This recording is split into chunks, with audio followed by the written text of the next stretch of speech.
Well, good morning, everybody. Excited to be out here at the Weld County Fair, and we're going to start off here with showmanship.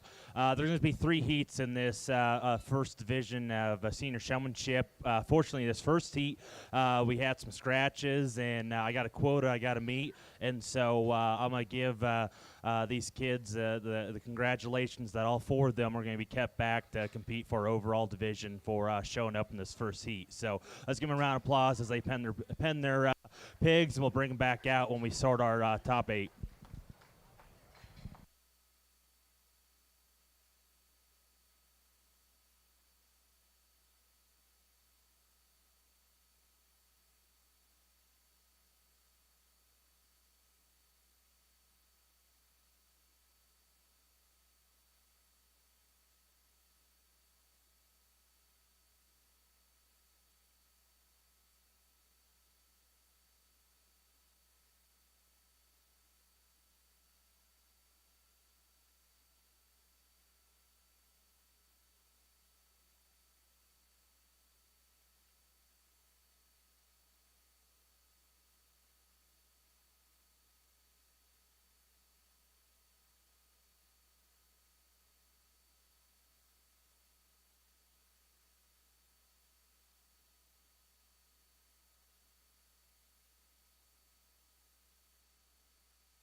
I'm going to keep three back here in this second heat of senior showmen.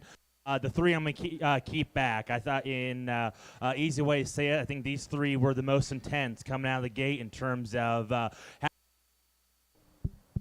having a competitive kind of posture to their body posture. They're staring me in the eye, got their pigs heads up in the air and driving at a fast pace. They're ones that are able to use this big ring to their advantage in terms of using the whole ring to take longer turns on the side to show me a chest view and then show me a profile and rear view. I thought these three individuals did a very, very good job. I'm going to keep the young man here with the belted barrel, a young man with the blue, and then the young lady with the white hog. They're going to be kept back. Let's give them a round of applause.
Here are the folks coming back in your senior showmanship. We have Audrey Davis, Garrett McGurl, Dawson Devers, Ellie Davis, Dason Wilbanks, Zach Vaughn, Ellie Stevens, and the folks coming back in this class.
Very tough last division we had here in our senior showman.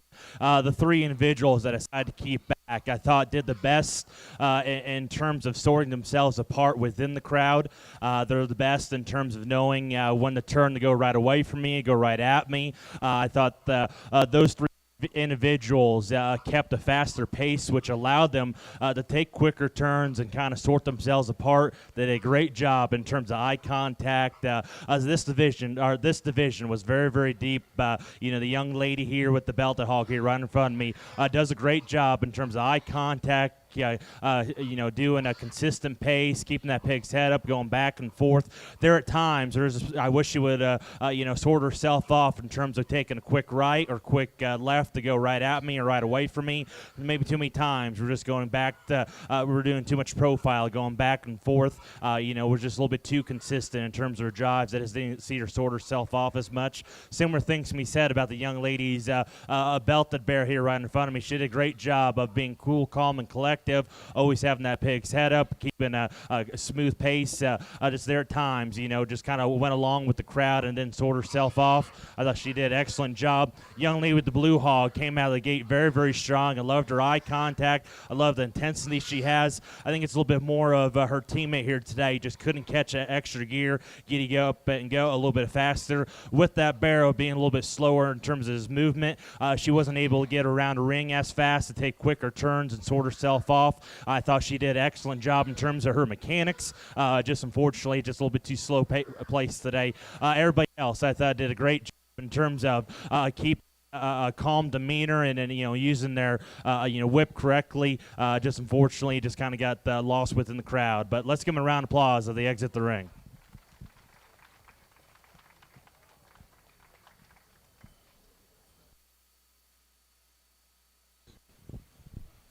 Here are the folks coming back in your senior showmanship drive.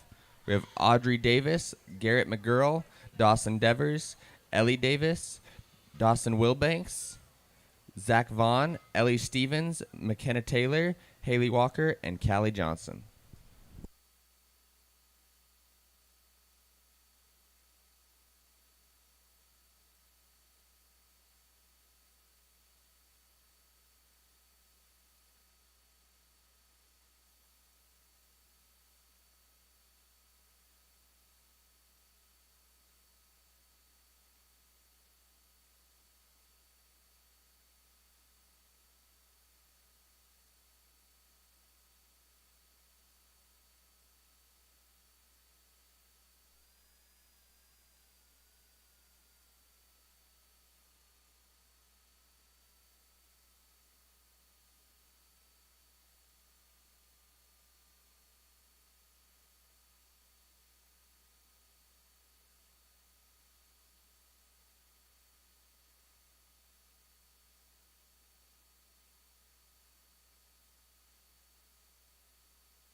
awesome senior division we have out here. We soared through top 10 for overall a drive here, and there's a couple individuals that in my mind thought were going to be left out here, but unfortunately their barrel or Gilt kind of wore out, so we had to throw them in the pen, and it came down to these three young ladies.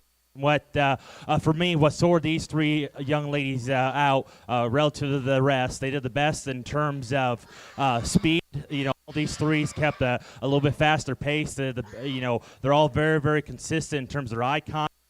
And I thought they did the best in terms of using the whole ring to their advantage and still being able to work themselves with, in front of me and knowing when to take knowing when to show me a rear view or chest view and didn't get caught up in the crowd. And it gets very, very close between these three because they're all very, very similar in terms of, what they do out here in terms of their mechanics, in terms of their style. There's one young lady I thought worked herself up above the rest. First, she came out of the gate the best. She's the best in terms of eye contact, getting their pig head up. And my biggest thing, I kept my back, kind of towards the gate there to kind of let the exhibitors, choose their own destination in terms of going in the crowd or going into wide open space. I thought out of all the 10 exhibitors, this young lady did the best of turning towards the open space and kind of getting a good look coming out of the gate. When it came down these three, I thought in terms of the pig that she's driving. We've been out here for a long time. It's not breaking down, which allows her to kind of keep going and at a smooth pace, a fast pace. I just thought she did the most things right. The young lady in the black here is going to be our champion.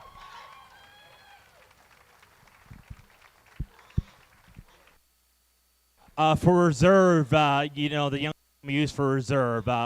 Hit me very, very strong, and her division that she came out of, her speed that she had was great. Her eye contact was awesome. She probably did one of the best in terms of turn right away from me or right at me and show me multiple views and kind of creating her own space. What comes down to it, unfortunately, her barrel kind of started to break down and got a little bit slower in terms of her turns, and that's the case when it comes to showmanship. It's a two-man game, and so unfortunately this young lady here is going to be a reserve. I thought she did an excellent job.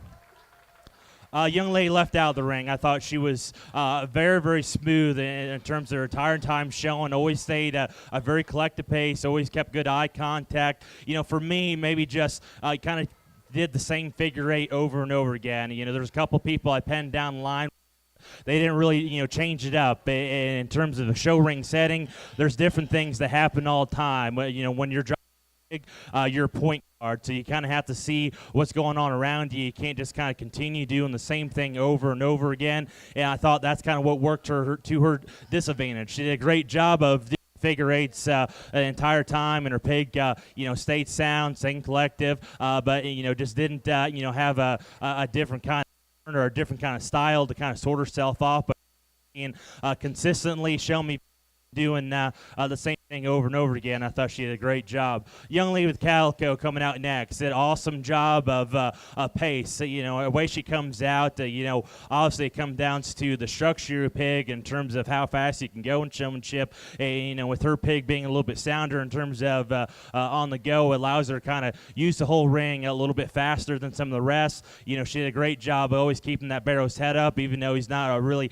naturally up-headed kind of pig, and she did a great job of navigating herself around the ring. What came down to it, she's got to pay too much attention to where her whip lands on the pig. Just didn't keep as much eye contact as top three. And when it get to a senior showmanship that's that deep in terms of quality, it comes down to very, very small, minute details that sorts 1, 2, 3, and 4. And with her having to pay a little bit more attention where she's laying that whip, fortunately I had to put her fourth. Now in terms of when we go into the actual show, I won't really care if you're looking at your whip or you're looking at me, as long as your pig looks good. And I will say she did a great job of always having her pig very, very high presented, but in a showmanship standpoint with not giving me as much eye contact. We have slider fourth here today. A young lady with the Berkshire Hog coming out here next. Did a great job of, kind of using the edges to her advantage. She was one of the ones that, stayed a little bit farther away of the crowd, but she knew when to speed it up a little bit to, get there. Get there, show me a chest view or rear view, but at the same time, with her kind of being a little bit more farther away too many times, I had to slide her down to fifth here. But with her being farther away, it does help kind of me seeing her. Just in a competition that's that deep, wish she was a bit more aggressive, staying there right in front of me instead of staying a little bit farther away. Now the young man coming out here next is one that I initially kind of penciled in as an easy top three because I love his show style. He's very, very intense. Always keep that barrow's head up. I love the speed that he uses on this pig. Gets him going. It gets him going at a fast speed. Has an intense kind of look in his eye. Shows barrow's very, very big chest. Comes down to it that barrow just broke down for him. He got a little bit too hot. Got a little bit too short stepping. So he had to come down into the I don't think it was anything the young man did. It's just unfortunately his partner got a little bit too tiresome in terms of the mechanics he used, in terms of the intensity, in terms of having a body language that is a competitive kind of stance and a competitive kind of look. I absolutely love, but just unfortunately in a showmanship setting, that barrow just broke down a little bit too much for me, so we had to slide him down in 6. Young lady in 7 come out here next. A great in terms of eye contact, in terms of pace. Similar things with the young lady with the Berkshire Hog. Was always too far away at me at times. I wish she would stay a little bit closer. She was always on the far left of me, and kind of like I talked about with the young lady who was third. She was always on the far left of me. Always did the same kind of pass. Just kind of always did a little bit of circle, back and forth. Didn't really change up what she doing. I wish she was a little bit more colorful in terms of the drives that she took instead of keeping a consistent kind of circle there on the far left corner. But in terms of eye contact, in terms of pace, in terms of skipping the hair, I thought she did a great job. Young man with the blue hawk come out here next. Awesome job in terms of eye contact. He did a great job of trying to keep that barrow's head up and keep a good pace. I actually appreciate how he was, fighting for my intention there in front of me and towards the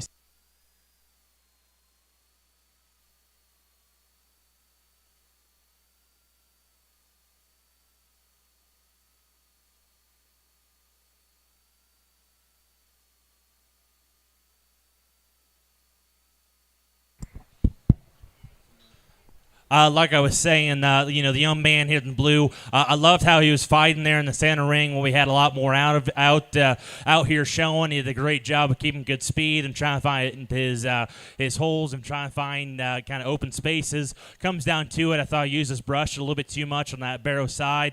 Kind of like I said with a couple exhibitors in front. That wouldn't matter to me when it comes to the actual pig show, but when it comes to showmanship, kind of keep the brush in your back pocket and not use them, hit them on the side. Similar things to me said with the young man in the blue that's going to come out here next.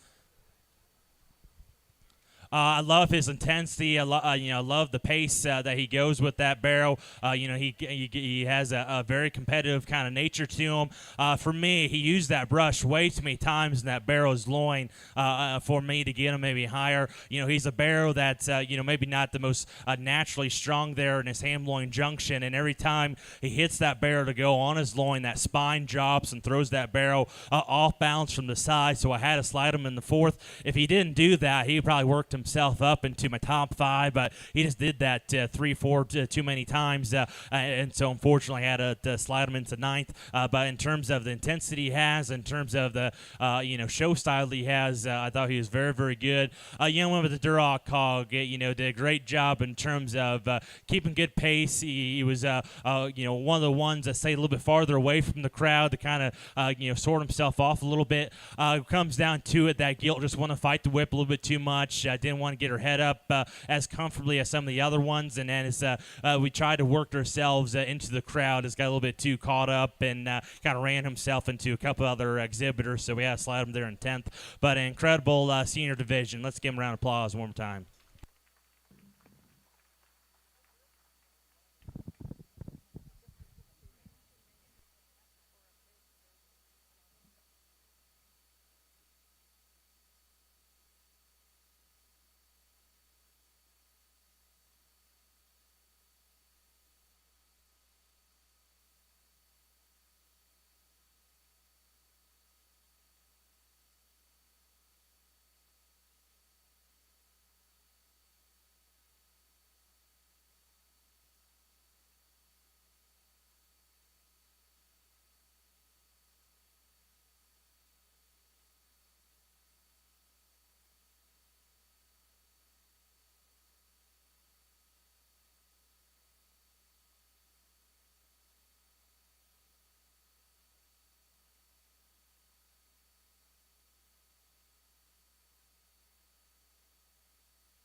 Here in this first heat of intermediate showman, I decided to keep three back here. Thought those three the best in terms of eye contact, always kind of staying in front of me in terms of kind of driving with a lot of profile. They knew kind of when to maneuver to show me a chest view, a rear view, and I think just in terms of the pace they had to their pig, help with that. The young man with the black barrel has one that's super highly presented when it comes down to skin and hair. He does a great job of keeping that barrow's head up and kind of using the whole ring to his advantage. He kind of had to pay too much attention to where the pig where he was laying the whip on the pig at times, and so as I was watching him across the ring, there was times where he was kind of in between me and the pig, and so I think he just needs if he comes back out here with a little bit more awareness in terms of where I'm at times and keep a little bit more eye contact. He's one that could have been kept. Youngly with the Calico Bear was one that did a great job in terms of eye contact. She had some impressive drives in front of me in terms of showing me a profile view. It's just unfortunately kind of like what's happening right now. That bear just wanted to fight a little bit when we got to the corner. We had to use the whip a little bit too many times and had to use that brush on that barrel's back to get him going.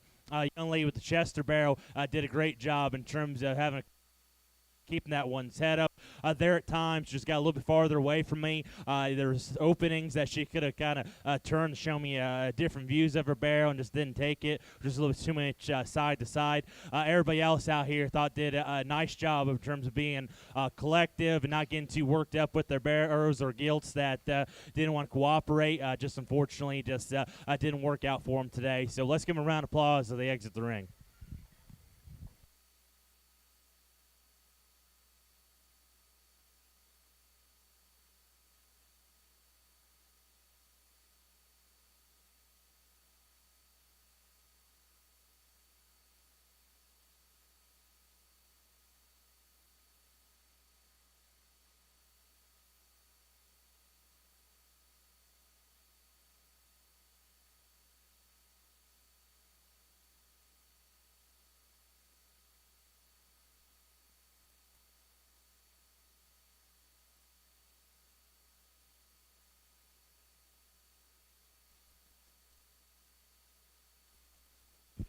Coming back from that class going to be Blaze Davis, Blake Bochelle, and Tyson Brazil.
Only four in this division. I got a quota I got to meet, so we kept back three, and unfortunately got to send this young man back with the Duroc barrow. I think he did an awesome job of getting this one prepared for the county fair in terms of skin and hair.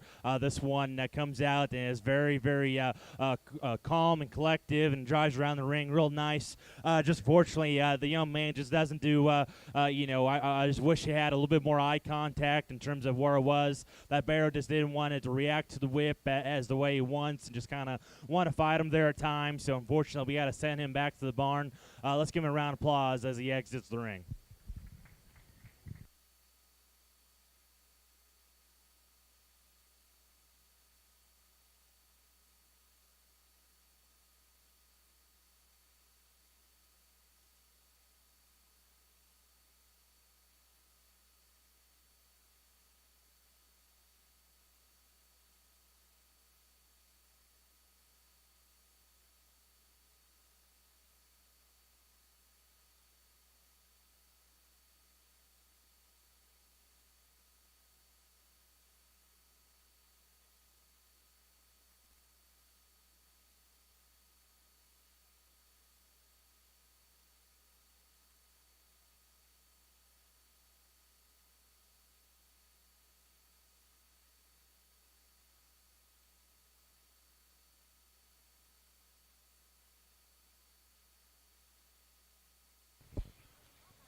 Coming back from that class is going to be Addison Stockton, Maddie Kern, and Clint Gherkin.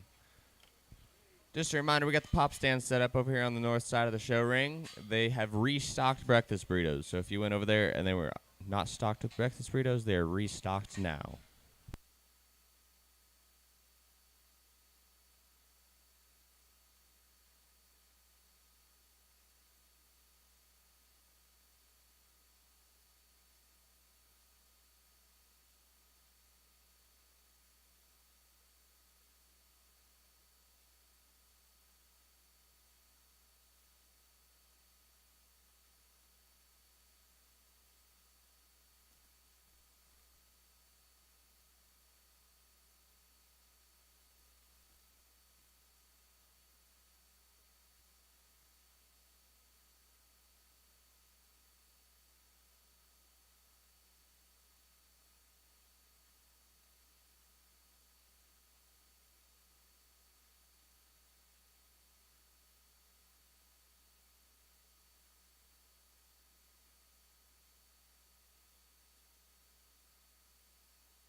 Here in this last heat, I decided to keep four back here. And the young man here to my left, I love the intensity that he had to come out of the gate.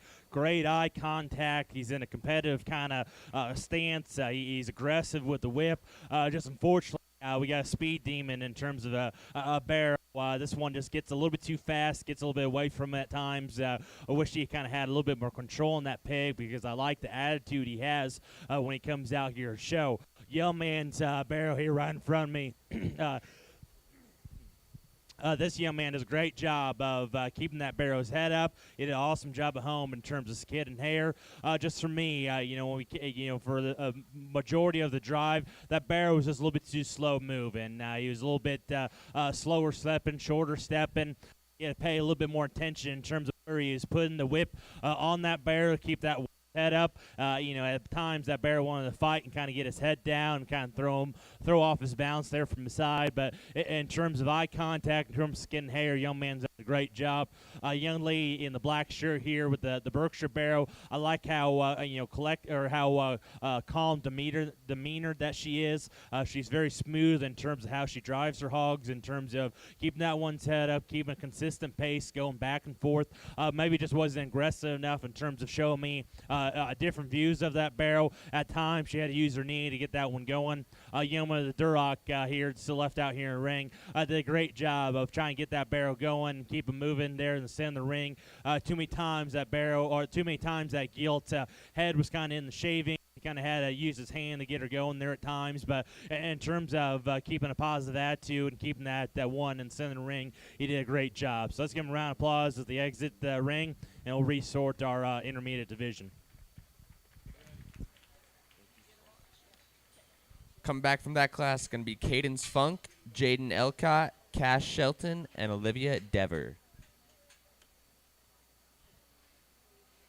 Here for your intermediate drive is going to be Blaze Davis, Blake Bochelle, Tyson Brazil, Addison Stockton, Maddie Kern, Clint McGurk, Cadence Funk, Jaden Elcott, Cash Shelton, and Olivia Dever.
If you are parked on the west side of the tent in the no parking zone, you will be towed. So please move your car if you are parked on the west side of the tent where it says no parking, because you will be towed.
awesome intermediate drive we have out here comes down to these three and three best combination of ones that keep great eye contact. They're ones that use the whole ring to their advantage. When there's more out of there, these three are the ones that are able to keep faster pace with their pigs, to be able to work themselves through the crowd, more efficiently, more fluently.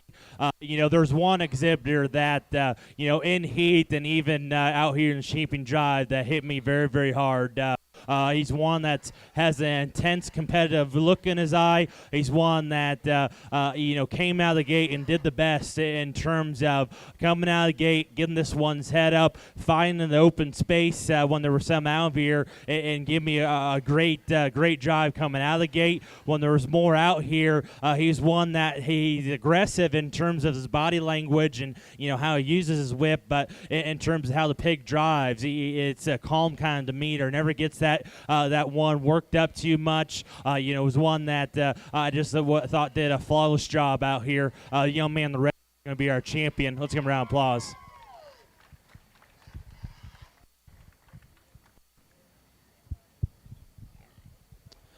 Second, third, it gets very, very close because these two are kind of the combination of my champion. The young man has a little bit more aggressive show style. The young lady's got a little bit more laid back show style, but both great job in terms of having show ring awareness in terms of where I'm at times. That they have great awareness in terms of what's going on around them. Would come down to it, there's one that just had a little bit more consistent passes, and their pig just cooperated a little better. And for me, I like the faster pace that this person goes. I like the aggressive nature. I'm going to use the young man here for third. Or for reserve. Third overall is going to be our young lady, and she did an excellent job of, keeping a calm demeanor, even with the bear kind of want to act up there at the end. She did a great job, always keeping a consistent pace, keeping that one's head up, always staying in front of me. Just unfortunately there at the end that the bear just didn't want to cooperate, kind of want to fight her too much. I saw her; she had to use her knee a time or two, so that unfortunately what slides the third, I say it once, I'll say it multiple times. It's a two-man game, and it's unfortunately her partner just didn't want to cooperate. Similar things to me said about the young lady with the blue barrel and far side ring. She's one that in division I thought was going to be an easy top 2, top 3 in this intermediate division. In terms of she did a great job in terms of eye contact, keeping that barrel's head up. I love that one's pace, and then when there was more competition out here, she navigated herself around the ring like a very, very good point guard.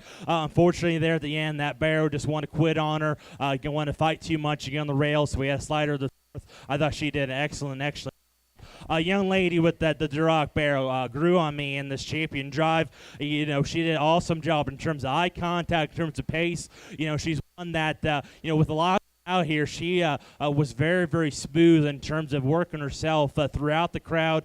She was smoother than the ones I put 6 and 7 in terms of taking longer turns, not kind of getting her barrel worked up too many times. What slides her down is when it come down to a final 5, and she was in front of me. Same with the other 4. She kind of ran into a couple other pigs. She tried to take too quick of turns, but in terms of being calm, in terms of her demeanor, keeping that one's head up, and kind of taking long turns when we're trying to show a chest view and rear view, she was very, very good in terms of showing me different consistency of views. She did a great job. A young man comes out here next. I love his intensity.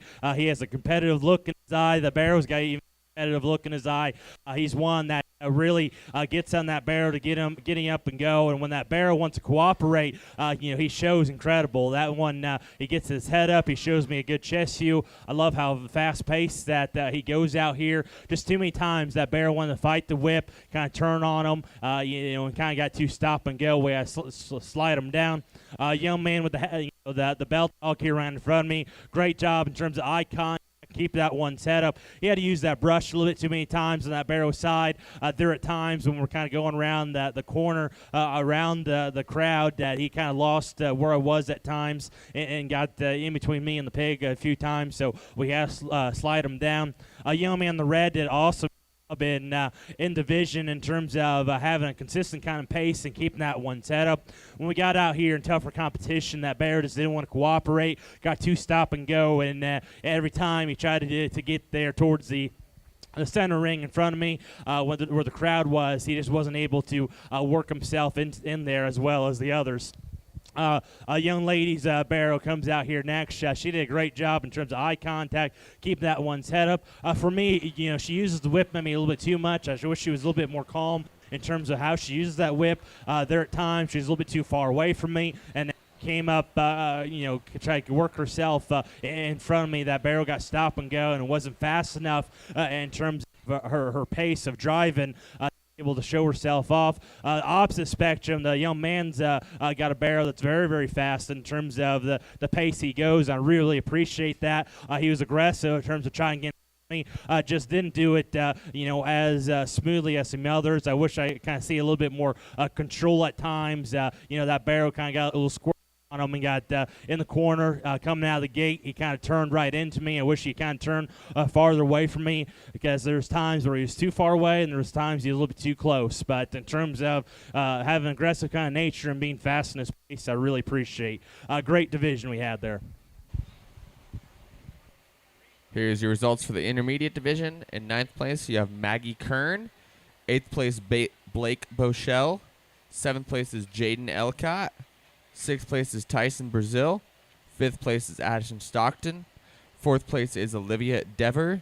3rd place is Cadence Funk. Your reserve champion is Cash Shelton. And your grand champion in the intermediate showmanship is Blaze Davis. Give it up for them, folks. Coming to the ring next is going to be your first class of junior exhibitors.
Great way to start off our junior division as we get into younger ages. Younger ages. Experience is going to be a big factor in terms of how well you can kind of sort yourself off and awareness and in terms of where I'm at and where you're at in the ring. And I thought the two individuals that kept back did the best in terms of that. They're aware in terms of where I was at times, in terms of they did a good job of keeping good eye contact and keeping good pace. They're ones that were always right in front of me. I thought that were the reasons why those two got kept back. There's a couple out here that I think give them a few more times into the ring, and they could do an excellent job. And the young man with the blue hog has one that's very, very highly presented. He's done a great job in terms of skinning here. He does an awesome job of keeping that barrel his head up and always showing him off. He does a great job of trying to get him going there at times. But for me, I wish that barrel would giddy up and go a little bit faster for me.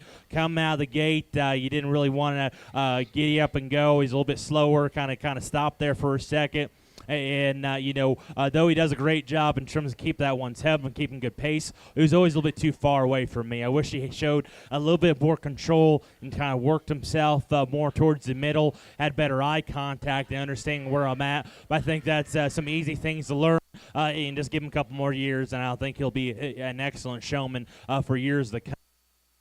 The young man, the Hawaiian shirt with the belt of Gilt here right in front of me, I love his intensity. He does a great job of really getting after it, keeping a fast pace that I like, keeping that one's head up. Probably got a little bit too fast at times and lost a little bit of control in terms of where he was at. If he, in terms of having an aggressive, competitive kind of nature, it's something that can't really. It's really hard to teach the younger kids, and he's one that has it. And I think if we can harness that intensity that he has and give him a little bit more control, give him a little bit more awareness of his surroundings, he's another one that could be an excellent showman for years to come.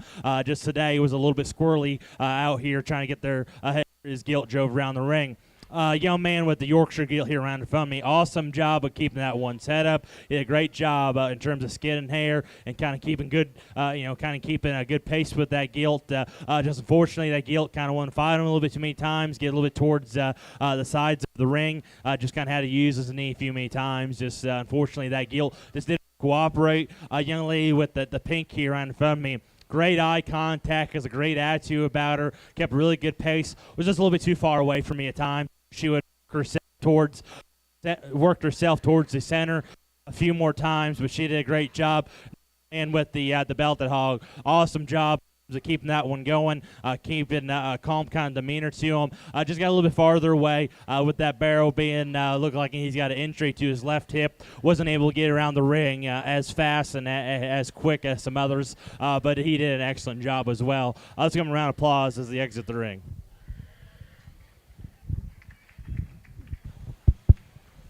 Coming back from that class is going to be Alyssa Elcott and Jackson Hodgson. Coming to the ring next is going to be Class 2 of juniors.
deeper heat we had here. Decided to keep 4 back here in this class, and those 4 did the best job in terms of eye contact, having the most consistency with their views on their drive.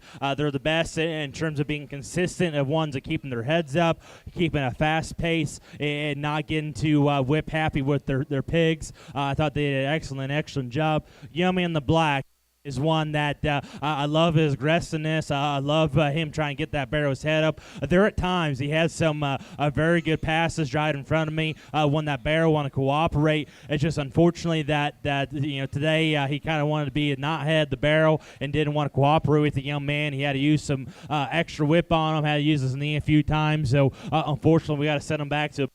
I think in a different circumstance with a barrel or a Gilt that's a little bit more calm, a little bit more show savvy.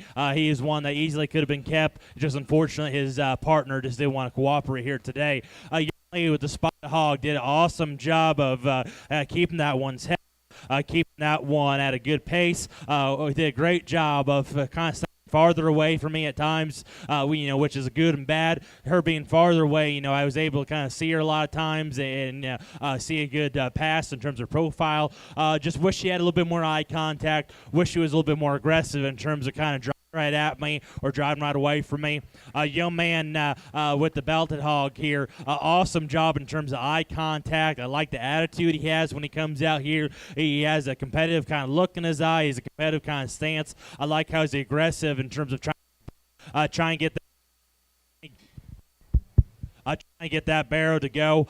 Just unfortunately, he just didn't that barrel didn't want to cooperate. Kind of his head was in the shavings a few times. Just wasn't consistent enough in terms of his control for me to keep him. But I thought he did an excellent job. Let's give him a round of applause as he exits the ring.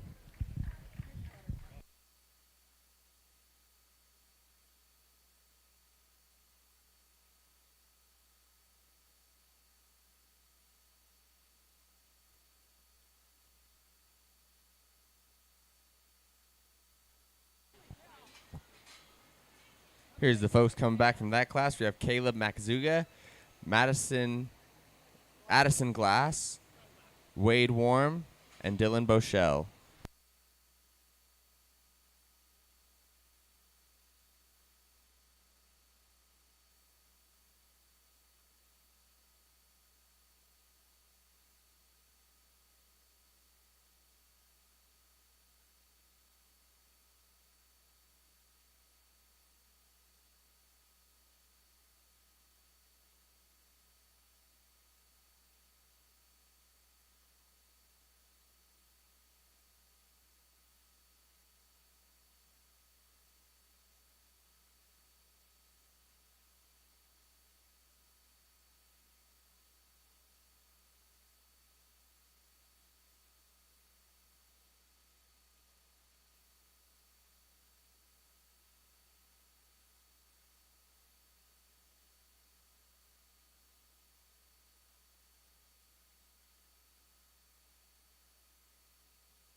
Hello? I hear. You hear me? Hello? Hello? Hello? You hear me? All right. Here in this the last heat of junior show, we decided to keep two back, and I thought those were the ones that stayed consistently driving and driving with good views and good eye contact and a competitive kind of nature. I thought all these exhibitors out here, there was at least a pass or two that caught my eye. Either with their ability to ability to look me in the eye and then be a little bit faster in their pace, or be able to kind of drive right at me with a good chest view or rear view, but just didn't do it consistent enough. Like a young man with the Duroc, he's one that initially hit me very, very hard because he does a great job of keeping that barrel's head up. He kind of has good. He's good in terms of his eye contact, good in terms of his pace. There are times, he got a little bit farther away of the crowd, and it seemed like. In terms of where he's placing the whip on the barrel, he's kind of in between in terms of trying to get that barrel's head up and turn them, where the barrel doesn't really know what to do. If we can kind of work on whip placement, to kind of work that whip up a little bit higher up on that barrel's jaw to be able to take turns, because there's too many times he tried to turn around the crowd, and that barrel's head just kept going higher and higher and started fighting the whip. And just in terms of where he places the whip, made that barrel get a little bit more stop and go. But that's a small detail that I think we can teach over time, just in terms of where he places that whip on that barrel. And if we get that, he's one that could be a very, very good showman for years to come. Young man with the teal shirt here right in front of me. I loved his eye contact. He was one that was always in front of me. He did a great job of trying to show me a chest view and rear view. That Gilt, is just a little bit slower moving, and so there was times where he was trying to be aggressive and getting right in front of me. Kind of ran into a few others. He has to put a lot of effort in and try to get that Gilt's head up. Where at times the Gilt wanted to fight the whip and actually do the opposite and get her head into the ground. And just so I think it's a little bit more in terms of his partner today. Just didn't want to cooperate at the ability as he's want. I love his aggressiveness, loves his eye contact. Just unfortunately got a little bit more stop and go. Similar things can be said about the young lady in the striped shirt on the far side of the ring. There are times she did a good job in terms of eye contact. There was a couple passes where she really got that Gilt going and showed me a good view from the side. As the drive wore on, maybe the Gilt broke down a little bit more, and she had to be a little bit more whip happy, and that Gilt just got too stop and go. Kind of wanted her to get head in dirt a few many times, but she did a nice job as well. Young lady with the chest barrel, awesome eye contact, kind of has a very relaxed kind of demeanor to her in terms of showing out here. That kind of works to her detriment. I wish at times she's a little bit more aggressive, kind of get a little bit stronger in terms of her whip on that barrel, that really kind of worked herself into the crowd to show me a few more views. She was always a little bit too far away from me at times, but really like her eye contact. Did an excellent job in terms of skin and hair. I think she did an excellent job out here. Young lady with the belted Gilt on the far side of the ring did a great job of kind of trying to stay up with that Gilt. She really worked her butt off out here trying to get that one set up and drove around the ring. Her Gilt was just a little bit more squirrely out here. Just didn't have as much control as we'd like to see. Sometimes went too fast, sometimes went a little bit too slow, but I thought she did an excellent job in terms of eye contact and trying to stay with it. Great last heat we had here. Let's give a round of applause, and we'll sort our champion junior division. Coming back from that heat is going to be Lindley Dever and Elena Shawn. Here in your junior showmanship drive is going to be Alyssa Elcott, Jackson Hodgson, Caleb Majuga, Addison Glass, Wade Warm, Dylan Boschel, Lindley Dever, and Elena Shaw.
Extremely good junior division we had out here.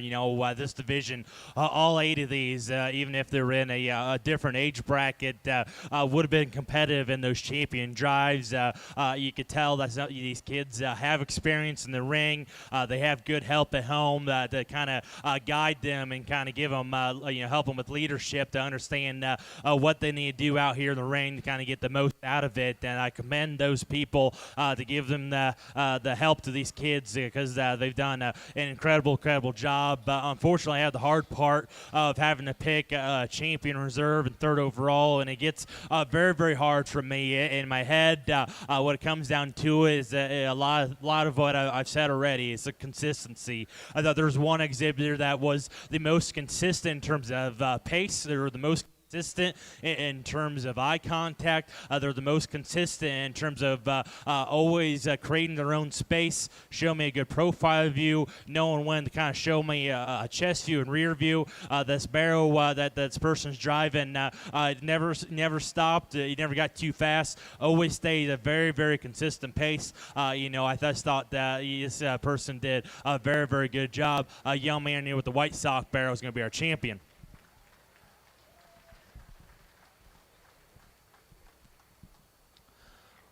After that, for reserve, it gets a little bit closer for me. I thought there was an exhibitor that, both these two, I will say, are very aggressive in terms of aggressive and competitive in terms of the body language they carry as they drive their pigs out here. They're aggressive in terms of their eye contact, aggressive in terms of their whip placement. I thought there was one exhibitor that did a better job of having a more correct distance in terms of showing me that their pig, the person that's going to be 3rd. There was times where this person was a little bit too close, a little bit too far away. Our reserve did a better job of having a more correct kind of distance away from me to really show me their pig. They did a great job of trying to show me a good rear view and chest view. I thought they actually did that better than my champion. What put some reserve here today, just got to stop and go. This young man, or this young person's pig got a little bit stop and go on him. Kind of wanted to fight the whip too many times, just didn't stay going. So unfortunately we had to put him a reserve here today, but I thought the young man with the Berkshire Hog did an excellent job. He's going to be reserved. The young lady, I love how aggressive she is. She has a very competitive look in her eye. She keeps a very fast pace with her hog. She's aggressive in terms of trying to get in front of me. For me, there was times where she's maybe a little bit too close to me. There's times where she's a little bit too far away from me, and that's what puts her 3rd here today. I love how fast she, I love the pace that she had driving her pig and the aggressiveness, and she did a great job of always staying consistently moving around the ring and keeping some pace. Just for me, just got a little bit close to me times, got a little bit far away at times, but she did an excellent job. A young lady here is 4th, did about everything right except one thing. She did a great job in terms of eye contact, keeping that barrel's head up, keeping good distance, good pace, show me good views. Too many times she used that whip on that barrel's hip to get him going. We kind of smacked him on the hip to get him going. That's a big no-no for me. We got to hit him on the side. We got to hit him on the rib cage. And there's too many times where she would reach back, use that whip, and hit that barrel right in the butt. And so that puts her 4th here today. I think it's just a minor thing, and maybe for some judges it's not that big a thing. For it is. We got to keep that whip on that barrel's loin edge or on that rib cage. With her hitting him on the butt, we got to slide her into 4th. Youngling in 5th is one that worked herself up for me. She did a great job of being consistent with her pace. She was able to kind of find some openings and work herself into the crowd. There at times when we got a little farther away, we lost a little bit of eye contact. We took a little bit sharper turns around the corners. I thought if we kind of kept a little better eye contact there at times and pass in front of the pig instead of passing behind the pig, she could have worked herself up a couple spots. But I thought she did a great job. Now, the young man with the white hog here, for me, he's almost doing too much. he's trying to, you coming out of the gate, he's kind of trying to show me all the views at once, and next thing you know, that pig's head's in the gate. Out here, he kind of tried to get a little bit too hard on the pig and trying to really, do too many things to get himself into the crowd where we got the pig worked up, where he was kind of off the edges there at times. There were some passes where it was excellent, where he saw the hole, really got going, showed me a big chest view when things opened up, and I was able to kind of work himself, into the crowd. Very, very, very, very good. He's just a point guard that's just trying to do too much, trying to do too many passes, on the court. Out here, I just think we need to kind of calm down, stick to a few things, and just kind of treat it more like a show ring setting. We're just doing too many things you're just doing too many things to try and show me a chest view, side view, and rear view too many times. The next thing you know, your barrel's kind of worked up, so we unfortunately had to slide them down. Young lady with the crossbred hog, awesome job of keeping that one's head up, keeping good pace, awesome eye contact. For me, it was always a little bit too far away. I wish she worked herself in front of me a few more times. She was always on the edges. It was never kind of being aggressive to get in front of me and show me a chest view or rear view, so we had to slide her down. Young man with the calico did an awesome job of being aggressive, trying to get that barrel set up, trying to get him going. He had to use that brush many times. That barrel got a little bit more stop and go. Had to pay too much attention to where he places the whip on that barrel, and that just takes time and a little bit more experience to kind of understand where he's placed the whip. I thought he did a great job in terms of pace and trying to stay in front of me. When he kind of tried to work himself into the crowd, kind of got caught up by a few others, but I thought he did an excellent job. Once again, let's give him a round of applause. Here's your placings for the junior showmanship. In 8th place, we have Caleb Majuga. 7th place is Alyssa Elcott. 6th place is Wade Warm. 5th place is Addison Glass. 4th place is Lindley Dever. 3rd place is Elena Shaw. Your reserve champion is Dylan Boschel, and your grand champion is Jackson Hodgson. It is Jackson. I wrote it wrong on there then, and I still did it right. Look at me go. Just did.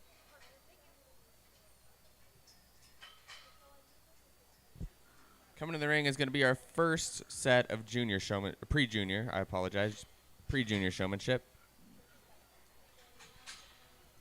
Grattert, right? That's his name? Adam Grattert.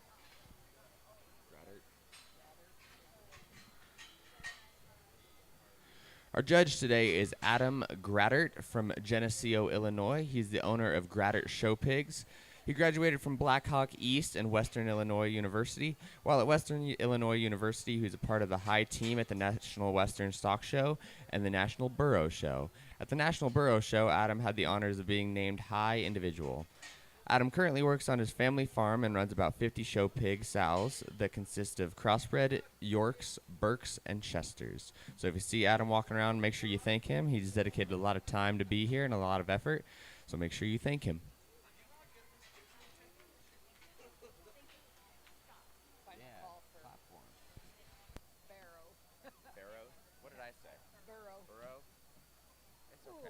I was reading quick. Where did I say burrow? All the way through.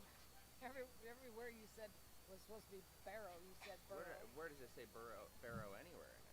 Where he's, yeah. National Barrow. Why is it spelled with an A? Let's tell it. Well, that's stupid. It should be spelled with an E if it's spelled burrow or barrow. No, it's not. Is it barrow or burrow? Barrow. Barrow. Barrow. See, it should be spelled with an A. You're exactly right. Right. I am wrong, and I apologize. I taught elementary for 25 years. I know. Final call for class 2. That's like some of these names I have to final sit call for and class look. 2 of And I juniors. said I have to Third sit and look out final for a minute call for because class 2 sometimes they don't of do juniors. English language. Pre-juniors. Pre-juniors, I apologize. Third and final call for the last class of pre-juniors. If the juniors come back, that's their fault. Yeah. They're really excited to show. I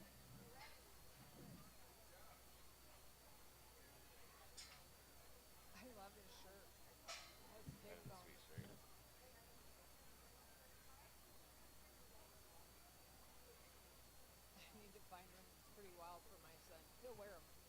husband won't.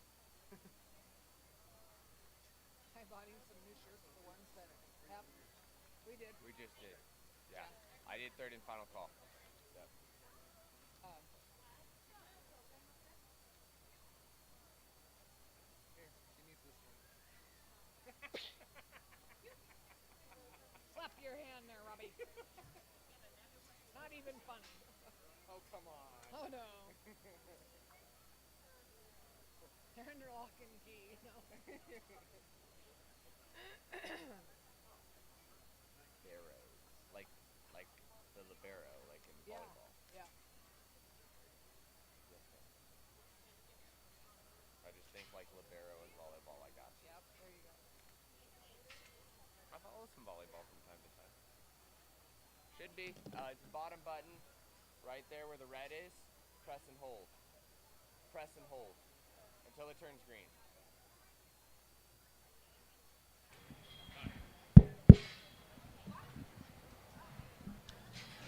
Here in this, here in this pre-junior division, I decided to keep four back. Yeah, I got a quota at least 8 we need for a final drive. So unfortunately, I gotta send these two exhibitors back to the barn. You know, the young lady here in front of me was one that I almost kept back.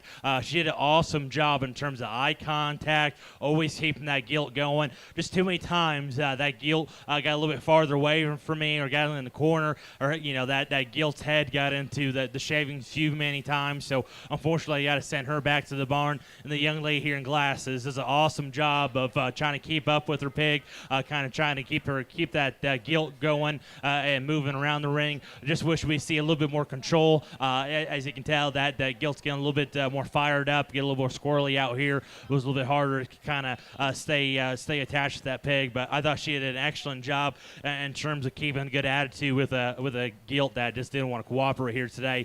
So let's give them a round of applause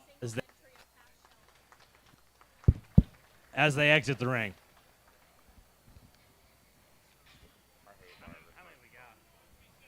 Supposed to be 7. We got 4.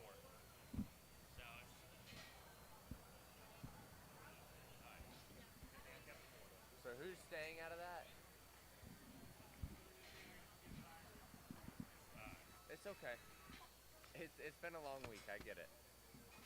Chesney Adams, Kinsey Ulrich. Is that right? Well, he dropped yesterday. Yeah. Because I wrote it down as drop. But we're good. We're good. Shrivogel. He dropped the senior. So in 07, he dropped that Marie one. Okay.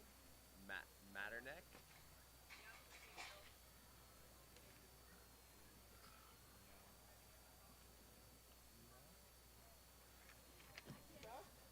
And then he should be in class 4, right? Coming back from that class is going to be Chesney Adams, Kinsey Ulrich, Kinley Shrivogel, and Emery Matterneck. We only had 4 show up here in this second heave of pre-junior, so we're going to head and pen all 4 of these back to compete in our final drive here. And so let's give them a round of applause. We'll go ahead and pen these 4, then resort our 8 here.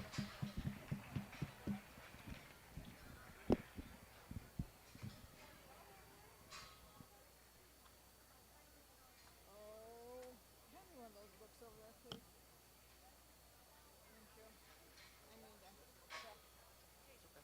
I think it's in there, but oh, right there it is. It's in the book. It's right there. On page 4. It's so random they just like threw it in randomly before seniors. No, it's a senior spring gilt. This is breeding. But it shouldn't be there. No, it should be. It should be? Yeah, but she said it wasn't in the book. It's in the book. Yes.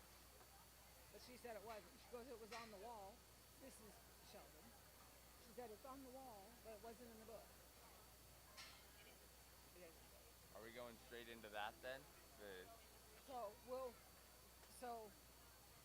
this is the second class, right? This is Oh, your champion. drive, yeah.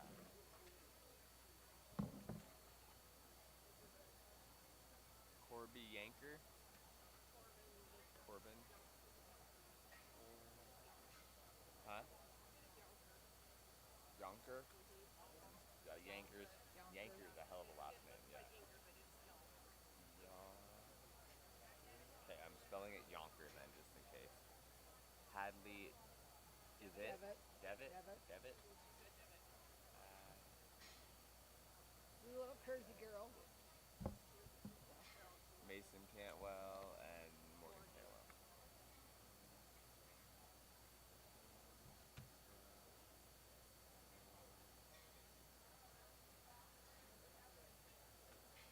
And that's all other than that page. Started.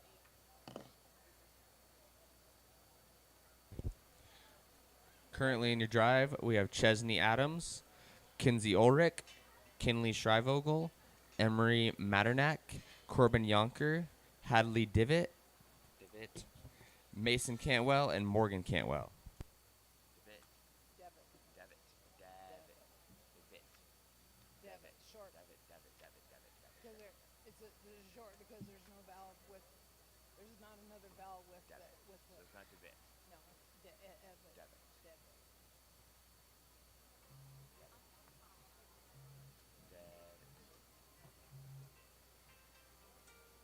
Campo, Colorado. Where? Campo. I've gotten a bunch of 719 calls recently. All of them spam. Every single I one. know. Me too. Campo, Colorado. I've had Fresno, California. So we're going to So we're gonna call all of the breeding beef up. Bailey.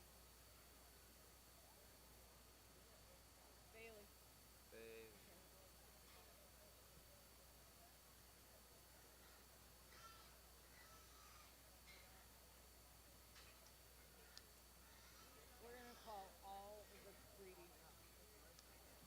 Because there's only like you will. I have it in my book right here. It's not one of those. It's right here. So there's 1, 2, 3, 4, 5, 6, 7, 8, 9, 10, 11, 12, 13, 14, 15, 16. So just call all of them up. Some of them can wait in line. Or do you want to call up the first 3 classes?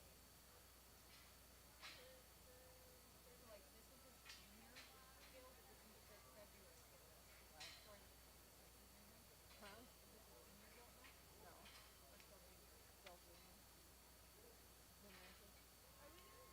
Still junior. Breeding. First class. First 3 classes. Okay. Okay. So just call all junior classes. So, well, just do class 4. Do you have an extra one of these? Yes. Class 5. And class 6. First call for class 4 junior spring guild, February guilds, class 5, and class 6 January guild. First call for junior spring guilds, February guilds, and January guilds. First call. Did you keep your copy? Did you? Oh, yeah. Can I keep this one? Oh, yeah. Does Kylie need one?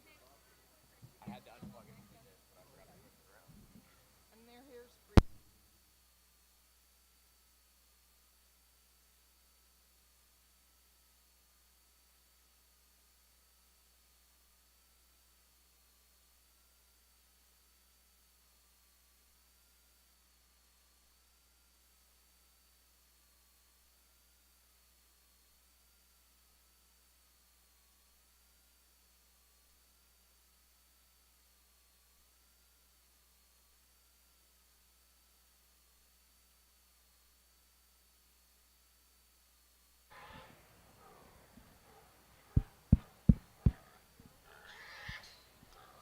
Not a whole lot of numbers here in this pre-junior division, but the quality of showmen we have, I'm very, very impressed, especially with these 4. I talked a little bit in these in the junior division.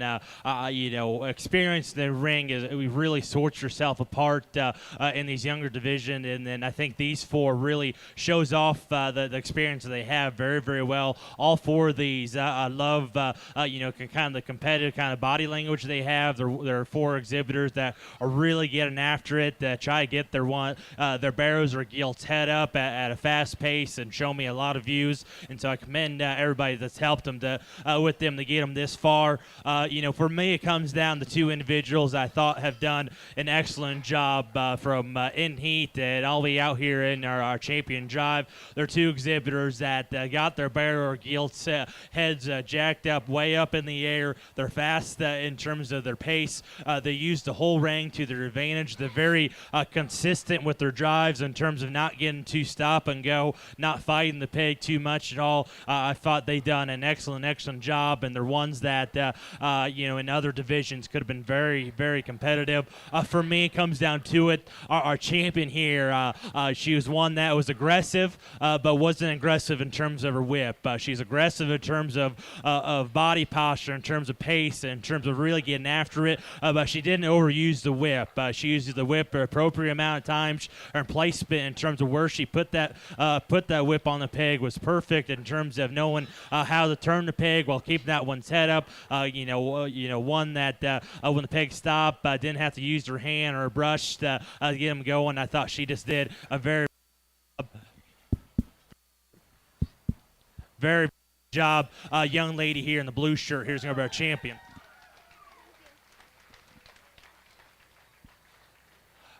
It was very close for reserve. Our young lady here in the pink shirt here is going to be a reserve, and it was neck to neck between those 2. She did an awesome job of getting that barrow's head jacked up in the air, really get them going at a fast pace, using being aggressive, trying to work herself in front of me to show me multiple views of her barrel. For me, she was a little bit too aggressive in terms of how much she used the whip.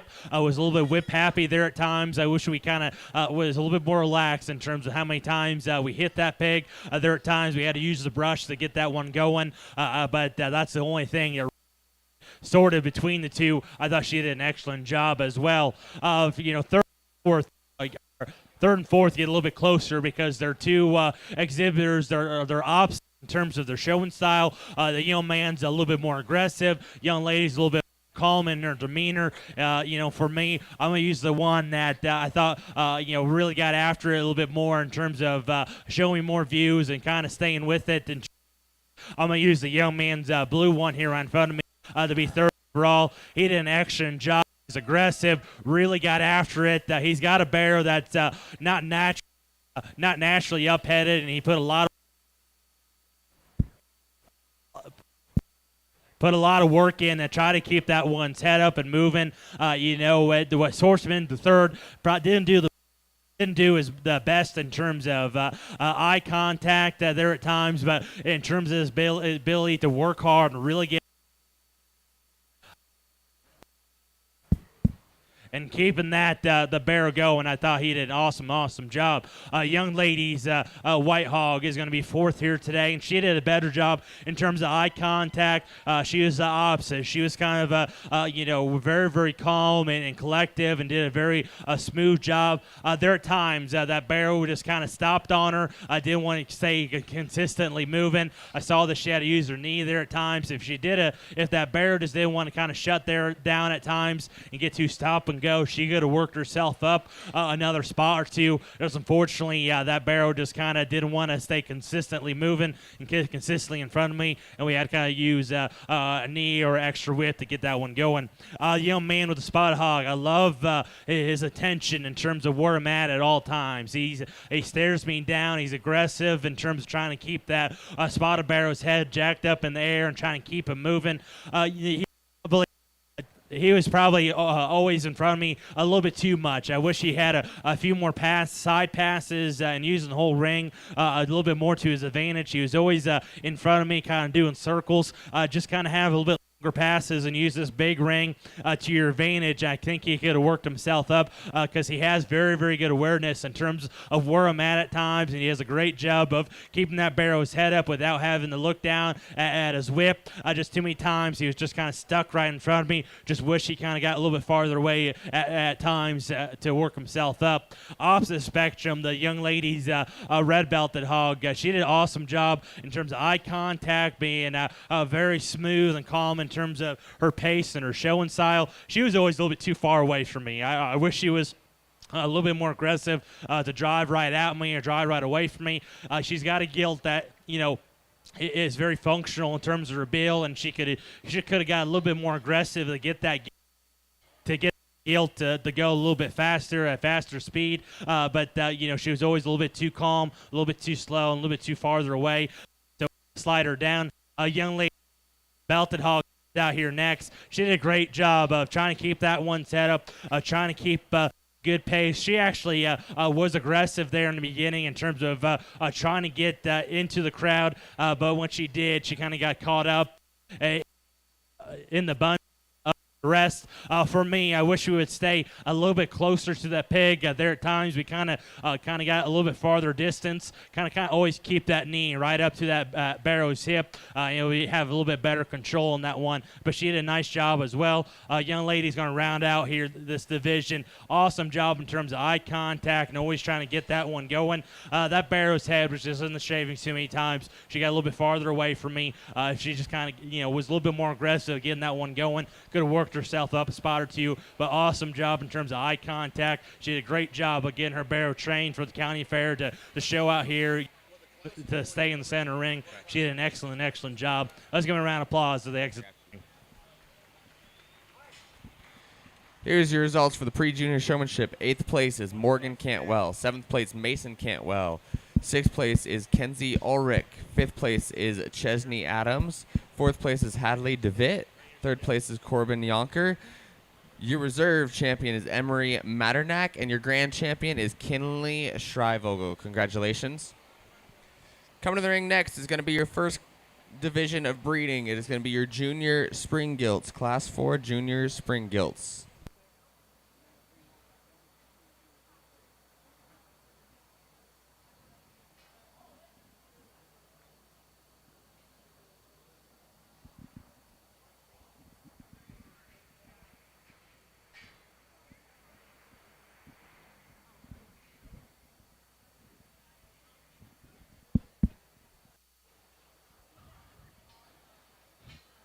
Just a single entry to start off our Breeding Gilt show, but a great way to start. We got a wild-looking one coming out here. Love this gilt skull shape, and I love how she ties her neck up so high on top side of her blade. She transitions with a lot of genuine shape down a level top all the way into a very, very long hip at the ground. That gilt is very, very functional in terms of her build. Takes a long-reaching stride off both ends for her skeleton. One that I think could some tough competition. Very, very good way to start off our Breeding Gilt show.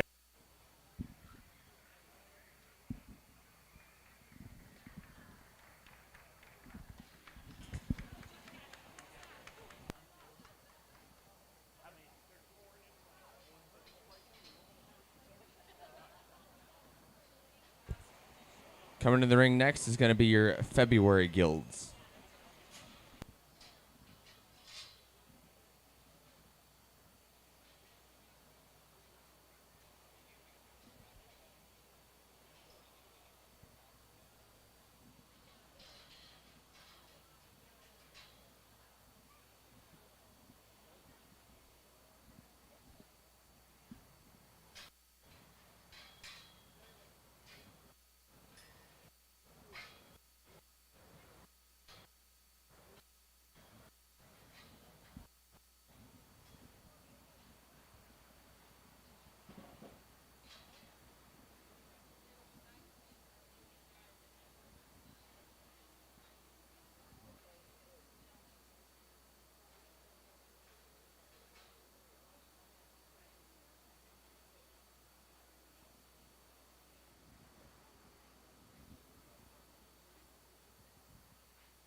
We do have Flying M Photography taking photos all week this week. Go to Flying M Photography for your free download, sponsored to you by Chevron. Make sure you thank the folks at Chevron and Flying M Photography. They've done a lot of stuff this week, and they're sticking around to take some photos for you guys and for some stuff throughout the weekend. We also have Ringside live streaming right now. If you got some folks at home that were unable to make it today, make sure they go to ringsidelive.co. That's ringsidelive.co, and they can watch a live stream of the whole show today.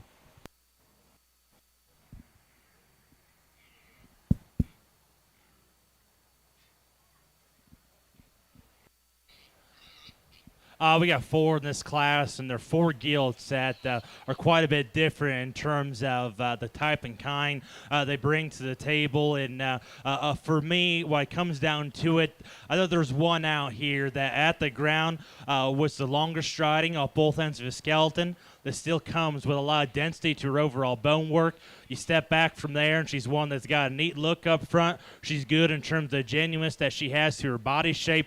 Then going right away from a works more shape to her outer hip than the one that's going to be a second here today, and that's the young man's Berkshire Gilt. He's going to win this class, and if you want to say that one's too soft up front, I can't argue. I can't argue with you, because that Gilt gets pretty soft in terms of her front feet. Consequently causes her to be lower in terms of the point of her shoulder, but in terms of one that's got good, that's got exotic kind of look about her, that's very, very sound in terms of her structure, that's still genuine about her width and muscle, I think that was just the most logical place to go for me. I like pieces about the young lady's belted gilt here right in front of me. This one is by far the taller shoulder option that's more parallel in her lines as we study her from the side. She's one that's still genuine and true about her chest coming at me. She's quite a bit stronger and more secure in terms of her front feet. When I back up and study her, she's one that gets a little crestier in terms of her neck shape. She's one that is a little bit shorter in terms of her hip. Get right behind that gilt. I wish she had a little bit more muscle to her outer stifle, but she's one that's square, genuine, good in terms of her lines. Relative to the Burke gilt, not as neat in terms of her throat latch, not as long in terms of her hip, not as long in terms of her stride, but a nice kind of gilt here to be second. Blue gilt on the far side ring is going to be third, and this one comes with more rib shape, more genuine spread out of the backside of his shoulder, the ones that go second. I love how this gilt drives at me. She's busted open about her chest. She's slick about her throat. I got to change this one's structure. This gilt is way too far forward about her shoulder and to her knee. She gets shorter about her hip. Going right away from me, she gets tighter in terms of her ankle joints. She wants to roll in that outside rear toe, outside right toe. Consequently, pushed her hawk too far outside of her skeleton. Love the upper this gilt. Out of the top 3, she's got the best upper skeleton in terms of lines, design, and overall genuineness. I just got to upgrade this one's structure before I can get this one any higher. Young man's gilt, far side of the rings. One is really practical in terms of her kind. Genuine in terms of the width that she carries down below. Really round bodied, lot spread up high. She's maternal in terms of her overall body shape. For me, I need to stouten up this gilt in terms of her bone work. The longer face gilt, a little smaller in terms of her front ankle. She's a little lower in terms of the point of her shoulder. But a nice gilt here to round out this class. Let's give them a round of applause as they exit the ring.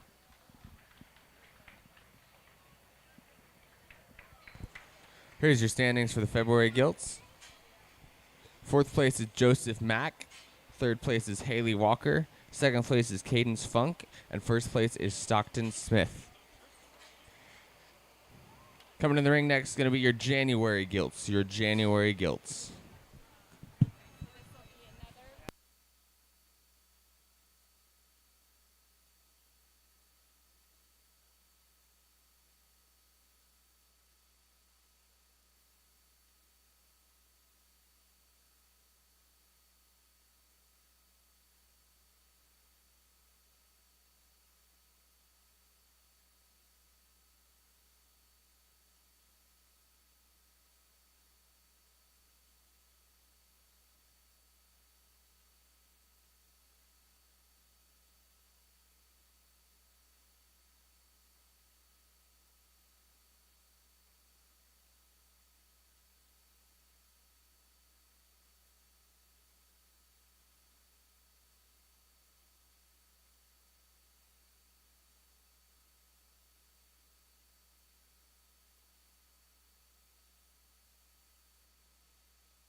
We do have the pop stand set up on the north side of here. The pop stand set up on the north side. They got drinks and snacks, so they'll have lunch over there soon. They should still have some breakfast burritos left. They were very good. I had one for breakfast this morning, so make sure you go check them out.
Here in this class, I'll be the first to say there's not one that's perfect in terms of their structure. And so once we kind of throw that away, the one that gets me most excited is the young man's Bounty Gilt driving around the corner here.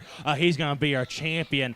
I love this Gilt skull shape. She's wide between her eyes. She's stout about her jaw. Still ties her neck up high on top side of her shoulder. Comes behind her shoulder with a lot of raw shape and genuine shape over top of a good center body, or a good upper rib. She's still one at the ground. That everything out here steps down. The broadest of between her toes carries that density all the way throughout her bone column up. And still, we're going to talk about structure. She could be a bit longer in terms of her hip, but she still does have some flexibility to her hock and pastern. One that has some very, very neat breeding pieces about her. Where we're sticking on that train in terms of ones that get you a little bit more excitement in terms of the stoutness that they have and unique pieces. That makes the Berkshire the follow up that one that was logically to be second.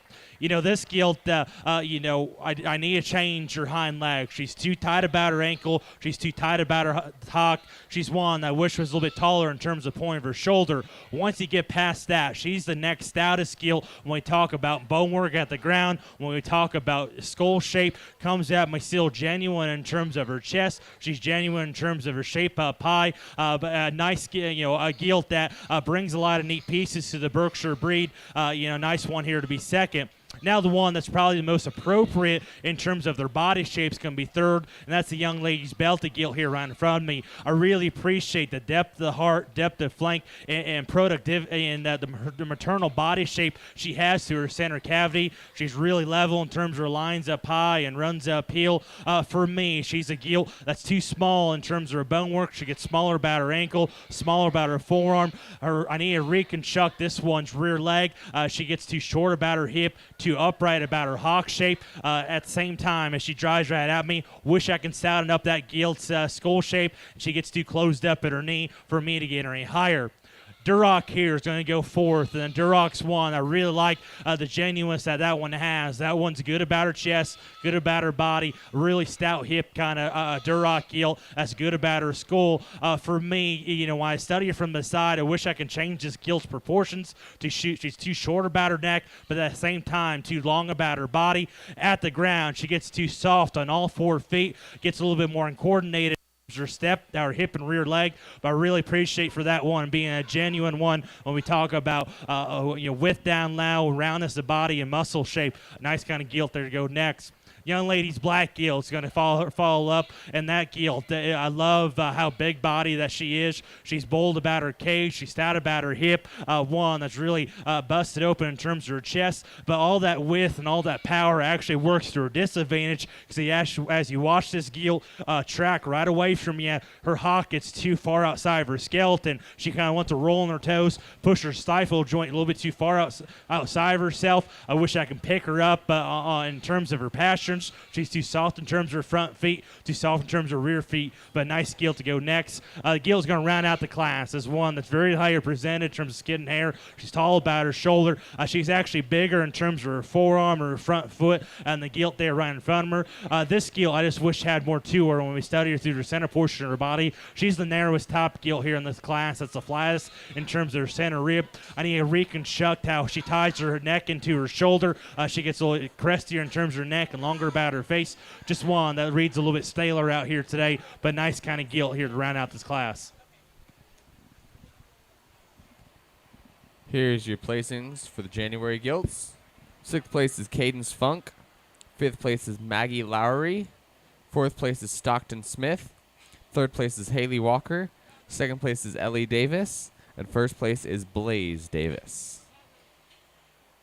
Coming to the ring next is going to be your senior gilts, followed by your overall gilts. Drive.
A great class we have out here, and comes down to these two belted gilts here right in front of me, and these two probably couldn't be any more different in terms of the kinds they represent. And there's one that has some very, very extreme breeding pieces, and there's one that is a little bit more collective. And for me, when I'm out here judging a show, I'm gonna pick the one that's a little bit more organized in terms of their skeleton, a little bit sounder in terms of their structure, and use the young man's gilt here right in front of me to win this class. And I'll be first to say that view driving at me's got to be better.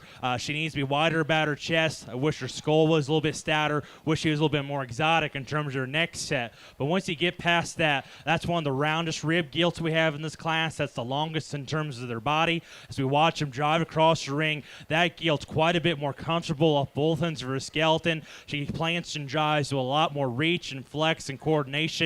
As she drives across the ring, going right away from me, she's still gilt that's broad about her pins, broad about the width going away, but still square all the way down. Nice kind of gilt there to win this class. Now, I was going to pick one. If I was going to pick one to take home to breed on, I'm going to take the second place gilt because she's got some very, very extreme pieces. She's the bigger chesty gilt driving at me. That's quite a bit bigger in terms of her forearm. She's neater in terms of her neck shape. One that's still tall about her shoulder. Got some genuine shape working out the backside of her blade. Very dense rear leg on that gilt. That's still functional, but when we compare it back to my class winner, she's a gilt that has too much set to her hock. Consequently, it reaches underneath herself and duck her pins. Her neck ties in too low into her shoulder, consequently causing her to get higher in her spine. So as we watch her drive across the ring, she gets too piecey in her balance. I wish if she was a little bit more collected about her lines, she'd have been an easier place to start. It just gets too piecey for me, so she's going to be second here today. I thought third and fourth was pretty close between the blue ones. For me, I'm going to use the more genuine option and use the young lady in the striped shirt here right in front of me to win. She's the gilt that comes at me way more genuine about her chest and knee and forearm. She's one that's still good in terms of the shape she has to her cage at the ground as we drive across the ring. I thought she had more reach and functionality to her hip and hind leg. I thought her hind leg reached farther past her tail head. When I compare it to her top two, she's a gilt that we can clean up in terms of her jaw shape. She's one that also kind of reaches underneath herself ever so slightly, but nice kind of gilt there to go next. Now, if you want one a little bit more exotic, you probably really like the blue gilt put fourth because this gilt's extremely long neck, ties it high on top side of her shoulder. She's still raw in terms of her shape out back side of her blade. She's one that, for me, coming and going, I got a little bit more disappointed. That view coming at me was a very, very big disappointment as she closes up way too much in terms of her knee. She's quite a bit smaller in terms of her front foot relative to the gilt that was right above her. And as I watched the two drive across the ring, that gilt, I thought, got a little bit more restricted in terms of her step from out of her hip and rear leg. She's got way too much set to her hock, gets to underneath herself, and doesn't reach that hind leg far enough past her tail head as we watch them drive from the side. Just got too restricted in terms of her rear leg step, so we slide her down to the fourth, but definitely one that has some neat pieces to breed on. Young man's Duroc gilt has some nice pieces to bring to the breed. Love her skull shape. She's broad between her jaw. She's stout about her, broad between her eyes, stout about her jaw. Still got some extension blade forward. She's big in terms of her front foot and dense in terms of her forearm. She's one, as we watch her drive across the ring, ever so often wants a dip in her spine. She's too short about her hip, gets shorter about her step. I just need to see a little bit more fluency to her step out her hip and rear leg and be stronger in terms of her top line before I can get her out of the 5 spot. But very, very good Duroc gilt. Let's give him a round of applause as he exits the ring. Here's your placings for that class. 5th place is going to be Garrett McGurl. 4th place is Addison Powers. 3rd place is Cadence Funk. 2nd place is Zach Vaughn. And 1st place is Zach Vaughn.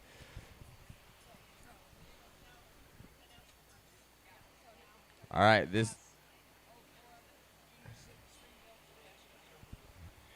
going to start our drive here for the breeding. Out of the 1st class, the Junior Spring Guilds is Cash Shelton.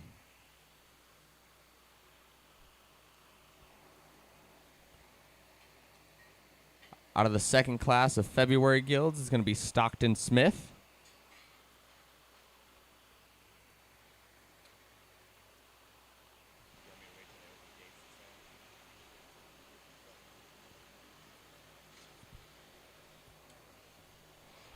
Out of the third class, the January Guilds is going to be Blaze Davis.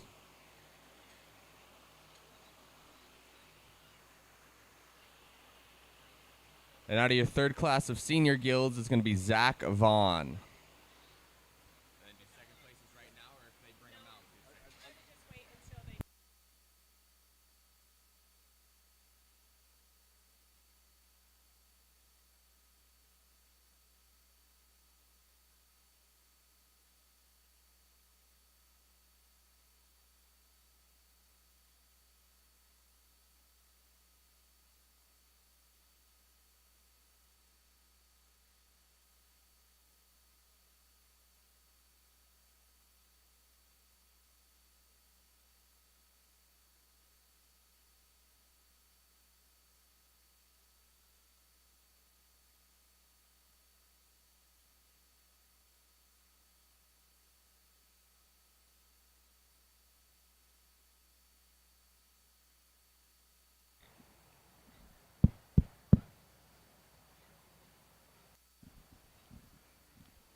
Great set of class winners we have out here.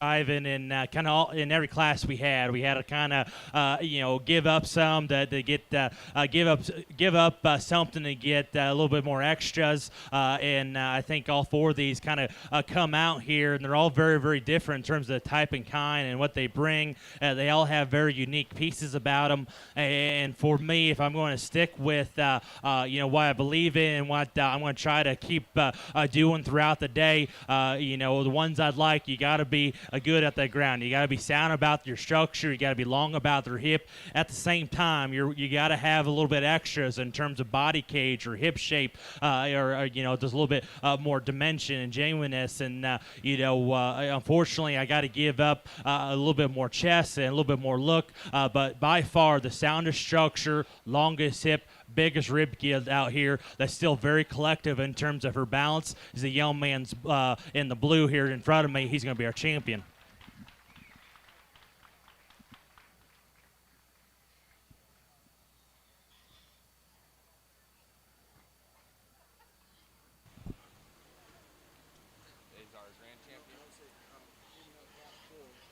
Coming out of Class 4 is going to be Zach Vaughn.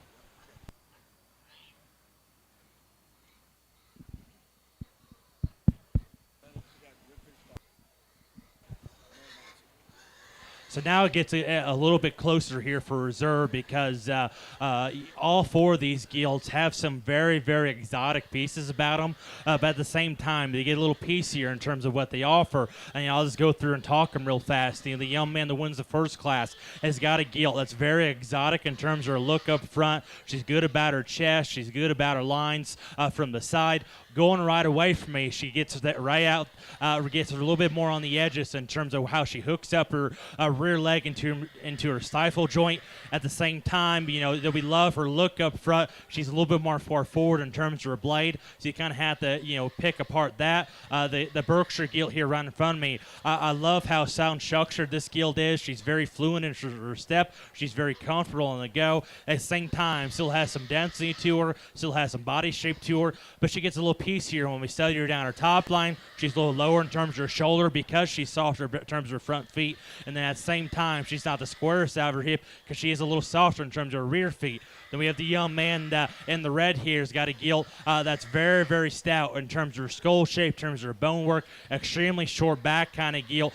There's a lot of shape up high, but all that shortness and stoutness and moderation she has actually works to her disadvantage because she's a gilt that looks a little bit smaller in terms of her stature, looks a bit older in terms of her maturity. She's too short about her hip, gets a bit tighter there in terms of her heart and flank, but definitely one that's very, very exotic in terms of the pieces that she offers. Then we have the second out of the last class is one we just got done talking about that has some wild pieces about her.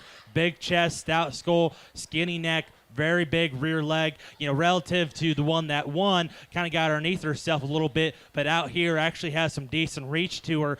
But when we study her from the side, I wish we can reorganize how things are put together, because she has a lot of exotic pieces, but don't blend it together quite fluently as she ties her neck in a little bit lower in terms of her shoulder. She's a little bit higher on her spine. At times, she wants to drop her pins and get underneath herself. So there's a lot of things you like and you don't like every single one out here. It's kind of pick your poison in terms of what you're okay dealing with. And what comes down to it, the one that I would load up in my trailer and drive 12 hours back home to breed on is the Young Man's Blues second place Gilt. She's going to be a reserve.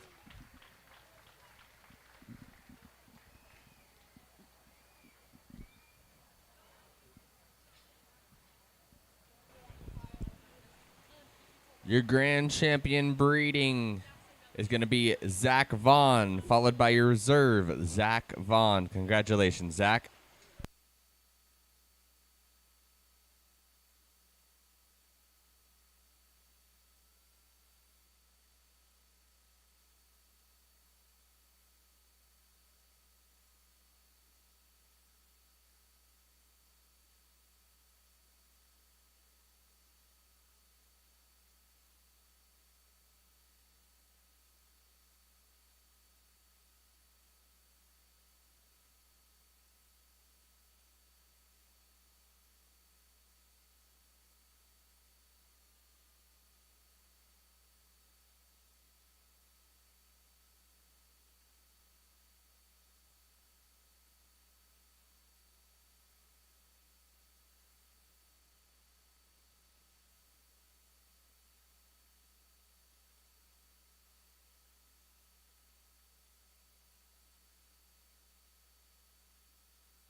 Coming to the ring now is going to be your first class of underweights.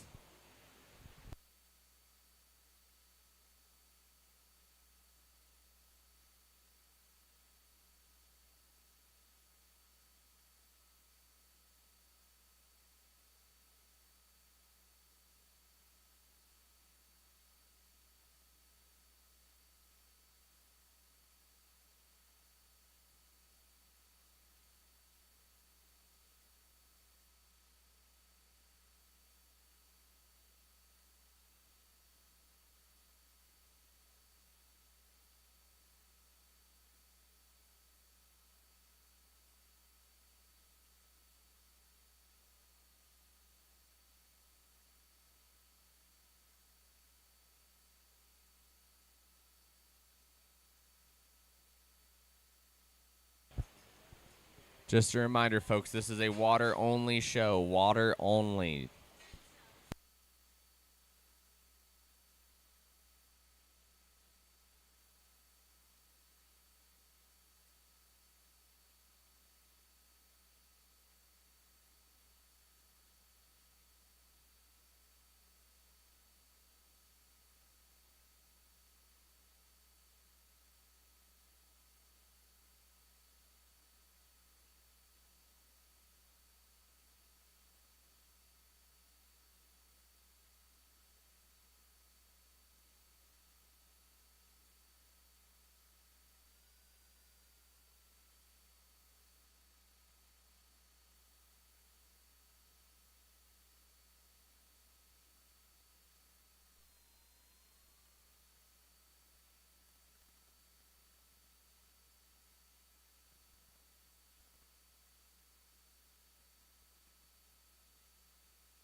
here in this class, and we used the young lady's thin belted barrel here right in front of me to win, and I thought this barrel won so pretty handily.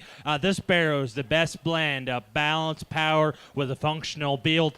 This barrel is so stout in terms of skull. He's a big bladed hog that allows him to facilitate so much spread and shape out of the backside of his shoulder into a very, very stout hip at the ground. He's very dense in terms of overall bone work. He comes and goes square and genuine in terms of his width. Maybe he's not just the longest striding thing we've seen in this ring today, but relative to his contemporaries out here, I think he's very functional in terms of how he gets around the ring.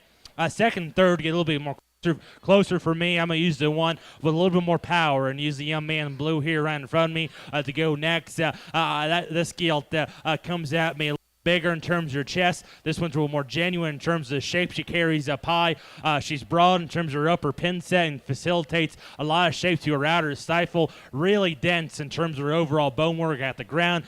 For me, I need to change this one's top line. She wants to get a little higher in her spine, dip her loin a touch, and in terms of her structure, she gets too far forward in terms of her shoulder.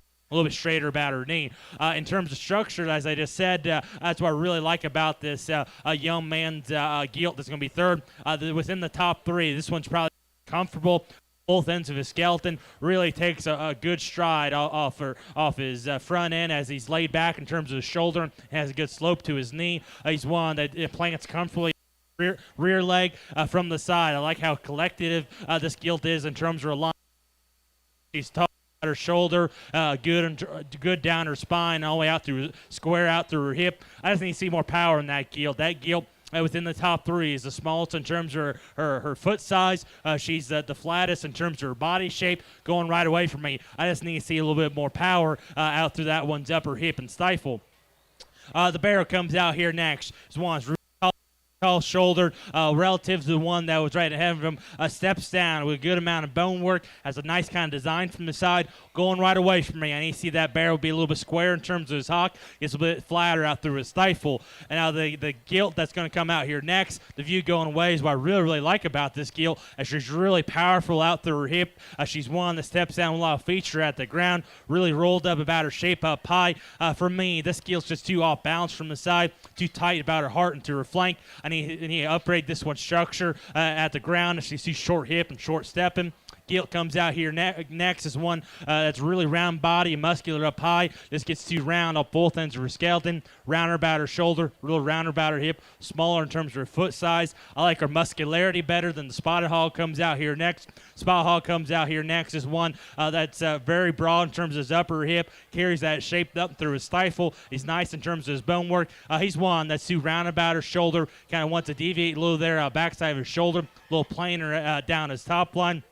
Barrel comes out here next as the one that's good in terms of his body shape, really round-bodied, practical built one that I just need to see a little bit more power and muscularity to him. He's too plain down his top, too plain out of his hip. The rock that rounds out the class is one that's really athletic in terms of his build. He's tall about his shoulder. I really like how fresh he is in terms of his leanness, in terms of his look. But that freshness works actually as a disadvantage as well, because he's one that's just too skinny coming and going. I need to see this one come with more groceries through his inner body. I need to see him come with more width at the ground before he can get him any higher. But nice kind of class we had there.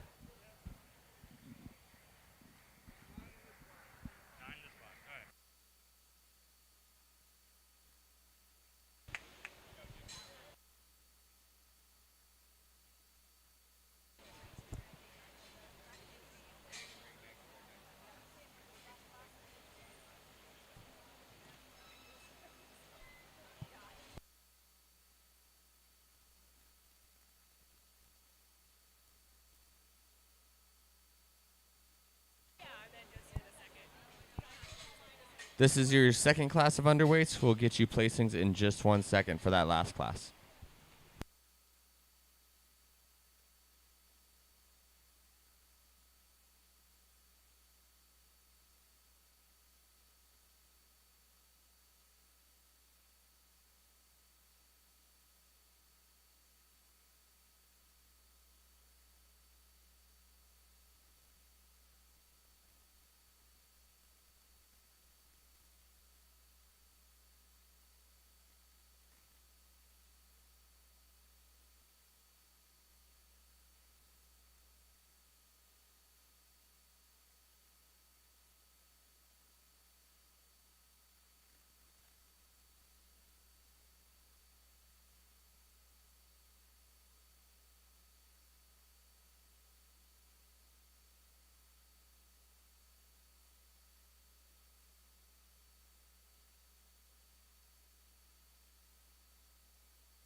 Here's your standings for that last class.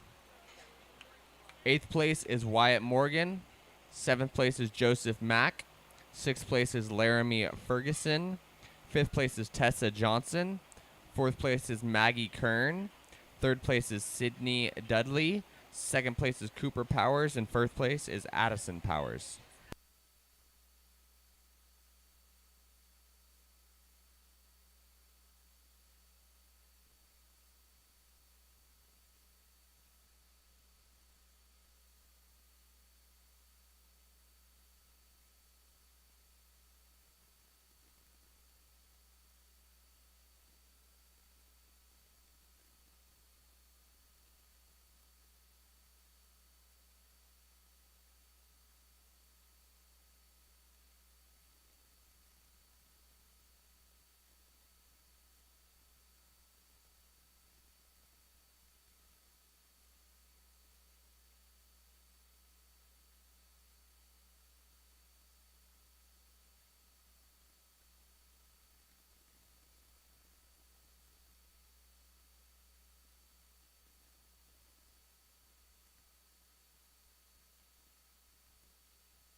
A very good class we have out here, and the one we use, the one we use is one that definitely needs to have a little bit more tune when we talk about lower body shape. But in terms of genuineness of width, genuineness of structure, stoutness, and with a wild look, the young man's barrel here running from me is an easy place to start. That thing is awesome in terms of skull shape. He's got his extension blade forward. Within these top three, he drives at me the widest in terms of his chest. He's still square about his knee. He's a barrel that's very big in terms of forearm and front foot, but he's still laid back in terms of his shoulder and his knee, which allows him to take a comfortable stride up front. Though he's a hog that we wish had some lower heart and flank, when we study him up high, he actually still has enough still has enough spread and turn to his upper rib for me. You work back from there. He's a hog that's still broad in terms of his upper pin set, still works some shape through his outer stifle, all the way down to a stout functional rear leg. Very nice kind of barrel here to win this class. Young lady in the far side of the ring, I really like shoulders back. This one's by far the rounder bodied, softer centered option that's still extremely stout and long about his hip, still good in terms of his hind leg motion.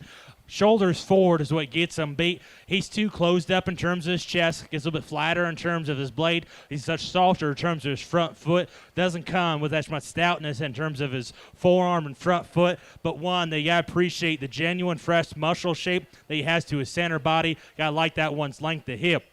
Similar things can be said about the young man's barrel comes out here next. Really rolled up back, really stout upper hip. He's good in terms of his mid-rib. Mid-rib shape comes out by genuine about his chest.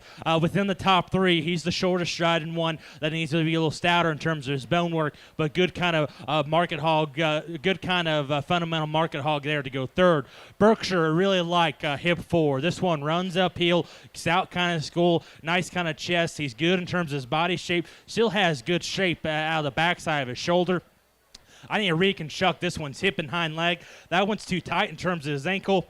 A little sharper about his hock. Consequently causes him to take an awkward, more uncoordinated step out of his hip and hind leg, but nice kind of bear there to go next. Black Gilt comes out here next. Really like this one's upper skeleton. Tall-shouldered, big hip one that's still rolled up in terms of the hydration shape that she has down her spine. This one needs more to her when we study to the center portion of her body. Proportionality is a little bit more off. A little long-bodied, a little short hip, a little shorter up front.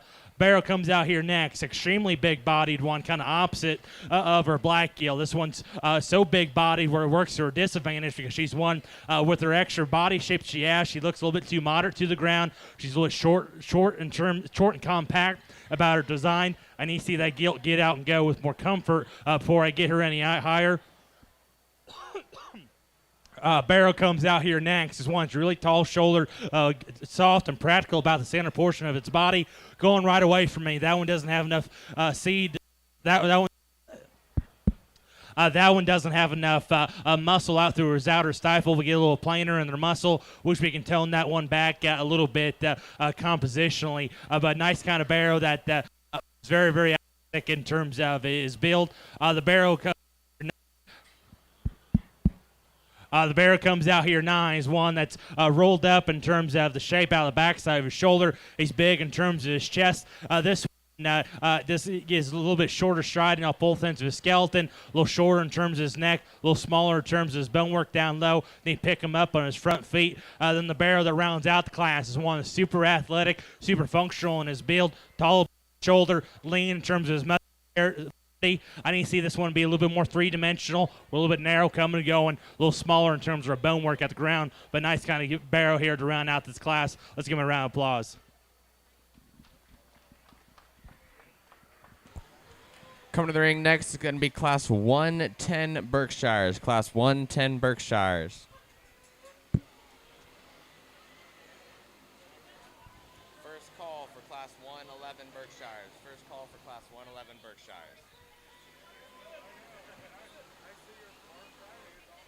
Here's your results from that last class. 9th place is going to be Sophia Chesnick. 8th place, Riley Johnston. 7th place is Laramie Ferguson. 6th place is Peyton Johnson. 5th place is Aniston Perez. 4th place is Morgan Cantwell. 3rd place, Wade Warm.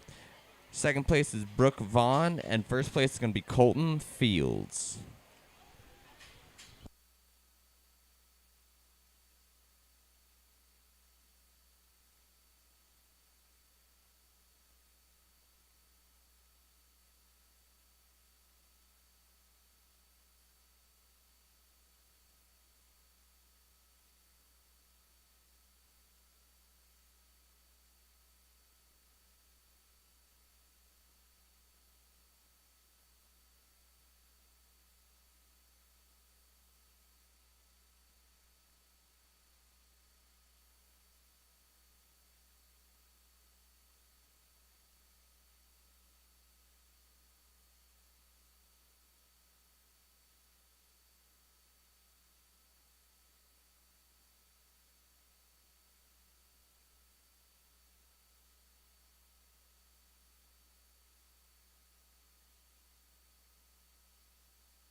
Once again, we have Flying M Photography taking pictures all week for us. Go to flyingmphotography.com to get your free download sponsored by Chevron. Make sure you thank the folks over at Chevron and Flying M Photography. Once again, that's flyingmphotography.com to get your free downloads sponsored to you by Chevron. We also have ringsidelive.co live streaming the whole event today. So if you have any friends or family that are able to make it today, make sure they go to ringsidelive.co to catch the live stream.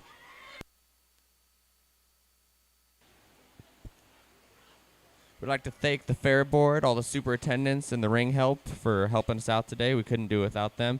All of our lovely sponsors that have sponsored the fair, as well as the pig show today. We'd like to thank all of them. Could not do it without the sponsors or the help. So make sure if you see any of them folks, you give them a big, big thank you.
You know, the good thing about Showmanship is a little bit preview of what's going to come throughout the show, and I only need a couple steps for me to pen the young man in the blue here, because I really like that pig in Showmanship, and I really like him out here. I think he's a easy place to start here.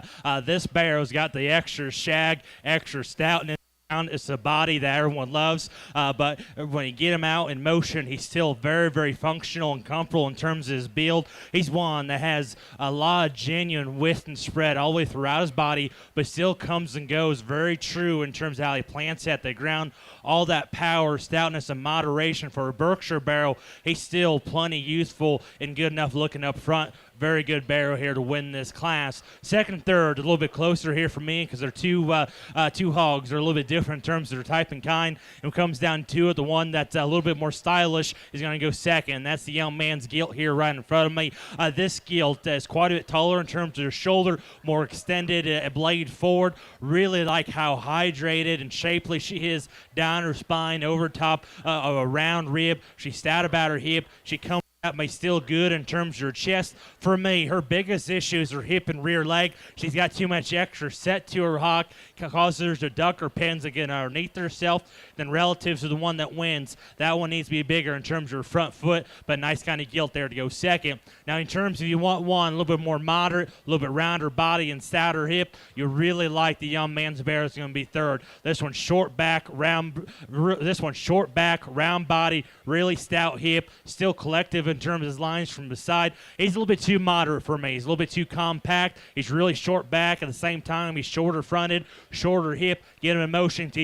He's too short stepping at the ground, and you see this barrel take a longer reach off both ends of his skeleton before I get him higher. Nice kind of barrel comes out here next. This one is probably a little bit more hydrated and rolled up about her shape than the one that's right above him, one that's still stout about his hip. This one actually probably gets around a ring with a little bit more reach and comfort than the barrel that goes third. I just need to change this one's lines from the side, as he's one that's a touch rounder about his hip. He's a little bit chunkier neck barrel that ties his neck a little bit lower in terms of his shoulder, kind of wanting to reach underneath himself ever so slightly, but really a genuine muscle hog that's still comfortable in terms of his build. The Gilt comes out here next, wanted to fight the young man, and once you get a good pass driving across the ring, I could tell that one is one that it needs to be farther up in the line, because she's one that's still good in terms of her lines, carries a lot of power down her top and out through her hip.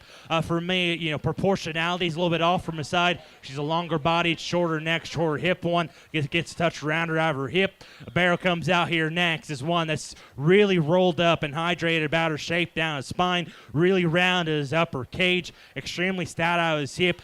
Organization in terms of skeleton's off. This one's too soft in terms of front feet, consequently cause that barrel be lower in terms of the point of his shoulder. He's softer in terms of his rear feet, so it causes him to be a little bit rounder out of his hip. I need to sound that guy's bone work at the ground. But one, you really got to appreciate the freshness that barrel has. He's fresh about his shape. He's perfect in terms of his composition. His balance and structure's off, so I had to sort him down. Really like how this barrel is put together in terms of the design standpoint from the side.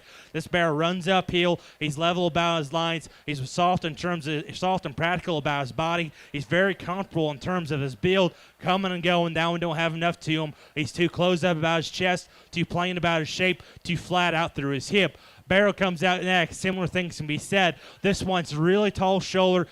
This one's really shouldered, good about its body shape. This one just needs more to him. One that's too narrow coming and going, too flat about his body. This one gets a little bit weaker in terms of his spine because he's a little bit longer in terms of his body, but cute-headed one that's tall shoulder and nice in terms of his build. Hog that rounds out the class is one that's really stout skulled, really big in terms of his front foot. This one actually probably has a little bit more lean shape than the two ahead of him. I need to see this guy get up and go a little bit more comfort off both ends of his skeleton. He's shorter about his step, at the same time a little bit drier about the center portion of his body. I need to see that one be more explosive coming and going before I get him any higher.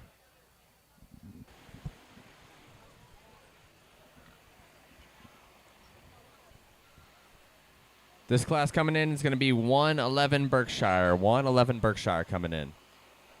Here's your results from the last class. Ninth place is going to be Wyatt Morgan. 8th place is Dakota Bernard.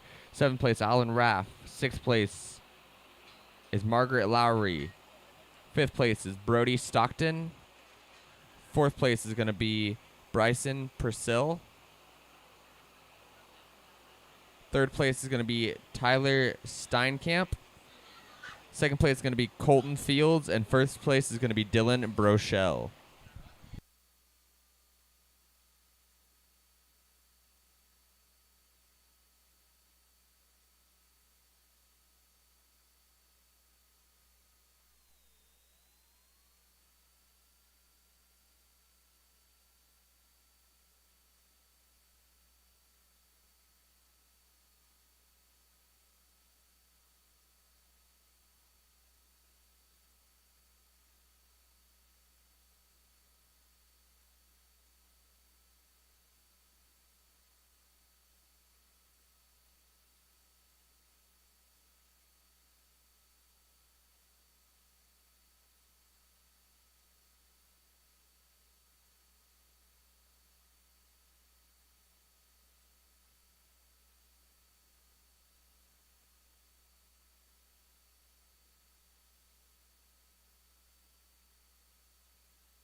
I wish our class winner had a little better attitude because I really like the young ladies Gilt here in the center ring.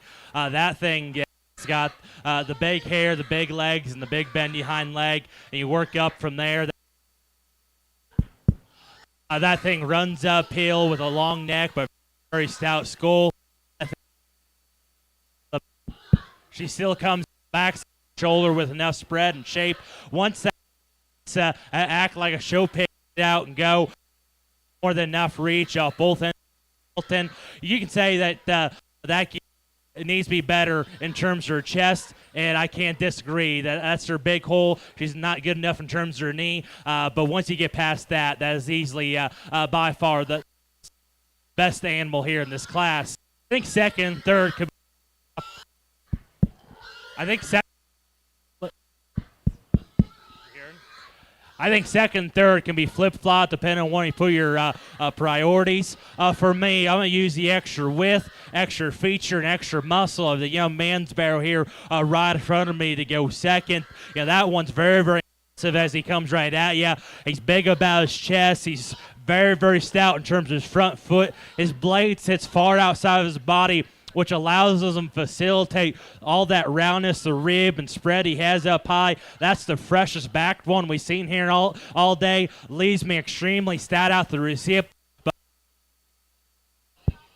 But all that stoutness to his hip actually works to his disadvantage.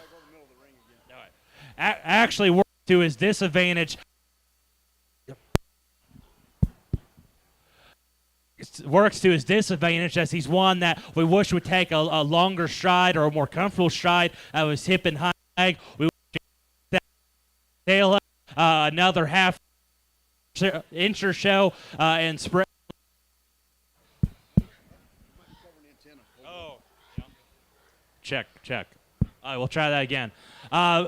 Like I said, all that power to his hip actually works to his disadvantage as he's a little bit shorter in terms of step out of his hip. Wish we saw a little bit more bend and reach out of his hip and rear leg. Wish we could pick his tail up an inch, lengthen his hip out a touch. That's really the advantage I can give to the young man's barrel here is third. That barrel has more flex to his ankle and hock, has a little bit more length to his hip. He takes a longer, more comfortable stride out of his hip and rear leg. That barrel's still rolled up in terms of his shape up high. This one's a little bit more exotic in terms of his look up front. For me, relative to the one that wins, this barrel's a touch smaller in terms of his foot size, smaller in terms of his rear bone. Doesn't leave me as powerful through his rib cage and out through his outer hip. But dang, that barrel has a very, very striking look there from his side, and he's good in terms of his shape up front. A barrel I really, really like that looks a little past 12 o'clock comes fourth. This thing's really tall shouldered, stout skulled. He's good in terms of his forearm. He's nice in terms of his body cage. Still has some shape out of the backside of his shoulder. This one just looks a little bit too past 12 o'clock. When I watch him come at me, he's too close up about his knee. He's crustier about his neck. I wish I could see him be a little bit more expressive about his shape up high. Same thing as the barrel that I put second. Wish this barrel had a little bit more flexible hind leg when we put it in motion, but that's getting ultra picky on a good kind of pig to go fourth. Barrel comes out here next. It's a little bit fresher in terms of his shape. A real muscular one that's really stout out through his hip. He's got good density to his rear. Need to change this one's organization from the side. He's too round off both ends of his skeleton. Wants to get a little higher in terms of his spine. Just throws off his bounce from the side. But nice kind of bear goes out here next. Real stout model one comes out here next. He comes at me big about his chest. Big in terms of his bone column down low. He's stout about his skull. For me, going right away for me. He needs to be better. Wants to push his hock outside of his skeleton ever so slightly. Gets too flat out through his stifle. Barrel comes out here next. Is one that's got a neat look up front. He's soft and practical about the center portion of his body. He's really tall in terms of the point of his shoulder. Need to change this one structurally. We're too far forward in terms of her shoulder, too closed up about her chest. We want to hock in from behind and get shorter about her step. Barrel comes out here next. Is one that probably works a little bit more shape out of the backside of his shoulder. He's one that probably has some more shape out through his hip. For me, this one it gets thrown off balance a little bit from the side as he gets a little higher in the spine. He wants to break down in his loin. My biggest issue is his rear leg. He wants to hyperextend that hock and kind of take an awkward step, then going right away from me. He pulls his hocks in too far inside himself for me to get me higher. And the bear that's going to round out this class is one that's real practical about his kind, a big body, easy feeding, easy fleshing kind of one that we wish would get out and go with more comfort off both ends of his skeleton. It looks like he suffered injury either at the farm or coming here to the show. Just doesn't want to get around the ring comfortably enough. Wish that bear was a little bit more aggressive about his shape as well. All right, here's your placings for that class. 9th place is going to be Waylon Strahl. Yeah, brings first and second. All right, we're going to do our Berkshire's drive, and then I'll announce the placings for that last class. Coming out of our first class is going to be Dylan Bochelle.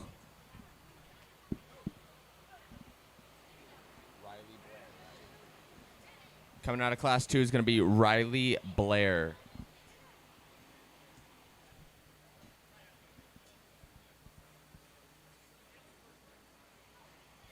Coming out of the first class is going to be Colton Fields.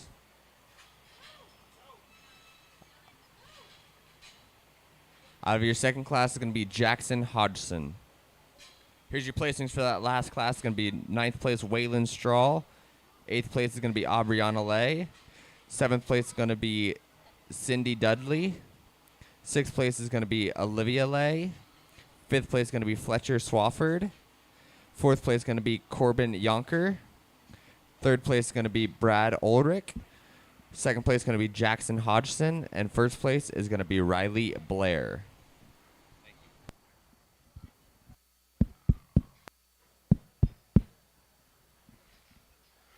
A great set of Berkshires we had out here today, and our first and second, our first out of the two classes are very similar in terms of what they represent. They're ones that are very dense in terms of their skeleton, they're functional in terms of their build, got some extra shag, extra look to them. For me, in my mind, it comes down to our two first to be champion reserve here today, and to simply put, it's the view driving right at me that sorts the pair. There's one that's quite a bit bigger chested and rounder rib, but still can get out and go with a lot of comfort while adding on a lot of stoutness. Young man's barrel of the first class can be champion. Young lady's Gilt here is going to be reserve. Let's give him a round of applause.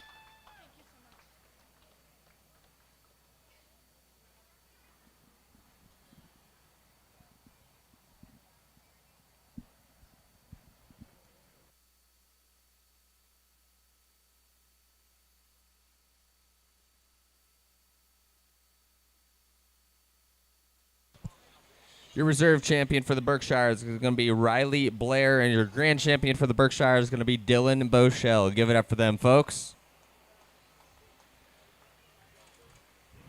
Coming in the ring next is going to be Class 120 Chester Whites. Class 120 Chester Whites.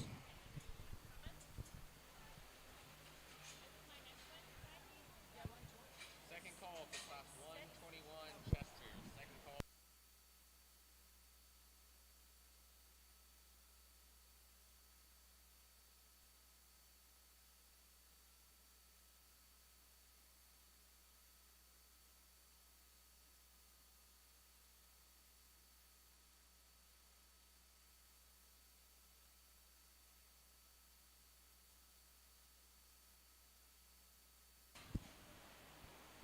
Once again, the pop stand is set up on the north side of the ring here. They got food and snacks and drinks and whatnot, and they actually have Chick-fil-A. They're serving Chick-fil-A today, so if you want some Chick-fil-A, go head over to the pop stand and get you something to drink as well, and thanks to them for coming out today.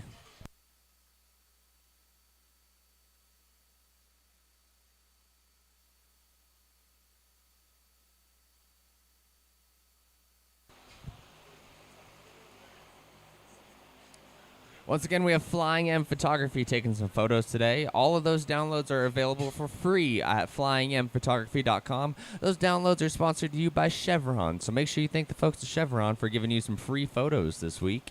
We also have Ringside live streaming this whole event today, so make sure you go to ringsidelive.co if you are unable to watch the rest of the show, or if you have some friends and family that would like to watch the show that aren't able to make it today, make sure you send them to ringsidelive.co. That is ringsidelive.co.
A nice way to start for Chester Show. I think an easy place to start with a young lady in kind of the green teal shirt here in the center ring.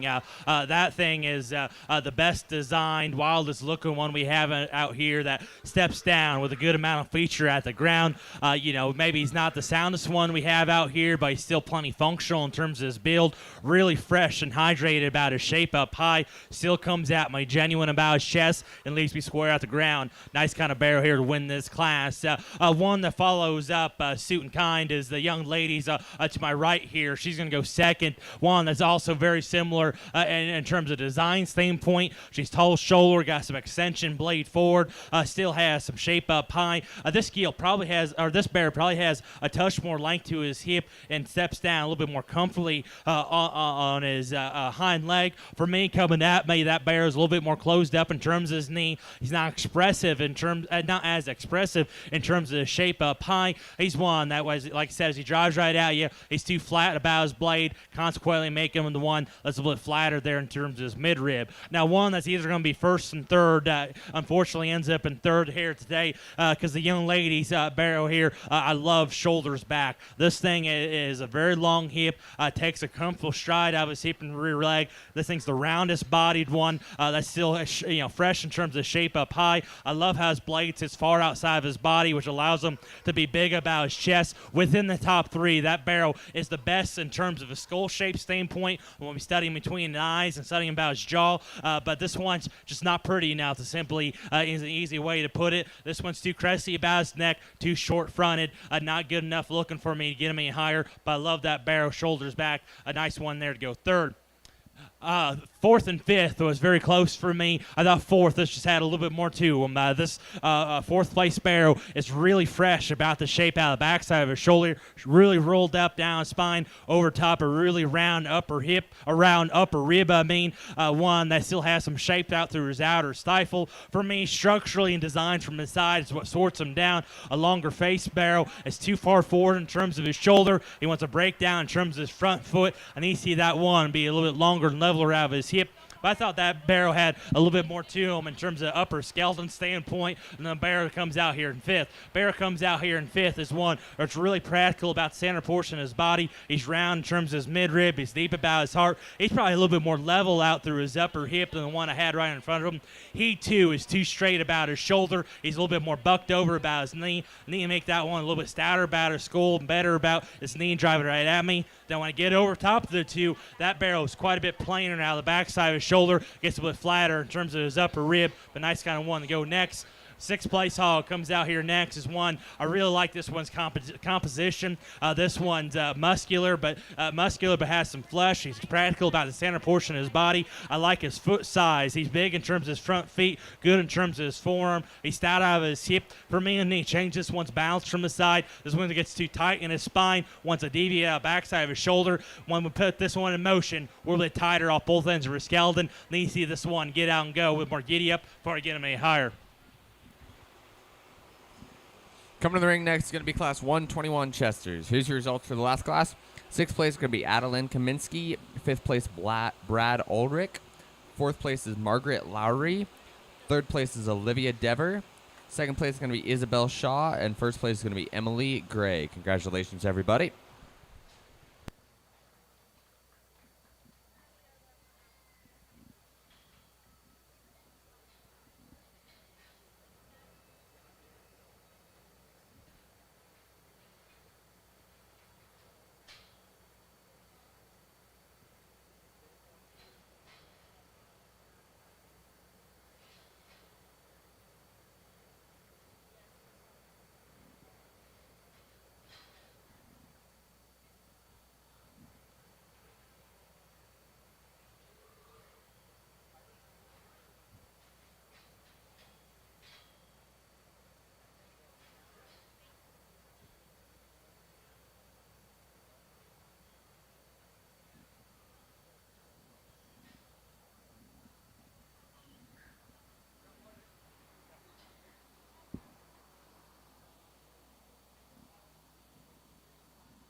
Nice class of Chesters we have out here. I think three barrows that are very are different in terms of what they represent and the kinds they are for the Chester breed. The Chester breed's kind of at a weird place right now in terms of what to breed to and what to do, and you can have a lot of different shapes and style.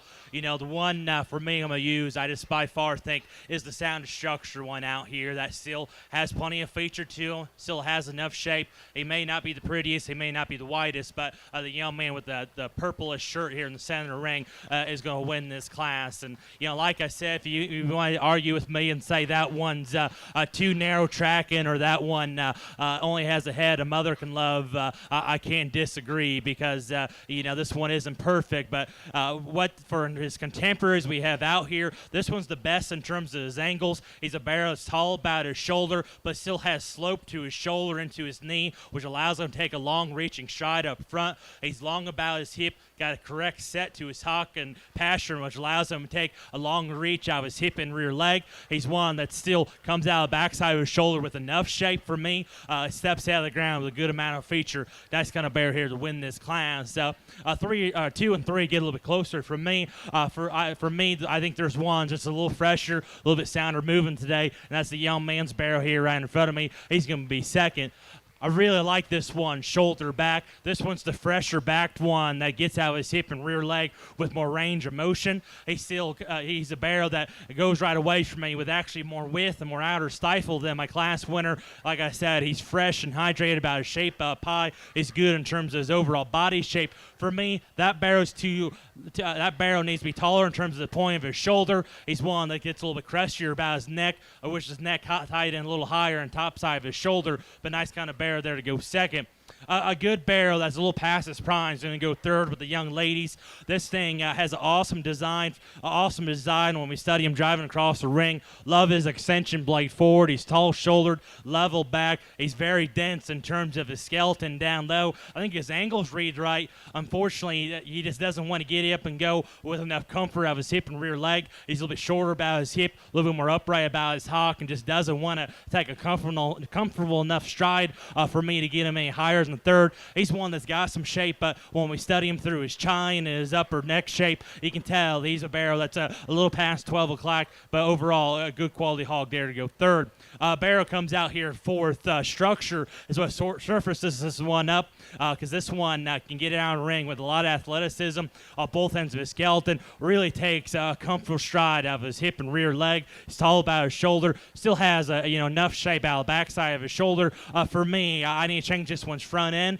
He's a little longer face, a little bit straighter about his shoulder. He's the smallest footed option of the top four when we study foot size, especially coming at us. He's smaller footed, smaller about his ankle. I need to lay him back in his knee, but he's comfortable out of his hip and rear leg. Got some extension blade forward. He's fresh about his shape, going right away from us. I wish that barrel had a little bit more shape to his upper hip and outer stifle, which is why I really appreciate this barrel coming out here next. This one's extremely round rib, extremely stout hip barrel. I really appreciate that. That thing packs a punch in terms of a robust body shape. He's still genuine in terms of his width down low.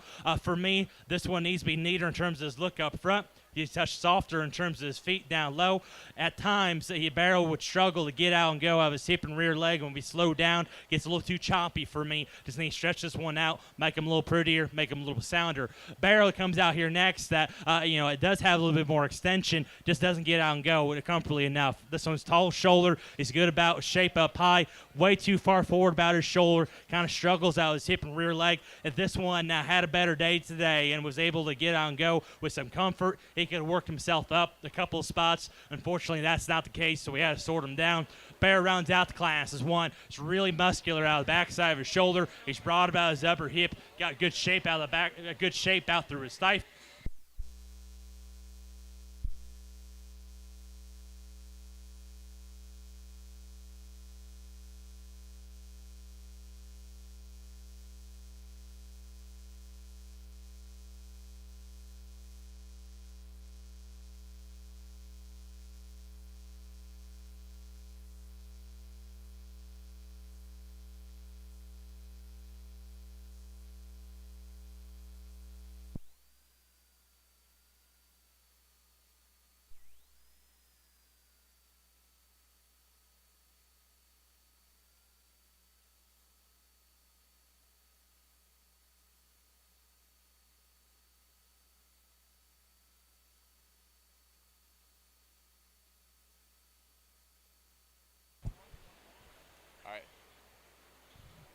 All right, here's your drive for the Chesters. Sorry about that. We just lost power for a second.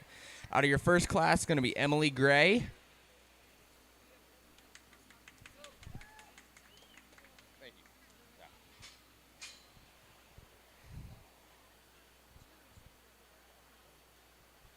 Out of your second class, going to be Cash Shelton.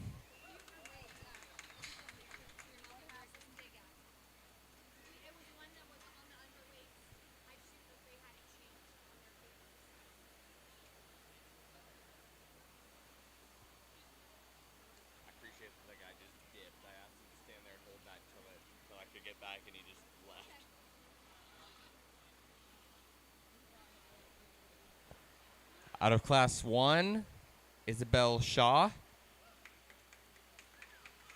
like this lady. Out of class 2 is Stockton Smith. Here's your results. Here's your results for that last class. 7th place is going to be Carson Lay. 6th place, Riley Joseph. 5th place is Corbin Yonker. 4th place is Morgan Henriksen. 3rd place is Hadley DeVitt. 2nd place is Stockton Smith, and 1st place is Cash Shelton. Congratulations.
Nice Chester drive we have out here, and our first out of the two classers are quite a bit different in terms of their type and kind. The one that wins the first class is one that is neat in terms of his look up front. He's good about his lines. He's got a stout tail. I think he's plenty functional out of his hip and rear leg. For me, I wish I can reconstruct this one's front end. The barrel that's a little bit longer about his face. It's just too straight in terms of his knee, in terms of his shoulder. We work back from there. We wish that barrel was a little bit rounder in terms of his forerib, but a nice one in terms of his upper skeleton. And look, and the bear that wins the second class is the opposite, at the ground, is big-footed, really, really sound. I love the angle he has to his front end. Gets out of his hip and rear leg with enough comfort, with a lot of feature. He's one that still has good shape of his upper portion of his skeleton. I like how he's soft and pliable about his heart, mid-rib, and depth of body. Enhances his balance from the side. Like I talked about earlier, he's not the prettiest looking thing up front. He's one going right away from us, so it's a little bit wider between his hog. So kind of depending on where you put your priorities. My priorities are you got to be big-legged, you got to be sound, have a little bit of extras to him too. So for me, logically, this barrel is going to be our champion.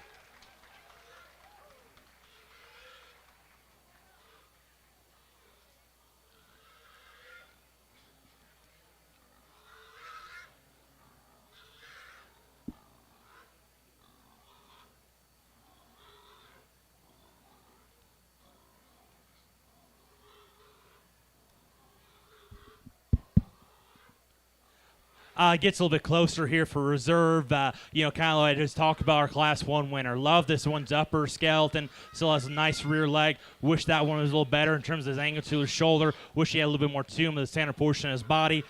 the barrel that wins that was second in the second class. Love him, shoulders back. He's fresh about his shape up high. He's good about his body shape. He's got a long hip, steps down on a big rear leg. It's not the tallest shoulder thing in the world. Wish he was one. Now, it was a little bit neater looking up front, which is a little better about his knee. So just kind of pick your poison in terms of what you want to do.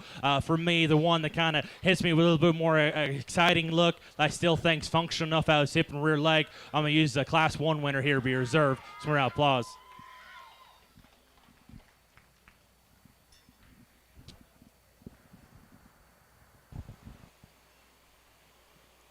Your reserve and grand champion for the Chester White division. Your reserve is going to be Emily Gray. And your grand champion for the Chester White division is going to be Cash Shelton. Give it up for them. Calm down. We don't want to overexcite everybody.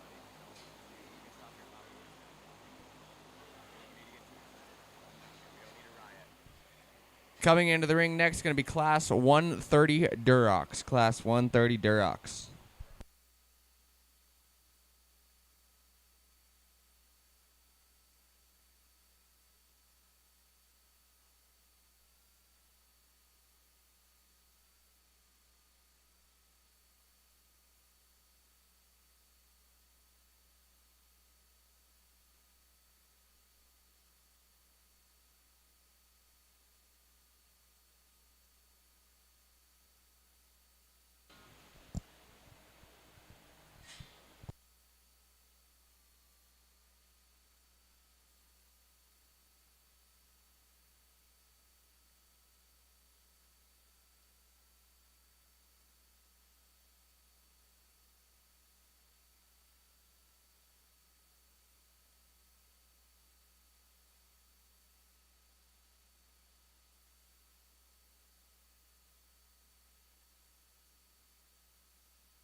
Very good top two here in this first class of Durocs. I think these are ones that are great in terms of their design. They're good in terms of being genuine hogs that are comfortable in terms of their build. There's one out here that's a little bit bigger chested. There's one out here a little bit bigger legged, and I'm going to stick with what I've been doing all day and use the one that's a little bit denser in terms of their bone work, more laid back in terms of their shoulder, and use the young lady in the blue here right in front of me here to win this class. And this bear, I'll be first to say, I wish I could change his front feet. He's a little softer up front. He's just okay in his knee. But that bear is by far the bigger footed, bigger forearmed option. That's better to the angle to his knee and to his shoulder. For him being soft in terms of his front feet, I still think he's tall enough in terms of his shoulder. He's one that, maybe isn't just the most muscular or most hydrated in terms of shape out backside of his shoulder, but still has a shape, enough spread. He's stout enough out through his hip. I think he utilizes his hip and hind leg with a little bit more flex too. A nice kind of bear here to win this class. Now one that's a little bit neater looking, a little bigger chested, a little bit more raw in terms of shape up high is going to be second. This bear is really, really impressive coming out. He's big about his chest, thick about his jaw. He's got a neat look, blade forward, really rolled up about his back shape up high, and he's stout out through his hip. For me, I couldn't get past his front end in terms of how his shoulders laid in. He's too far forward about his shoulder, too straight about his knee, causes him to kind of tiptoe a little bit more up front. He's a bear relative to my class winner. He's a little bit smaller in terms of his ankle. He's a little smaller in terms of his rear bone, but nice kind of bear there to go second. One that, if we were just judging him off picture, would be an easy place to start with the young man's bear coming out here next. Really like this one standing still. Awesome skull shape, tall shouldered, fresh back shape. One, I love this one's hair coat and skin quality he has. He's good in terms of his chest view. He's laid back in terms of his shoulder, his knee. Simply put, this one's not sound enough. He's too short striding out of his hip and rear leg. If this guy could just take a longer, reaching, more comfortable stride off both ends of his skeleton, he would have been an easy place to start. Unfortunately, today he's just a little bit too choppy off both ends of his skeleton, so we had to slide him into third. Kind of opposite spectrum, a barrow that is awesome in terms of his build. It's going to come out here next. A barrow that's tall-shouldered, really comfortable off both ends of his skeleton, busted open about his chest. This one needs more to him. He's too plain in terms of his shape up high. He's flatter about his body, flatter about his hip. Barrow comes out, Gilt comes out here in fifth. It's the opposite. This one's got all the muscle and power that you want. Really a big back, really stout hip. One's got a lot of feature to her. Just a little coarse here today. She's a little coarser in terms of her ham-loin junction. Not as neat in terms of her look. A little bit tighter in terms of her build. 6 through 10 come out here next are ones that all of them had plenty amount of muscle to them. All of them are ones that has some feature. Just a little bit design and structure issues. Like the one coming out here 6 needs to be a little bit better looking. One's going to come out here and 7 needs to be a little taller about his shoulder, a little bit stronger in terms of his passions. Similar things can be said about 8, 9, and 10. Let's give them a round of applause as they exit the ring.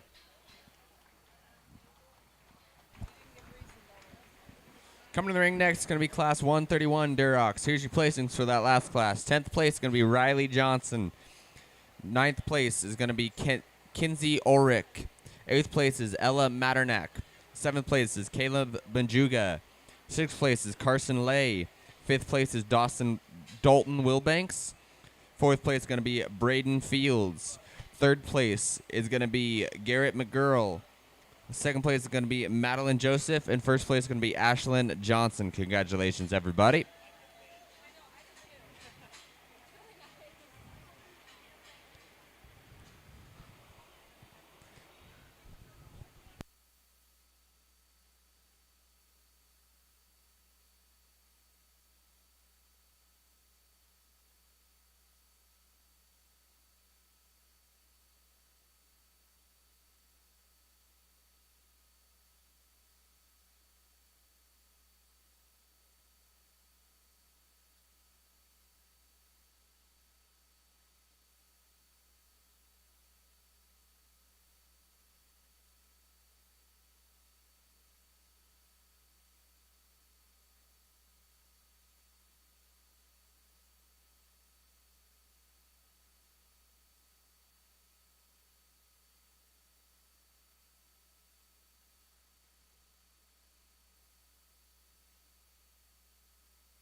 We're going to finish off the Duroc division, and then following the Hampshire division, we're going to be taking a short lunch break.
Just a reminder, following the Hampshire division, we'll be taking a 30-minute lunch break. Following the Hampshire division, we'll be taking a 30-minute lunch break.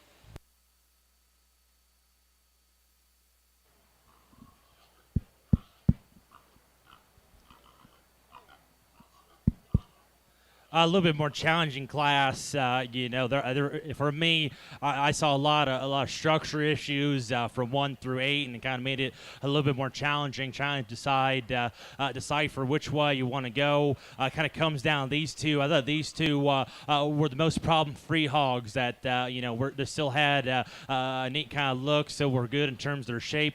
There's one that's a little past 12 o'clock. There's one that's a little fresher that we wish we can change how he hooks up to his stifle. The young Mansbarrow's one that we talked about is a little past 12 o'clock, and he's laid back in terms of his angles, but he gets pretty tied up the longer we drive, and he's showing his age, and so I think you can kind of flip a coin, and depending on where you put your priorities.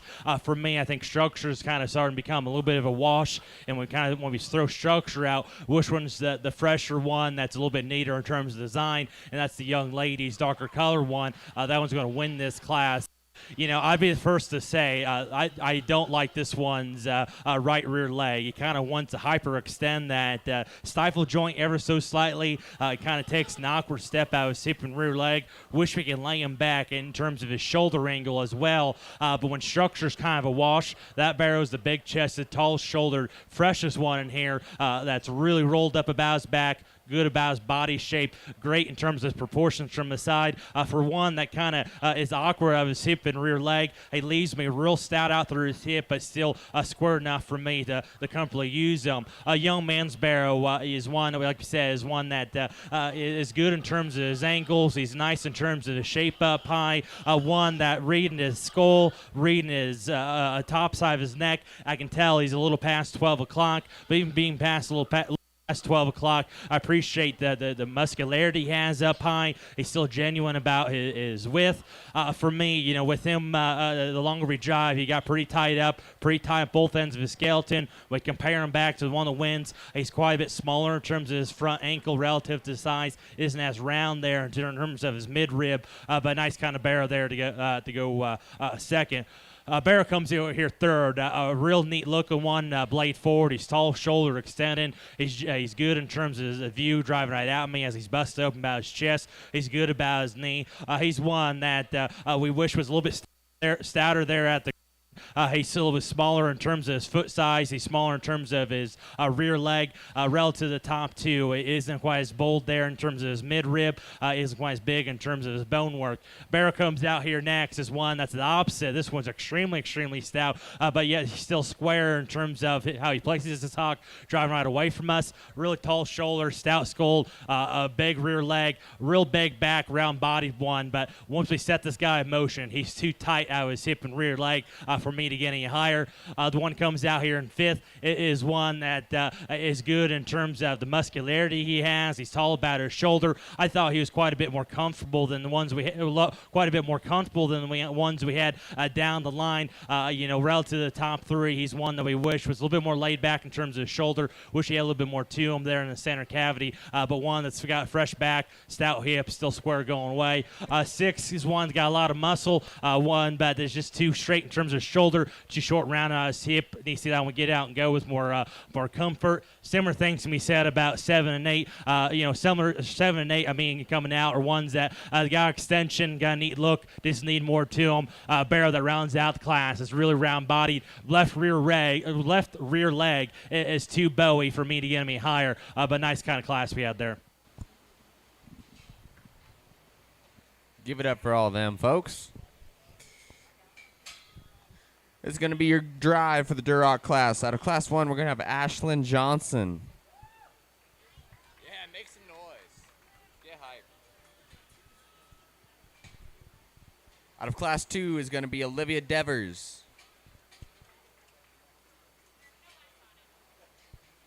Out of Class 1 is Madeline Joseph.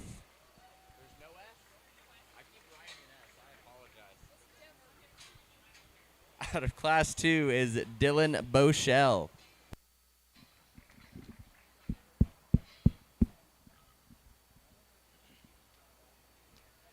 Here in our champion Duroc drive, our two class winners are actually pretty similar in terms of the design standpoint when we study them on a profile view. Tall shoulder, good about their lines. They're bold and pliable about the center portion of their body. They got good length to their hip. The one that's just quite a bit sounder today is the one that wins the first class. She's going to be our champion here today.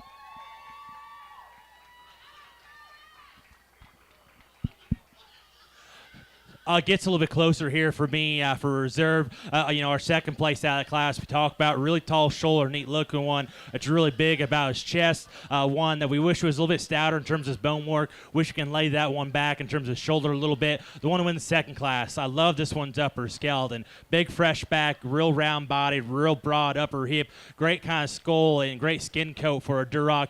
I just can't get past this one's right rear leg. We're pushing that sipho joint pretty far outside of our skeleton. We're getting pretty uncomfortable as we drive longer and longer. And for me, the one I'm more comfortable using today, one that's a little safer in terms of his build. Second place out of the first class is going to be a reserve. Let's get a round of applause.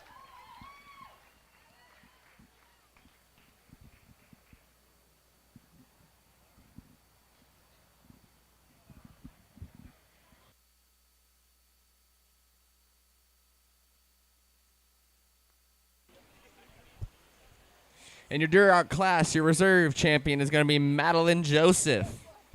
Your grand champion is going to be Ashlyn Johnson. Congratulations, ladies.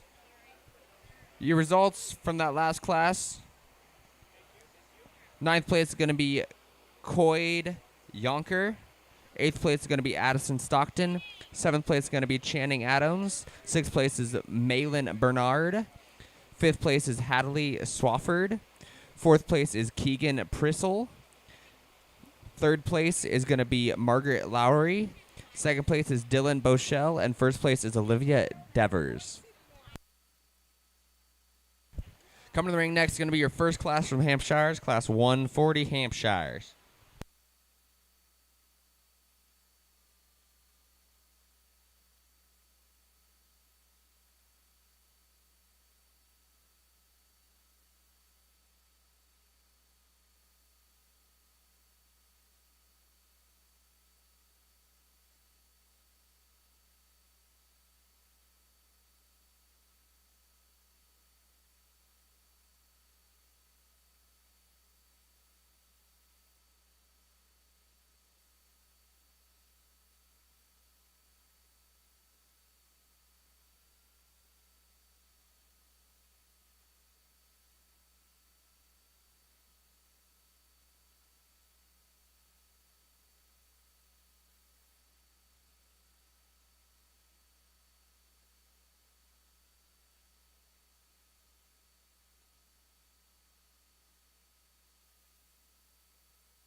Once again, we have Flying M Photography taking pictures all week for us this week.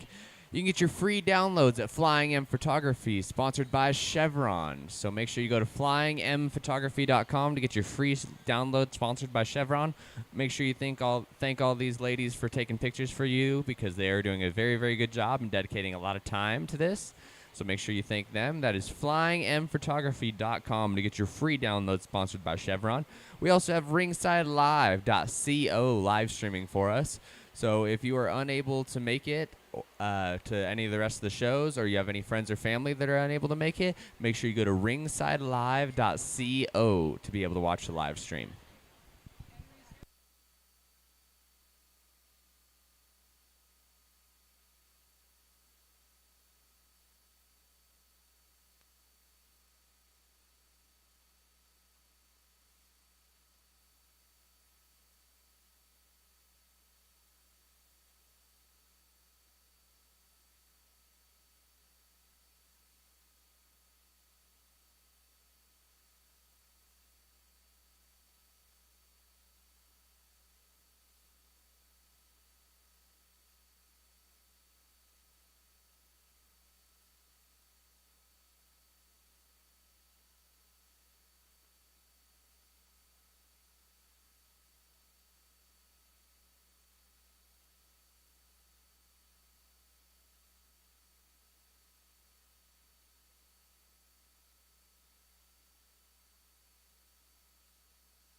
Once again, after the Hampshires, we're going to take a 30-minute lunch break, and then we'll go right into the Herefords following that lunch break. 30-minute lunch break following the Hampshire drive, and then right into the Herefords after that break.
A nice way to start off our Hampshire show here.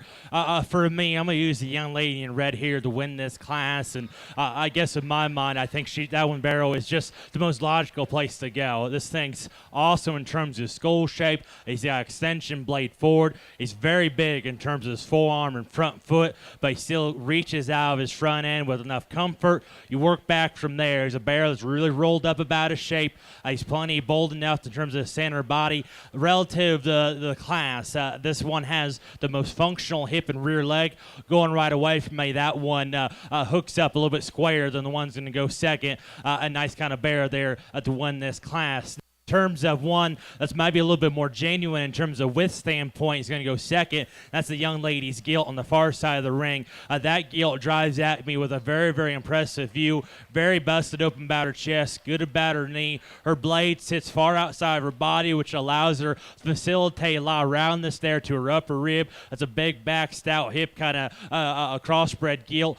For me, when we study her from the side, I read that Gilt being a little bit rounder off both ends of her skeleton. She's a little rounder out of her shoulder, a little rounder out of her hip.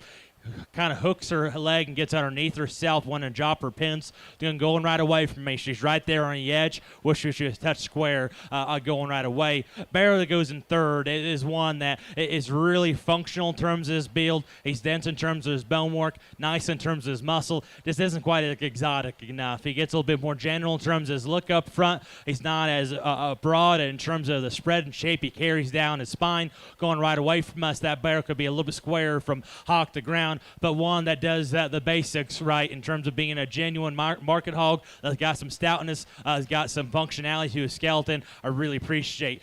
Barrel comes out here next. I really like hip forward. He's tall shoulder. He's good looking. Got a stout skull. He's big about his chest. He's big in terms of his forearm. Got real expressive shape out of the backside of his shoulder. Then he changed this one's hip and rear leg. This one's too tight ankle, too tight out of his hip for me to get him any higher, but definitely one that's neat from hip forward. Barrel comes out here next. Opposite spectrum. Really like this one shoulder back. This one's probably a little bit longer hip. One that's got a decent reach out of his hip and rear leg. For me, this one isn't good enough in terms of his chest. Needs to be better looking, a little tighter ankled. Barrel comes out next. Is one I really like from the profile. Tall shoulder, jet level, big legs. Needs more to him. Opposite spectrum on 7. 7's really broad and round body. Just a little bit too moderate there at the ground. 8 is one that's neat looking, big legged, just a little bit narrow coming and going. 9 and 8 are very similar in terms of their design. They're hogs that are got good genuine width, good genuine muscle. They change up their balance. I thought the one in 9th had a little bit more stoutness to her. The one in 10 is one that's a little bit neater looking. Both of them need to be a little bit stouter at the ground. Need to balance up a little neater from the side. A good class. Let's give them a round of applause as they exit the ring. Coming to the ring next is going to be Class 141 Hampshires. Here's your results from that last class. 10th place is Malin Bernard. 9th place is Briley Bidelic. I apologize. 8th place is Logan Zeminski. 7th place is Shelby Boxberger. 6th place is Delaney Wymira. 5th place is going to be Elena Shaw. Fourth place is going to be Kelsey Boxberger. Third place is going to be Kaylee Johnston. Second place is going to be Emery Modernak. And first place is going to be Hannah Davis. Congratulations.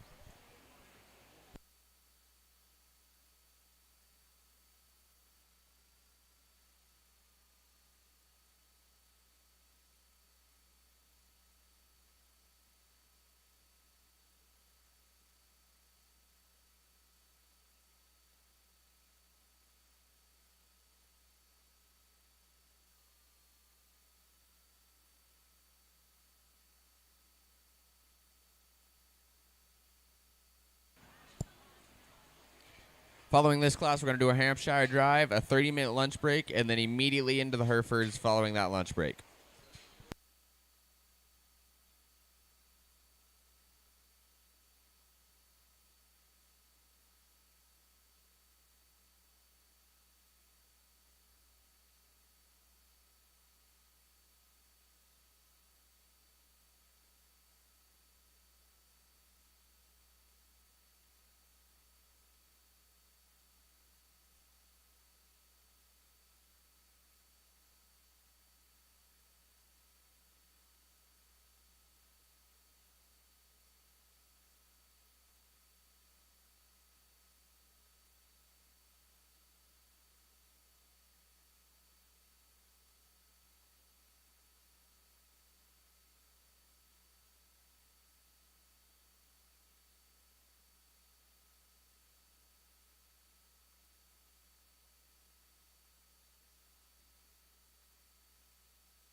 awesome top pair of Hampshire barrows to start off our Hampshire show.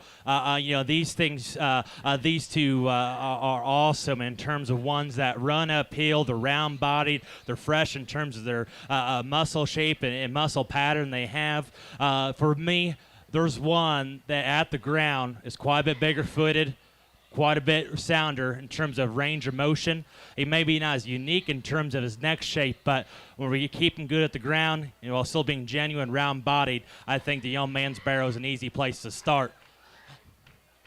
If we're going to neck judge him, the second place barrow would be an easy place to go. But, for me, you got to be, it's nice to have a neat kind of look, but you got to have the basics right. You got to be big-chested. You got to be big-legged. You got to be very, very sound, and that barrow does that. When we work up from there, he's extremely round-bodied. He's a big back barrow. With all that stoutness and power that he has, still tracks right away from me, even square from hip-pock to ground in the barrow that's going to be second. There, a barrow that's going to be second, way neater looking up front. Like I said, tall shoulder, more extended blade forward. He's cuter about his jaw shape, cuter about his neck shape, really raw and rolled up about his shape up high. He's probably more expressive than my barrow that I used to win, maybe even be a little bit broader in terms of his upper pin set. But at the ground, he's the barrow that's smaller in terms of his forearm and ankle. He's a little bit more forward in terms of his shoulder blade. He's a little bit shorter in terms of his hip, going right away from me once a roll nose ever so slightly. And ultra picky on a very, very high quality barrow to be second here today. Barrow comes out in third. I love from the profile. This one's really tall shouldered, neat looking, blade forward. Awesome in terms of how his lines are put together from the side. Extremely long hip and takes a long reaching stride out of his hip and rear leg. I just wish this one read a little bit more like a man. At the ground, he's a little bit smaller in terms of his foot. He's flatter about his body. He's one that's just not as stout and bold and broad as our top two, but one that has a striking look from his side with an awesome kind of structure underneath him. I really, really appreciate that about him. It's his height, the shoulder, and structure that puts him over the barrow that's going to be fourth here today. Barrow that's going to be fourth here today is the stouter one when we study him at the ground. He's bigger and denser in terms of his skeleton. He's one that's stouter in terms of his skull. He's one that when we study him from the profile driving across the ring, you would think this barrow getting right behind him is going to be impressive in terms of the width and mass that he has. Unfortunately, it's the opposite. You get behind him, he's flat in terms of his body. He's flatter out through his hip. He's one that reads staler in terms of his shape up high. He's a little older in terms of his head and neck. Then up front, he's too soft in terms of his front feet, so we had to put him fourth. Barrow comes out here next. This one is definitely fresher in terms of his appearance. He's fresher in terms of his shape up high. He's actually rounder about his body. He's stouter about his hip. He's a neater looking barrow. Doesn't get out and go good enough. He's too short striding out of his hip and rear leg. It's because he's, not put together right in terms of his hock structure. He's got too much set to his hock, and it doesn't allow him to reach far enough with enough range of motion to him to get out and go. He's one that reads a little bit smaller in terms of his stature, but a good barrow that's very, very highly presented. Barrow comes out here in sixth. This one, he's got a lot of muscle, really round body. I just wish that guy was a little bit stouter at the ground. Wish he was a little bit neater looking. As we bring 7, 8, and 9 out, 7 was one that had all the power in the world that you want. Shoulders back, short body, big back, stout hip one that needs to be better up front. Too soft footed, wants to roll on his front feet. The young man's Gilt that goes next is one that's neater looking and really raw in terms of her shape. Need to change that one's proportion. She's too long bodied and short hip. And the young ladies bear around out the class. Really, really stout skulled, lean shaped one that needs more to them, but very, very good class.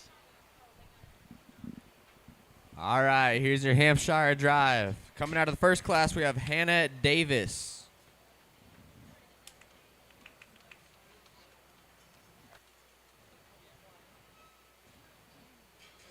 Coming out of class 2 is going to be Cade Smith. Yeah.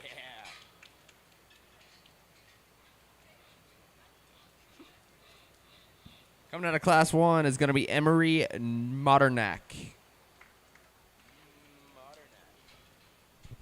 Coming out of class 2 is going to be Haley Walker. Here's your results from that last class. 9th place is going to be Aubriana Lay. 8th place is going to be Cade Banghart. 7th place is going to be Danica Lambrecht. 6th place is going to be Blake Boschel. Fifth place is going to be Cadence Funk. Fourth place is going to be Addison Hodgson. Third place is going to be Cade Simpson. Second place, Haley Walker. And first place, Cade Smith. Congratulations, folks. Just a reminder, after this drive, we're going to take a 30-minute lunch break. And following that 30-minute lunch break, we're going to go right into Class 150 Herefords. Class 150 Herefords.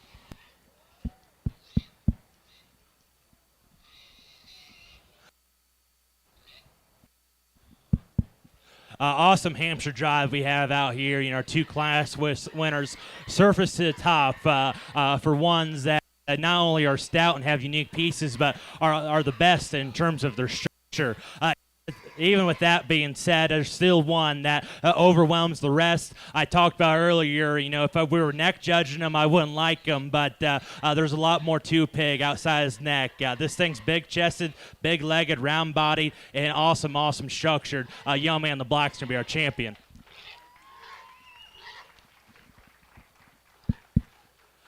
It gets a little bit closer here for reserve because I love my Class 1 winner at the ground. Really big-footed, really sound, great skull, really rolled up about his shape up high. I just don't think that barrel's got enough to him coming and going. He's a little bit more closed up about his knee. It's a little flatter about his body. Wants to pull his hock in going away. So for me, logically, second place is going to be reserved.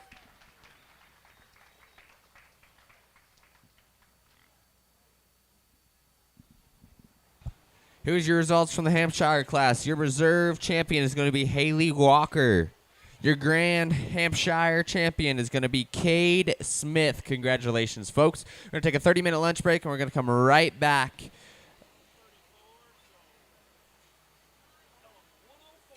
.105, we're coming back. 105, we're coming back with Class 150 Herefords. At 105, we are coming back.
All right, we're going to get started here with our first class of Herefords, Class 150.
Once again, we'd like to thank you all for coming. We'd like to thank the fair board, superintendents, ring help, and all the volunteers here. It would be impossible to put on an event like this without them.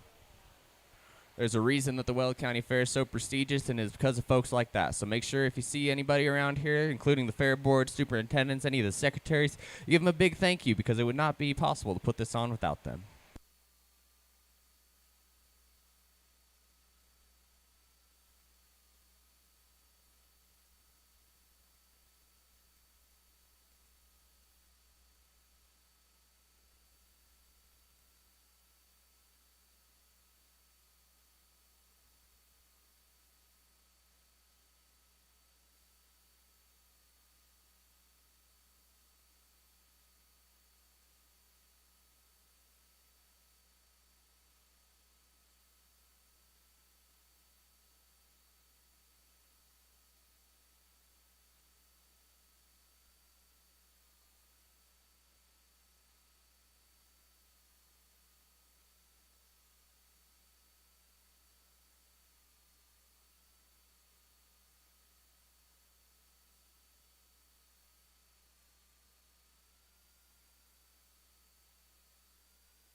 Nice way to start off our kick back up after lunch with the Hereford show. For me, I'm gonna use the young man's barrel here right in front of me to win this class. I think this barrel, is one of the most genuine ones we have in the class. He's good in terms of his chest. He's one of the better ones in terms of the spread and shape he has up high. Works a lot of shape out through his outer stifle. He's one that is still got good length to his hip and set to his hock. Still comfortable once he wants to get out and go. Young man with the white-headed one here is going to be second. He's one that I really like. This one's designed from the side. He's extended blade forward. He's good in terms of his feature down low. He's laid back in terms of his ankles. He's one that I wish would have a little bit more to him when we get right behind him. He's one, though he has some hydration and shape out of the backside of his shoulder, and he's broad in terms of his upper hip. He's not as bold there in terms of his mid-rib and lower body. He's relative to the one that wins, but nice kind of bear there to go second. And in terms of the profile, I really like the young lady's Gilt here that's going to be third because shoulders back. This one's one of the soundest structure ones we have out here. That's really good in terms of how our lines are laid in or from the side. For me, going right away from me, that Gilt needs to be broader in terms of her upper hip. I need to see that Gilt step down with more feature at the ground. And then up front of the top three, she's the one that gets the crestiest about her neck and comes with the most jaw on the bottom side of her neck. Now shoulders back, I really like this this Gilt that comes out in fourth. Really big back, stout hip kind of Gilt that steps down with a lot of feature. I got to change that Gilt up front. That one's too cresty, too general about his look up front. It kind of gets a little bit more coordinated in terms of the step out of the front end, but really stout, muscular one. Barrow comes out here next. Good looking, raw shape, really stout out of the hip. And you see that one get out and go with more comfort. We're a little awkward in our step. And then the little awkward in his step because as we watch that one go away, wants to push his hock too far outside of her skeleton. But I like that one's muscularity over the Gilt. It's going to round out the class.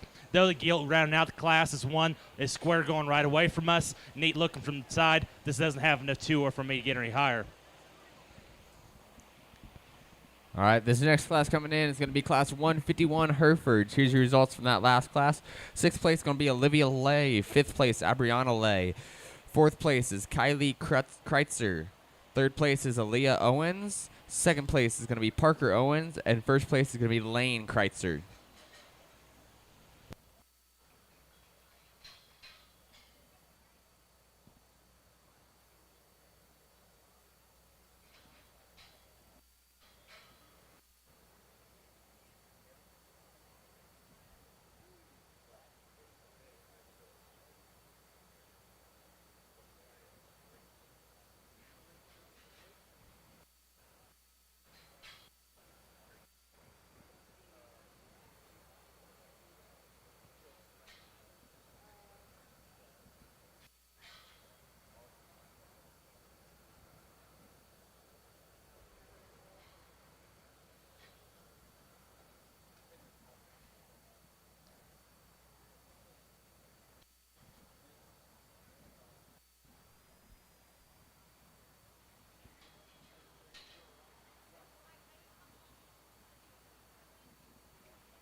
Once again, our judge for today is Adam Grattert.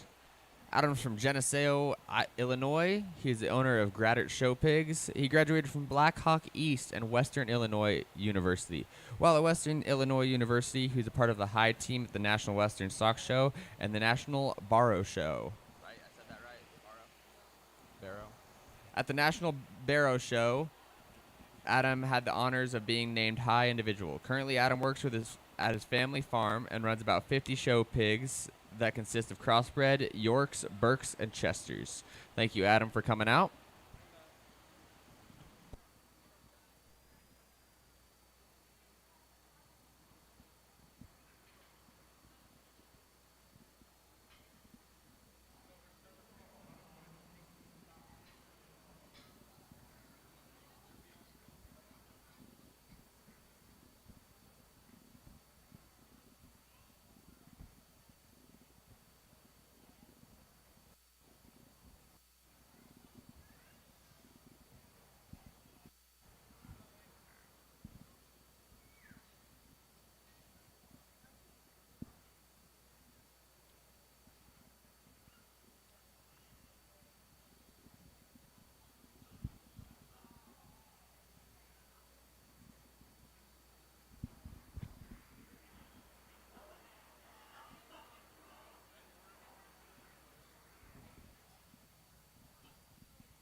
Very, very good class of Perefords we have here in our second class. And we get down to these two, and these two are the ones that I think balance up the best in terms of how their lines are put together from the side. They're ones that are very, very fresh and muscular in terms of the muscle pattern they lay on them. They're ones that are comfortable in terms of their build. We got one that's a little bit more moderate and stouter, and we got one that's a little bit neater in terms of her look. We'll come down to it. The one that just hits me with so much more power going right away from us is the young lady's barrel here right in front of me. This one's extremely genuine coming at me. Big about his chest, blade sits far outside his body, extremely round about his center cage, and carries that spread all the way back to a very, very stout hip with all that width. That barrel, though he's a little bit on his edges, still stays plenty square at the ground. A nice kind of bear here to win this class. Now, in terms of one that's neater in terms of look, maybe steps down a little bit more bone, that's the Gilt here is going to be second. This Gilt has a striking image from the side, really ties a sharp look high on top side of her blade. She's great in terms of her line. She comes at me big about her chest. This Gilt steps down bigger on a bigger foot and more density to her skeleton. Going right away from me, she isn't as broad she isn't as robust in terms of her cage.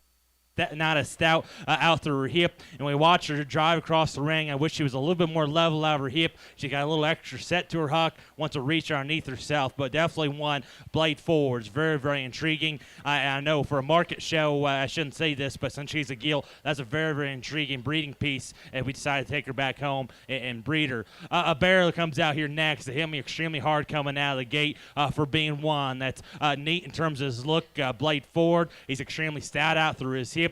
I like his proportions in terms of his length of hip, length of body, and length of front end.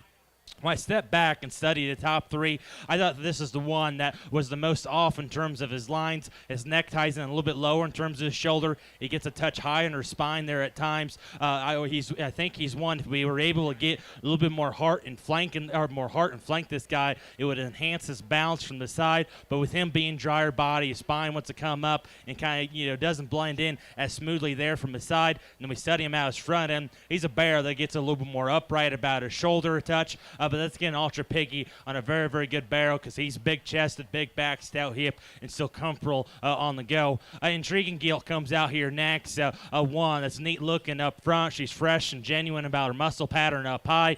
Still comes at me big about her chest. Similar things I said about the barrel in front of him. I wish I could reorganize this Gilt skeleton from the side. Yeah, she's one, though she has extension blade forward, I wish she would be a little bit more relaxed in terms of her spine. She wants to get a little rounder at her hip, kind of throws off her balance. That when we study the top four on a profile view, we can square up that hip. I think she can work herself up because she's big-legged, comfortable, and genuine. Gilt comes out here next as one that's really, really soft in terms of center portion of her body, tall shoulder, comfortable in terms of her build. She just needs more to her. The barrel that rounds out the class is one that's really lean and muscular at the ground. He's too far forward in terms of his shoulder. He's one that's he's small in terms of his front ankle. And you see that one be more robust and three-dimensional coming and going before I can get him any higher. All right, here's your Hereford drive here. Coming out of Class 1, we got Lane Kreitzer.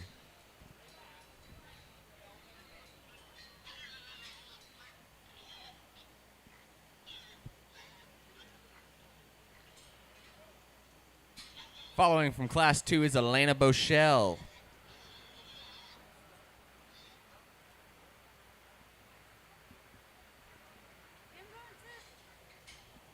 Coming out of Class 1 is going to be Parker Owens.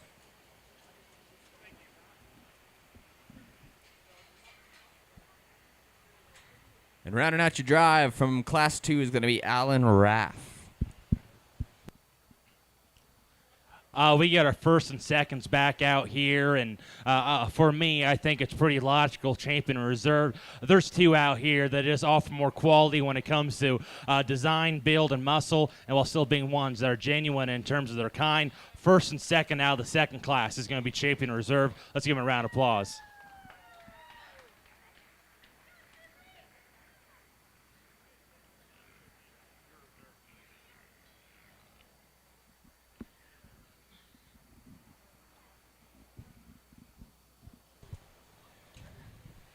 Your reserve champion from the Highland class, Hereford class, I apologize, is going to be Alan Raff. Your grand champion is going to be Elena Boschel. Congratulations. Your results from that class before. Sixth place is going to be Chesney Adams. Fifth place is going to be Channing Adams. Fourth place is going to be Rylan Jennings. Third place is going to be Tyler Shaw. Second place, Alan Raff. First place, Elena Boschel. Our next class is going to be Class 160 spots.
A very good spot class we have here, and for me, it comes down to the young man in the lighter blue shirt and the young lady in the purple shirt. Those two are the fresher barrows of the three out here that are good in terms of their body shape. They're ones that, at the ground have some feature. Both of them are a little bit awkward in terms of their hip and rear leg. The young ladies' barrow's got a little bit extra set to them. The young man's over here going right away from me, kind of pushes his hock a little bit farther outside himself and also has a little bit extra set and a little bit softer in that rear foot. And so I was trying to kind of understand, how they utilize their hind legs, and it's kind of a little bit of a wash. For me, what it comes down to it is that there's one barrow that's neater looking. He's better about his proportions, and even though he's a little awkward in terms of his set to his hock, he does have some fluency and flexibility to the hock and passion to allow him to reach it past his tailhead and going right away from me. I thought he was the square hocked option, and so for me, I'm going to use the young ladies' a barrow to be our champion spot today, and use the young man's barrow here to be reserved. The young man's barrow, like I said, is one that from the side probably has a more eye-appealing, hock shape and hip length. He's a barrow that's really round rib, extremely big forearm and front foot, big back, stout hip in that guy. When comparing him back to my champion, he's the one that's showing a little bit more age, isn't quite as tall in terms of the point of his shoulder, isn't as neat in terms of his neck shape, and like I said, going right away from me, it gets plenty wide for me, but that's still a good stout spotted market hog here to be reserved. Young man's barrow on the far side of the ring, I really like for just being a more of a problem-free hog relative to some of his contemporaries. He's genuine about his chest. He's got extension. He's good in terms of his muscle shape up high. I like how he proportions from the side.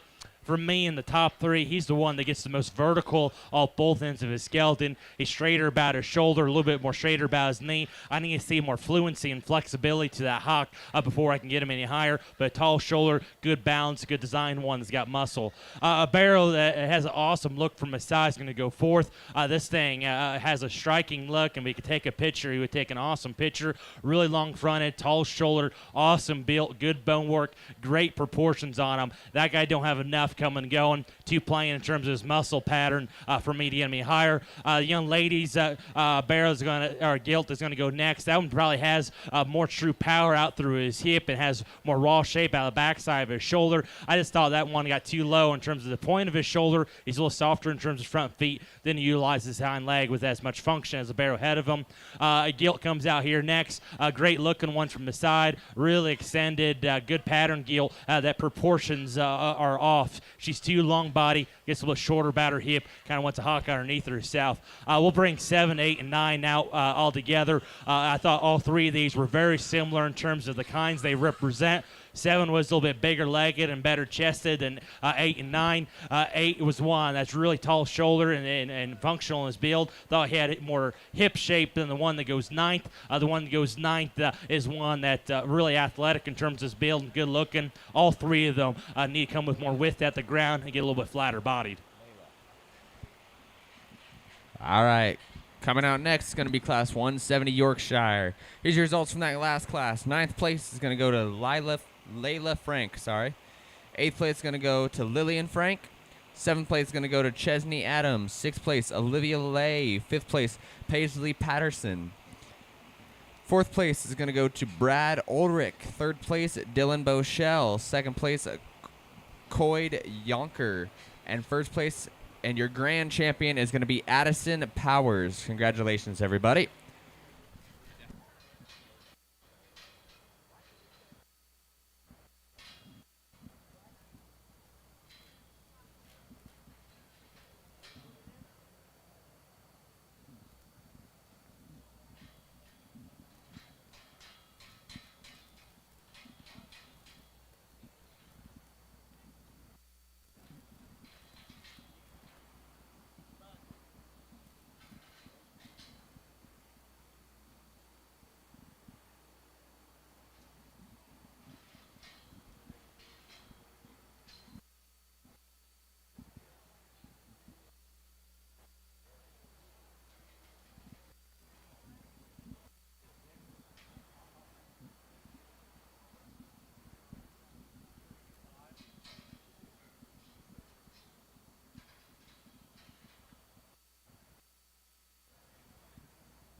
I think a really easy place to start with the young ladies. Very, very shaggy Yorkshire barrel here in the middle of the ring. That one only took 3 steps for me to find his quality. That one's the best design barrel here in the class. That really steps down with a good amount of feature. Love his skull shape, great looking one. Relative to the one that goes second, he's more appropriately put together in terms of his shoulder placement and the angle about his shoulder. He opens up with more raw shape out of the backside of his shoulder. He's one that we're a little skinny when we study him into his midrib, but that's getting ultra picky on a very, very good kind of barrel here. This class. Shoulders back. I really like the young ladies in black's barrel. Shoulders back. That barrel is good in terms of spread and shape. Carries up high. He's stout about his hip. He's one that has enough function to his hip and hind leg and leaves me square. He's broad about his pin set. I need to change this one's front end and how his shoulder angles put together. This one's neck ties in too low in terms of his shoulder. She's too upright about his shoulder at the same time, so he gets a little more tippy-toed in terms of how he reaches out his front end. But one that shoulders back is very, very neat, just too straight up front and just doesn't tie everything together quite with enough bounce for me to get me higher. I thought 3 and 4 were very similar, and we can bring them both out at the same time. Both of them are short-backed, round-bodied ones that come at me very genuine in terms of their chest. Simply put, the young man's Gilt there is just the stouter one that's more unique in terms of the look. That Gilt's way more extended blade forward, stouter about her skull, bigger about his foot. Both of them are too short-strided and short about their hip. The young man's, like I said, is just a little bit stouter, neater, comes with a little bit more raw shape up high. Though the young lady's barrel, could be a little bit longer hip, but relative to 1 and 3, probably gets around the ring with more comfort. At the end of the day, I just need to see that barrel step down with more foot size. Isn't quite as neat in terms of his look up front. Isn't quite as rolled up in terms of shape up high. Then 5 and 6, as they come out, I just thought 5 had a little bit more stoutness and muscle to him today. I need to reorganize that one's skeleton or reorganize that one's balance from the side. Though the young man's going to round out the class is one that has a neater looking one from the side. I just need that one to be a little bit stouter coming and going before I get him any higher. Coming to the pin next is going to be Class 171 Yorkshire. Here's your results from the last class. 6th place is going to be Carson Lay. 5th place, Kaylee Kreitzer. 4th place is going to be Cadence Funk. 3rd place, Gannon True. 2nd place, Ellie Stevens. And 1st place is going to be Lindley Dever.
Just a reminder, we got Flying M Photography taking pictures all this week. Go to flyingmphotography.com to get your free download, sponsored by Chevron.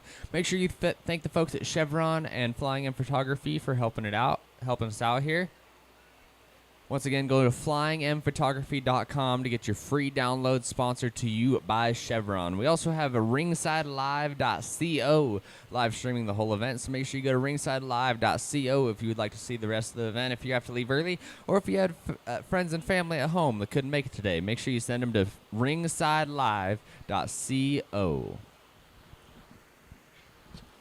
We also have the pop stand set up on the north side of the pin here. They got some drinks and snacks and food and whatnot over there. So if you get hungry or thirsty, make sure you head over there to the pop stand. I believe they also have some t-shirts and sweatshirts for sale over there. So if you're looking for some new t-shirts or sweatshirts, you got some over there.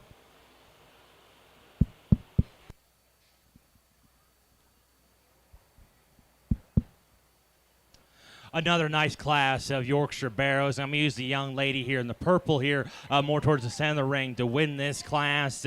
Driving right at us. That's the barrel that's quite a bit square and bigger about his chest. You step off him, and that one's the more eye-appealing one when we study his neck shape and how it ties up into his shoulder. He's still laid back in terms of shoulder and knee to allow him to get off his front end with enough comfort. He's jet level about his lines, really round about his body, gets out of his hip and hind leg with a lot of comfort. Good kind of bear there to win this class. Nothing to take away from the young ladies. Yorkshire bear is going to be second. Real stout skull on this one. Real stout skull on this barrel, and this thing's really rolled up in terms of the shape out of the backside of his shoulder. He's extremely sat out through his hip, steps down with a great deal of feature. Just got to change that one up front. Wants to close up in his knee too much is what's neat in terms of his neck shape. Barrel comes out here next. Is one that just does the basics very, very well. This one's round body. He's good in terms of the width and genuine muscle it has. It's comfortable in terms of his build. For me, I need to see this one be a little bit better in terms of the design. We're a little bit lower in terms of our point of her shoulder, touch rounder about his hip, but that's a sound functional barrel that comes with a lot of product. Good kind of hog there to go next. Young ladies, Yorkshire hog comes out here next, is one that on the stand could take a neat picture because it's short back, tall shouldered, good in terms of his bone work. Once we set in motion, I had to sort him down. This one isn't sound enough, too straight in terms of the shoulder, way too short about his hip. Just need to see that one get out and go with more comfort. 7 comes out, and we can bring 7, 8, and 9 out.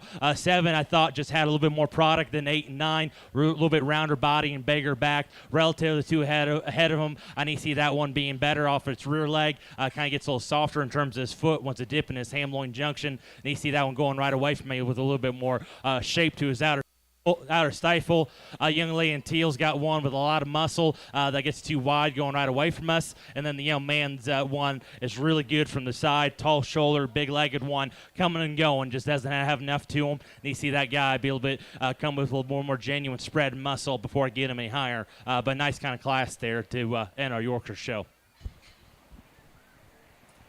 All right, here's your Yorkshire Drive from Class 1. Lindley Dever.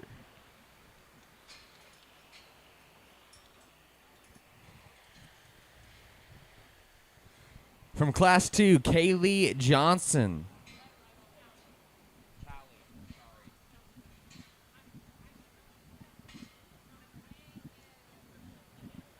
From Class 1, Ellie Stevens.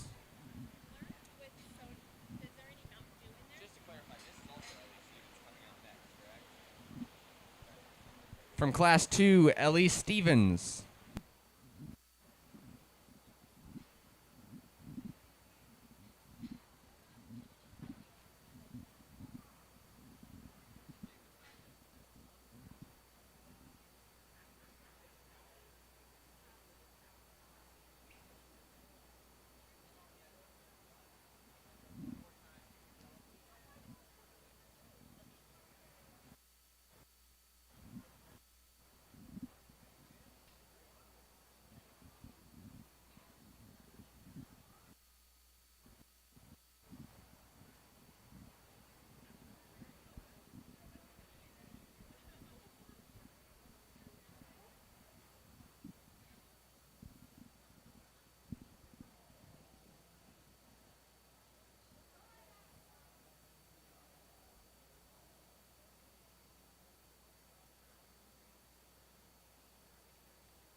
Here's your placings for that last class.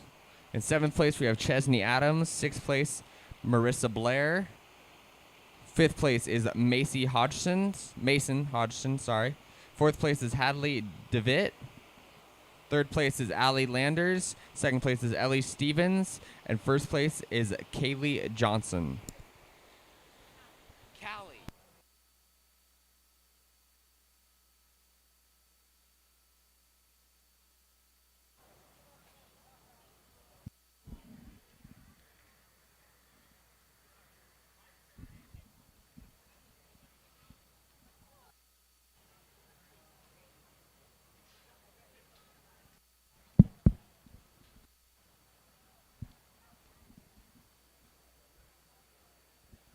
It gets a little bit closer out here for our champion Yorkshire more than I initially thought. These two barrows actually stack up together relatively well in terms of how they're put together in terms of design standpoint and the genuineness that they have, and they're just overall types and kinds. Both of them are ones that are good in terms of the hydration they got up high. They're good in terms of their length of hip. They're ones that when they're fresh and ready to go, we're very, very comfortable in terms of their build. I was actually surprised. I was thinking our bigger one was going to be so much rounder body, but really that's kind of a wash between the two. Both of them could be a little bit bolder in terms of their forerib. Our one in the first class is one up front we wish was a little bit better. We're getting a little bit softer in terms of our front feet, and in terms of show day feel, we wish this one had a little bit more heart and flank to them. And so I think you can go either way in terms of where you want to put your priorities. For me, there's one that I think's just a little bit more ready today. That's better in terms of its front foot and knee coming at me. I'm going to use the young lady's heavyweight to be our champion. Use the young lady's lightweight to be reserve. Let's give them a round of applause.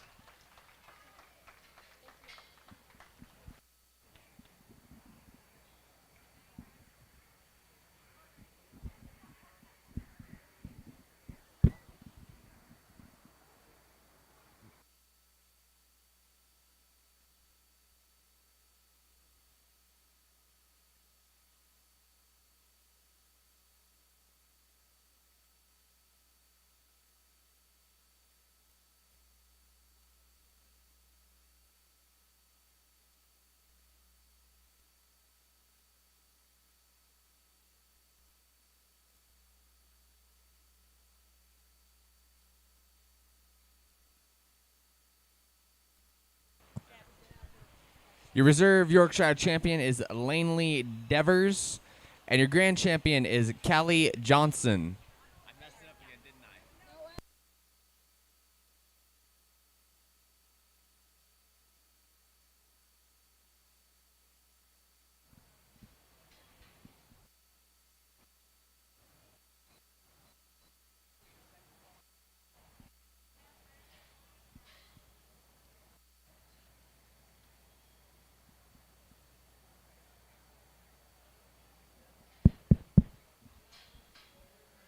Just three in this class. Let's go ahead and place them as I talk them. I think there's one that's an easy place to win. As the young lady in glasses there in the center of the ring. That barrel is easily the highest quality one in terms of a design and build standpoint. That one still comes and goes. Very genuine in terms of his width at the ground. It's true in terms of his structure. Extremely round body. A round body individual that's still cute in terms of his look up front. Very, very high quality pulling barrel here to win this class.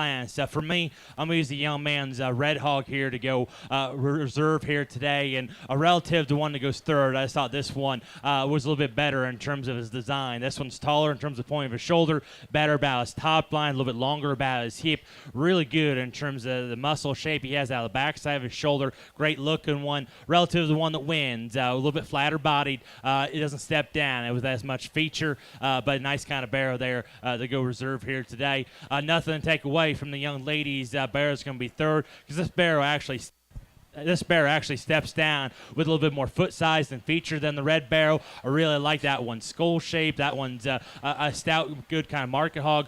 Stadium kind of going across the ring now. I need to change that one's design. We're a bit lower in terms of our point of our shoulder. We're not as robust or sharp in terms of our edges out of the backside of our shoulder. Need to square that one up out through his hip. But nice kind of barrel to be third here today. In the other purebred division, your reserve champion is going to be Stockton Smith. Your grand champion is going to be Lindley Dever. Give it up for them, folks. Coming to the ring next is going to be Class 190 light crosses.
A very good way to start off our crossbred show. For me, going right away from us, most logical place to start for me is the young ladies Calico driving across the ring. You know, both of them are ones that could be a touch square in terms of their hock placement. And once you make the decision that both of them need to be better, that's the one that's quite a bit longer in terms of her hip, quite a bit more extended blade forward, really rolled up about her shape out of the backside of her blade. She's very comfortable at both ends of her scale in terms of how she plants and drives. Still comes at me true enough in her chest for me to comfortably use her to win. Initially, I thought the Blue Barrel was one that's going to be a little bit short hip, at least square in terms of his hock. But when I got right behind him, he not only is he short hip, but he also pushes his hock farther outside of his selkin. So I had to slide him into second, though he is one that is very, very big legged and tall shouldered, round in terms of his upper rib shape. He's still neat in terms of his front end. I do appreciate that he's the stronger pasturing option between the two. But for me, if you're short hipped and also a little bit wider hock, I got to put you second. Young ladies, Blue Barrel comes out here next. Is one that looks like we sustained an injury on that right rear foot, and every so often she'll kind of want to gimp off it. And there are times as the drive wore on, she was doing Barrow was doing better, but at the end of the day, that one's front foot is just too injured for me getting higher. He is a Barrow that's great in terms of his design. He's really round in terms of his body shape, good in terms of being a long hip one that's square going away. Just unfortunately can't get around the ring comfortably enough for me to get him higher. Nice kind of Barrow comes out here next. Tall shoulder, stout skulled one that's big in terms of his forearm. Going right away from us. I need to see that one come with more muscularity out of the backside of his shoulder. He's also a Barrow that's a little bit shorter in terms of his hip, but love his skull shape, love his forearm shape. He's tall about his shoulder. I thought he got around the ring a little bit more comfortably than the young ladies one that comes out here next. This one is a lot, and it's a good and bad. It's a lot of in terms of muscle shape and cage and hip shape that we love to see, but all that power, it kind of hinders her ability to get around the ring. He's a little bit shorter in terms of step up front, a little bit shorter in step from the rear, and then up front, I wish I could trick that one out, make him a little bit neater looking, but love the power that one offers. Barrow comes out here next. Was similar with the 1 and 7. Both these hogs were tall-shouldered, big bone ones. Thought this one had a little bit more body shape to him. For me to get that one any higher, just need to see that one leave me with a more true power. Blue one, her love is fresh shape, height the shoulder, a little bit shorter hip, needs a little bit drier with that center body. Then 8 and 9 coming out. Just thought 8 had a little bit more power to him. He's a stout hip, short backed one that just needs to be stouter in terms of his feature. Gets a little bit wide going away. Then the Calico going to end the class as one tall shouldered, sound structure one that's just too plain out of the backside of his shoulder for me to get me higher. Coming to the ring next, going to be class 191 light crosses. Here's your results from the last class. 9th place is going to be Caleb Majuga. 8th place is going to be Fletcher Swafford. 7th place is going to be Caleb Banghart. 6th place is going to be Addison Stockton. 5th place is Emery Modernock. 4th place is going to be Allison Elcott. 3rd place is going to be Ashlyn Johnson. 2nd place is Colton Fields. 1st place is Emily Gray. Congratulations.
very, very easy place to start with the young man in the blue here. This one's got the big legs and can go very, very soundly on both ends. Watch that barrel go away from me, and that's an extremely broad upper hip.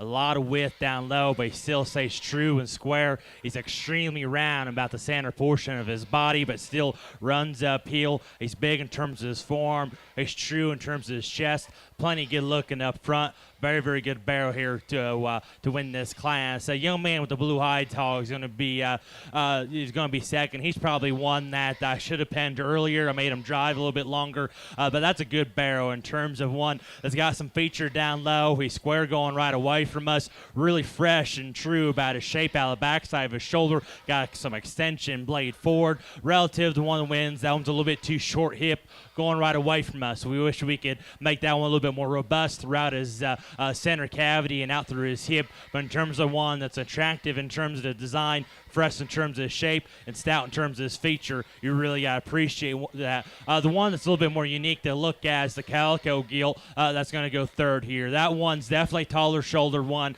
That's got a great skull and a lot of extension blade forward. This one comes out backside of her shoulder with a lot of shape all the way out to a stout, broad hip.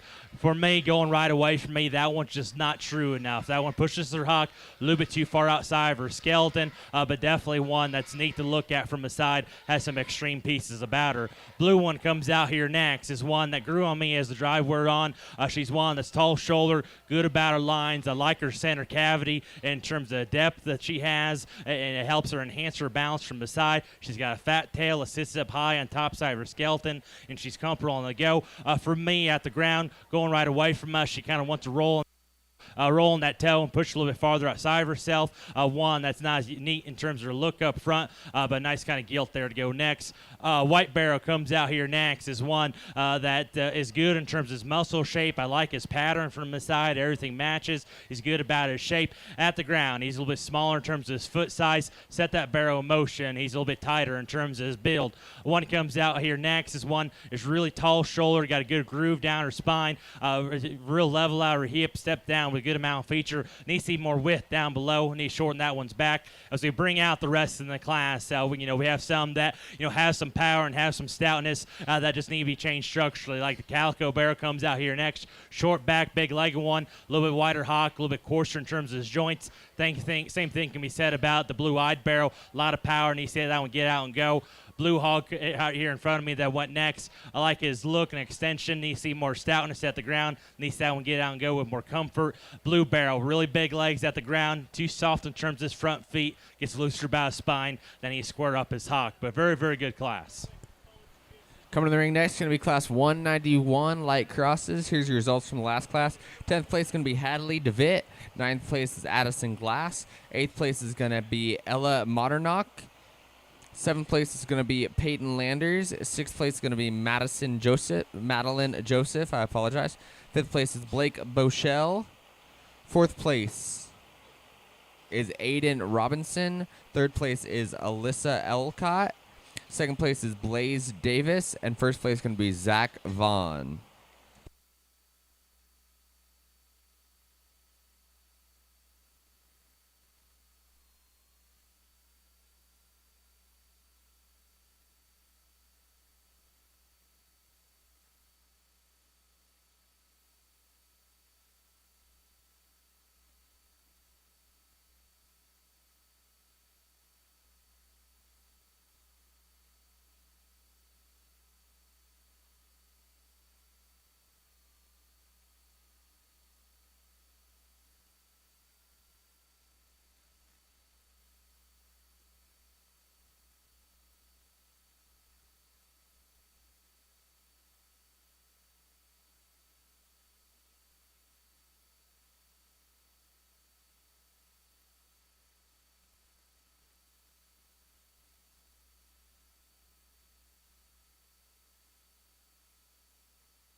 A great top two here in this class, and honestly, if this one barrel didn't have a hernia or whatever's going on in terms of her belly line here, I think it'll be a little bit easier decision. And I'm gonna look past the belly line and still use the blue barrel because I genuinely think that's the better barrel of the two. That one's way taller shouldered, way longer about his hip. He takes a longer reaching stride out of his hip and hind leg. He still comes at me true and square about his chest. He's one that's still genuine about the shape out of the backside of his shoulder. I think he's got more than enough turn to his center cavity. Leaves me with plenty of width at the ground, plenty of stoutness out through his hip. Like I said, maybe it looks dumb using one with a hernia, but once you look past that, that's the best barrel between the two. The one has some intriguing pieces, going to go second. I love this barrel hip forward. This one comes at me with a very, very big chest. Ginormous forearm. This one's the rounder bodied option of the two. It's real fresh about the shape of the backside of his shoulder. Really steps down on a big rear leg. For me, that one's too short hip and too short striding for me. I need my barrows to get out and go with more reach and comfort out of their hip and hind leg. And for me, that one just doesn't do it. If we could free that one up from his rear end, he would have been an easy place to start. Unfortunately, that's not the case today. He's just not sound enough for me to use him. But still a very, very good barrel here to be second today. Young Man's Blue one's going to come next, and I love that guy's shape. He's tall about his shoulder. He's comfortable in terms of his build. Relative to the one that goes fourth, this one came out of the backside of his shoulder with more expression and more roundness of rib. For him to get up any higher, I need to see him be stronger in terms of his top line and stouter in terms of his feature of a barrel that's sound, good chested, good muscle, and good looking. You can surely appreciate that. A barrel comes out here next. A really tall shoulder one that's stout out through his hip and steps down on a stout foundation. Just doesn't have enough to him. When we study body shape, he's too flat out of side of his blade, but he's a nice barrel to go here next. Sandy Gilt comes in, follow him, is one that is good looking up front, really raw about the shape out of the backside of his shoulder. You can see the expression going down her top line.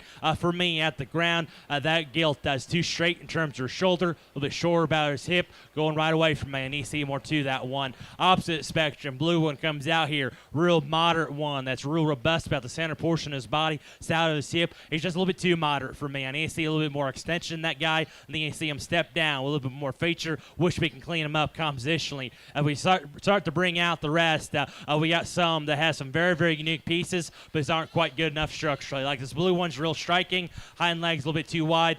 Calico's one, this real big back, stout hip, little wide hawk going right away from us. Blue-eyed one, real round-bodied one. A little bit, he wants to push his hawk too far outside of the skeleton. And the bear that rounds out the class is one that's real practical about his body. He just needs to be a little bit stouter. This class coming in is going to be class 193. This will be our last class of light crosses.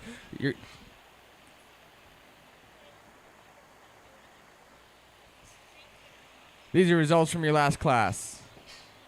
Aaliyah.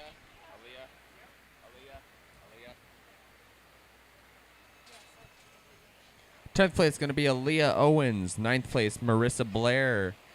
8th place is Paisley Peterson. 7th place is Channing Adams. 6th place is going to be Dason Wilbanks.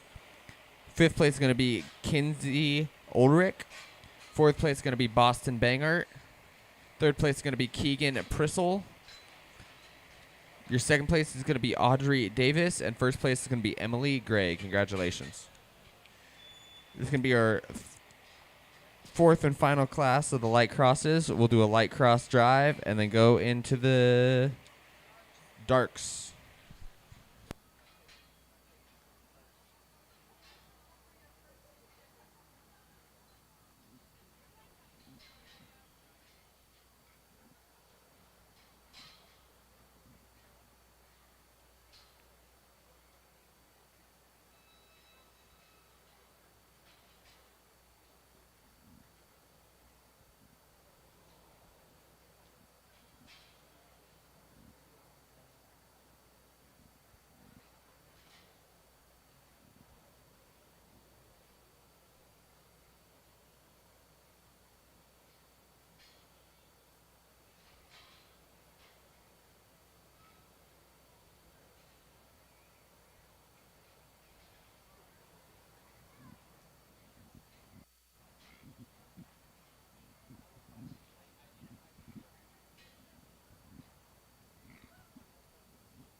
Not probably not as much of a clear-cut winner as we've had in the classes prior, but these three barrows surface themselves to the top for ones just being very, very balanced and complete about their kind. You know, all of them from the side, their lines lay in them very, very smoothly. They're ones that angles read on them good. They come and go with some substance or robustness to their skeleton, and they're genuine about their kind. You know, there's a couple out here that are a little bit neater about their look, and there's one out here that's a little bit stouter in terms of the kind. And the one I used to win, probably of the three, isn't as unique in terms of his look up front, but by far is probably one of the best in terms of chest width, one of the best in terms of reach out of their front end, and going right away from me is square from hip hock to ground, and still can get out and go with some comfort. And that's the young lady's blue hog right here, right in front of me.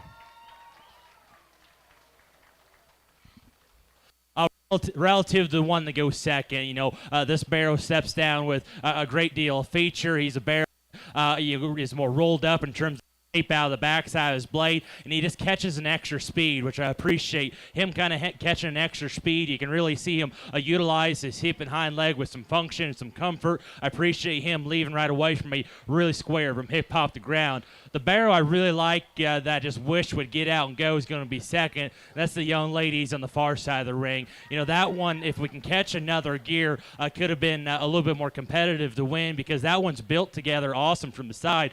Big chested, really tall shouldered, round body one that leaves me broad in terms of his upper hip. Great shape to his lower stifle. He's still square at the ground. Relative to the one that goes third, that barrow steps down with more feature, has more set to his hock. But when we compare him to the one that wins, that barrow's just too slow moving, too lethargic in terms of his step, and relative to the one that wins isn't quite as big in terms of his front foot. A barrow that I really appreciate the longer I drove him is the young man here in the black, and he's done an incredible job of getting this one sucked. This one's genuine coming at me in terms of his chest. He's a big bladed barrow that allows him to facilitate a good amount of spread and turn to his mid body. He's fresh about his shape up high. He's level about his lines and out through his hip. It leaves me stout out through his hip and lower stifle. Relative to the couple ahead of him, he's a barrow that's not as quite as big in terms of his front ankle, not as quite as big in terms of rear bone, and he's one that I wish we can lengthen his hip out his touch, give him a little bit more set to his hock. But that's getting ultra picky on a very good barrow there to be third. A blue one comes out here next. I really like the pieces that he offers in terms of skull shape, look, bone, and structure. Just wish he had a little bit more to him. He has the quality in terms of design and build standpoint to be a fourth place barrow, but doesn't have the body cavity or muscle or stoutness to go any higher than that. If that barrow would kind of fed a little bit harder, came with a little bit more explosiveness out backside of his shoulder, he could have worked himself up in that first and second spot, but unfortunately he just doesn't have to him. This barrow that was fourth, the young lady has, is way better chest than the young lady's darker colored ones come out here next. Darker colored one, I really like shoulders back. That one is more explosive out of the backside of his shoulder. He's leveled down spine out to a very, very stout hip. That one steps down on a big rear leg. Coming at me, he's not good enough. The barrow that's straighter about his shoulder also wants to come in at his knee. It doesn't tie his neck as uniquely as on the top side of his shoulder. See, let's get an ultra piggy on a very nice kind of pig. Gilt comes out here next. Simply just going right away from me. It's square from hip hock to ground. The ones that are going to be 7, 8, 9, and 10. I appreciate your of skeleton. She's still one that's tall about her shoulder and it's got some muscle to them. Just too narrow coming and going. As we let the rest out, they're barrows that got some stoutness, got some neat look about them. Two here right in front of me just weren't good enough in terms of their hock shape going right away from me. Same thing with the blue-butted gilt and far side ring. Then the young man who was 10th got one that's really and stout, just doesn't organize well enough in terms of skeleton standpoint from the side for me to get me higher.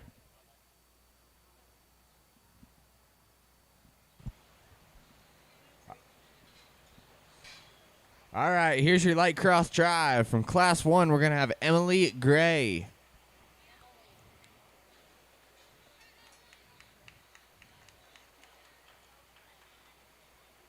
Class 2, Zach Vaughn. Yeah, make some noise for these kids. They've worked hard.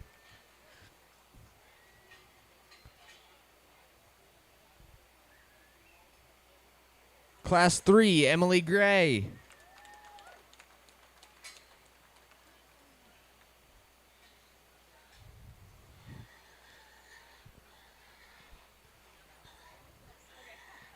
And from the 4th class, Kinley Shrivogel.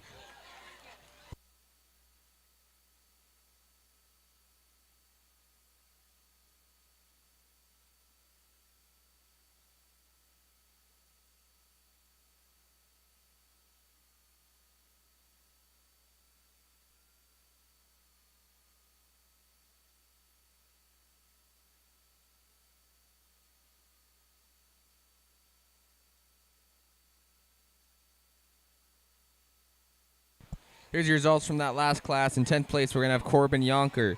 9th place, Aiden Robinson. 8th place is Garrett McGurl. 7th place is Caden Banghart. 6th place is going to be Boston Banghart. 5th place, Olivia Dever.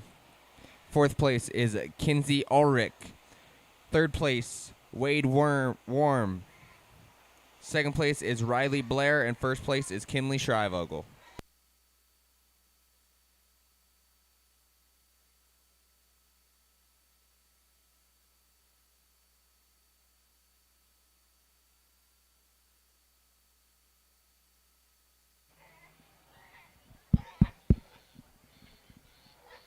A great set of light crosses we have out here, and they come out, and I think they represent their classes very, very well.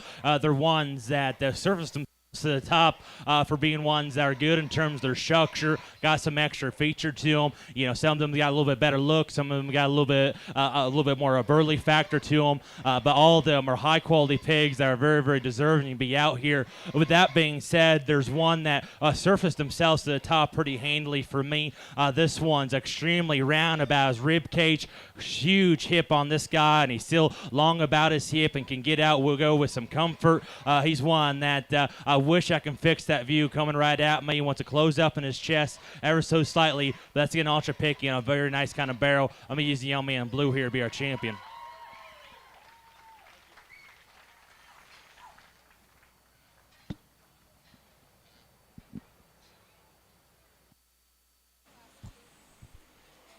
From Class 2, we have Blaze Davis coming out.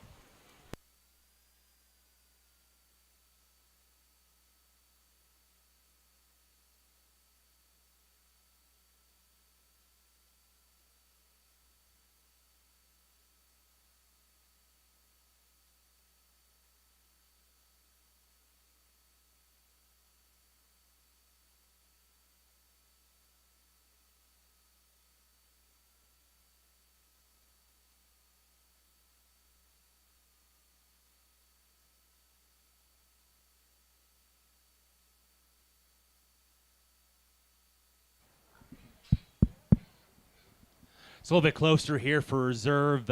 Let's go through and talk them real fast. You know, the Calico Gilt out of the first class. I love this one from the side. Great skull shape, great extension. I love her lines and how she's put together from the side. She's one that's got a great deal feature at the ground, is laid in about her angles. You know, for me, up front is a little bit of issue. We're a little bit softer in terms of her front. Then going right away from us, that hawk wants to push a little bit farther outside of her skeleton. Blue Barrel, that was second to her champions one. I love how fresh he is in terms of his back shape. He's very comfortable in terms of his build. One that still has a neat look up front. Wish that guy would come and go with a little bit more spread throughout his skeleton. Blue Barrel that the young lady in the darker green shirt has is one that I really like. Tall shoulder, big chested one that's long about his hip. Takes a really long stride. You know, he's one that, you know, we can see around ringside. You know, he's got that hernia going on down below that I wish we could up relative to my champion. I wish that barrel was a notch shorter body and a little bit rounder rib. Still, again, picky on a good one. The one that wins the last class is one that does the basics really well in terms of being good in terms of chest forward, big in terms of feet and legs, really rolled up in terms of shape up high. Relative to the other ones out here, maybe isn't as unique in terms of his look. He gets a little crestier about his neck, isn't quite as long and level out through his hip, but still, four barrels that offer a tremendous amount of quality. The one that I really like in terms of just the look that he has, the build in terms of his structure. You know, it sucks that he's got hernia, but I really like this young lady's blue barrel. He'll be a reserve.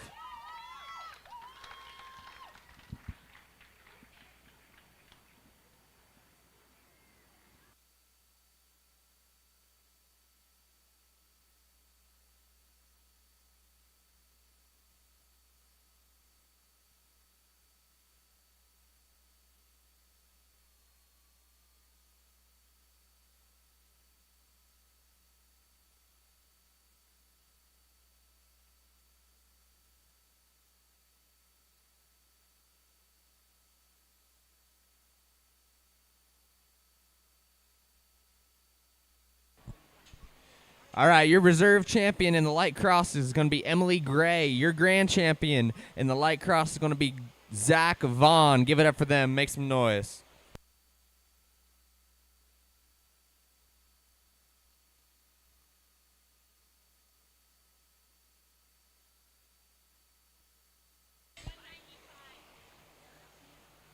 Coming to the ring next is going to be Class 195 Dark Crosses. Class 195 Dark Crosses.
Once again, we'd like to thank all the help from the fair board to the superintendents and the ring help, all the secretaries, everybody that's helping out this week. We'd really like to thank them. It is impossible to put on an event like this without folks like that.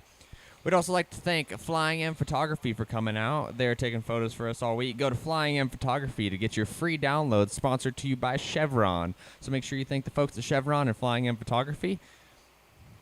Once again, go to flyingmphotography.com to get your free download, sponsored to you by Chevron.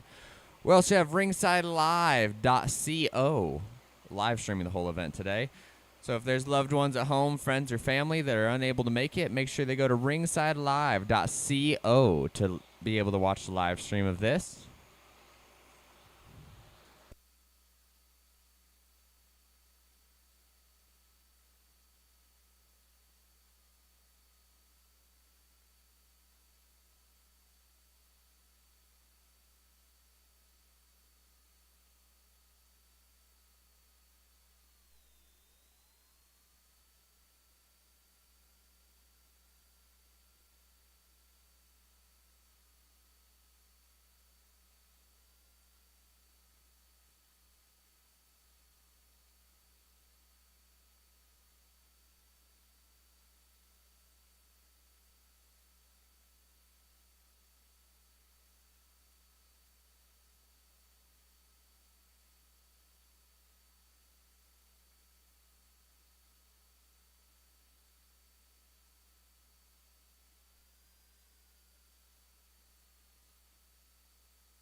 Nice class we have here, and for me, I think there's one that logically wins, and that's the young lady in the more colorful shirt here in the center.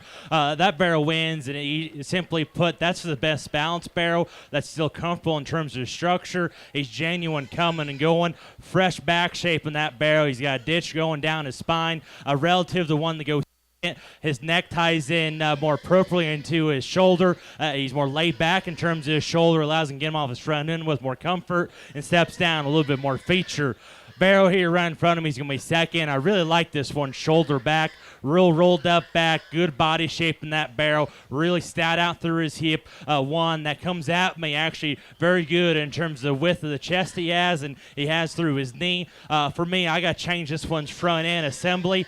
This barrel ties his neck too low in terms of his shoulder, gets a little bit more far forward in his shoulder. And I need to reconstruct that one's hind leg, got a little bit too extra set to it, so it gets a little bit more uncoordinated in terms of the step. Still, I like his extra substance and more robust body shape over the young lady's Gilt. That's going to be third. The young lady's Gilt in third. I really like from the profile. Awesome skull shape on this Gilt. She ties her neck high on top side of her shoulder. Everything stays collectively and smooth from his side. Steps down on a big hind leg with a good amount of reach and comfort. Coming at me is not good enough. She's too closed up about her knee. She gets too flat about her body, but nice kind of Gilt there to go third. Young Man's Hog comes out here next. Does the basics very, very well. That one's that's a very big-chested, round-bodied one that, in terms of his loosest of structures, it really helps work himself up to fourth because that one takes a long reaching shot at both ends of his skeleton. Front feet aren't good enough. He's too soft in terms of his front feet.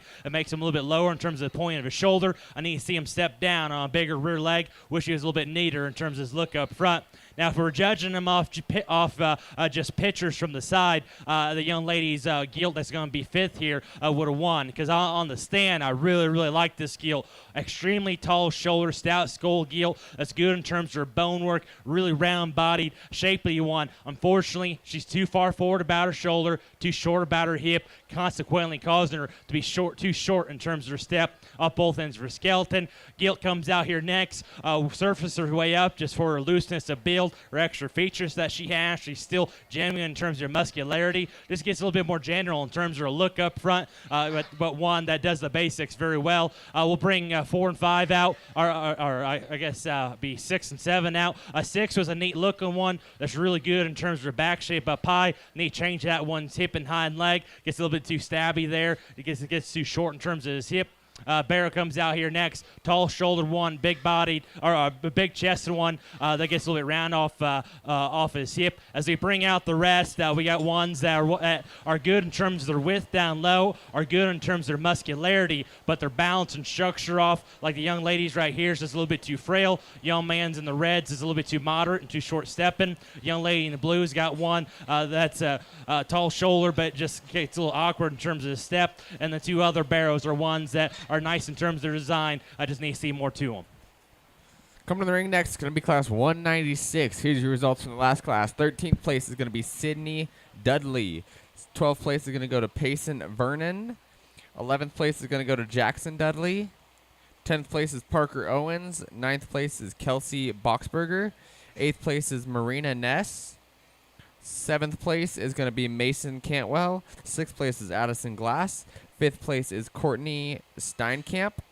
4th place is Cade Smith. 3rd place goes to Riley Blair. 2nd place is going to be Haley Walker. And 1st place is Addison Hodgson. I did it right that time.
A nice class we have out here, and I thought the young man Black Sparrow was a pretty easy place to start.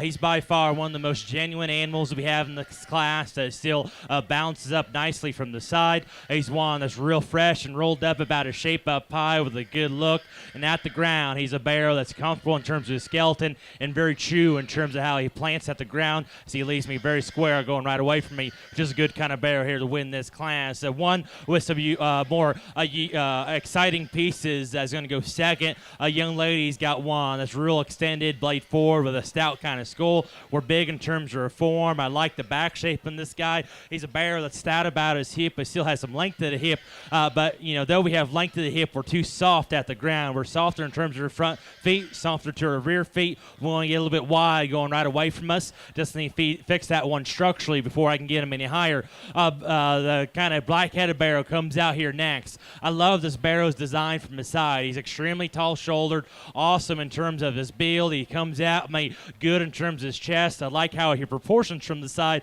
He's a barrow that just doesn't have enough to him. I get right behind him, though I appreciate his freshness of shape down his spine. He's too flat when we set him there into his forerib. He gets a little bit flatter there into his stifle, a little bit more closed up at the ground.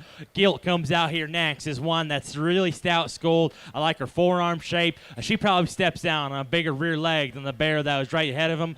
For me, when I step back and study him, this one's proportions are a little bit more off. We get a little bit too long in terms of our length of body. He's one that he got a little bit extra set to your rear leg and wants to reach underneath herself ever so often. But I prefer that one's look and style over the young man's that's going to come out here next.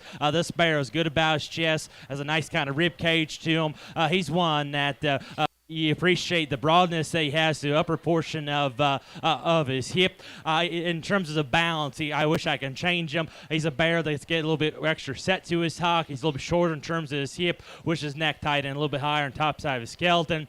Barrow comes out here next is one that's big-chested and round-bodied. I really like this, the true, genuine muscle shape that barrow has. Structurally at the ground, meaning fix that one. That barrow that gets a little bit crustier about his neck, too round about his hip, wants to reach underneath himself. Of a nice kind of barrow go next. As we bring out the rest in the class, we had some with some structure issues, or we need a little bit more to them. Like the young man's barrow here is one. Really like the structure. Wish he had a little bit more true muscle shape. Young ladies came out next. Is a good looking one, just too frail. Same thing said about the Gilt that came in next. Young man's in the far side room with the thin belt. Awesome looking one. Is really lean about his shape. Need to fix him down his spine. He wants to deviate there in his ham-loin junction. It's not good enough in his knee. A little bit straight up both ends of his skeleton. And the young man on the far side of the ring's got one. It's got a lot of power, upper portion of his skeleton. Just need to make that guy look a little bit better. Blade forward. Gets a little bit more general in his look. A little bit too closed up in his knee and frailer at the ground. Coming to the ring next, going to be class 197. Class 197. Here's your results from that last class. 12th place, we have Reese Mazzotti. 11th place, we have Payson Vernon. 10th place is Gannon True. 9th place is Peyton Johnson. 8th place is Shelby Boxberger. 7th place is going to be Lane Kreitzer. 6th place is Bailey Bidelic. Briley Bidelic, I apologize. 5th place is Tuck Trumbull. 4th place is Delaney Wymira. 3rd place is James Lowry. 2nd place is Brooke Vaughn. And 1st place is going to be Tanner Brazil. Congratulations, folks.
awesome class we have out here, especially on the top three. I thought, relative to the third place one, I thought these two match up more similarly to, some of the kind I've been picking all day in terms of being ones that are good in terms of their build down low.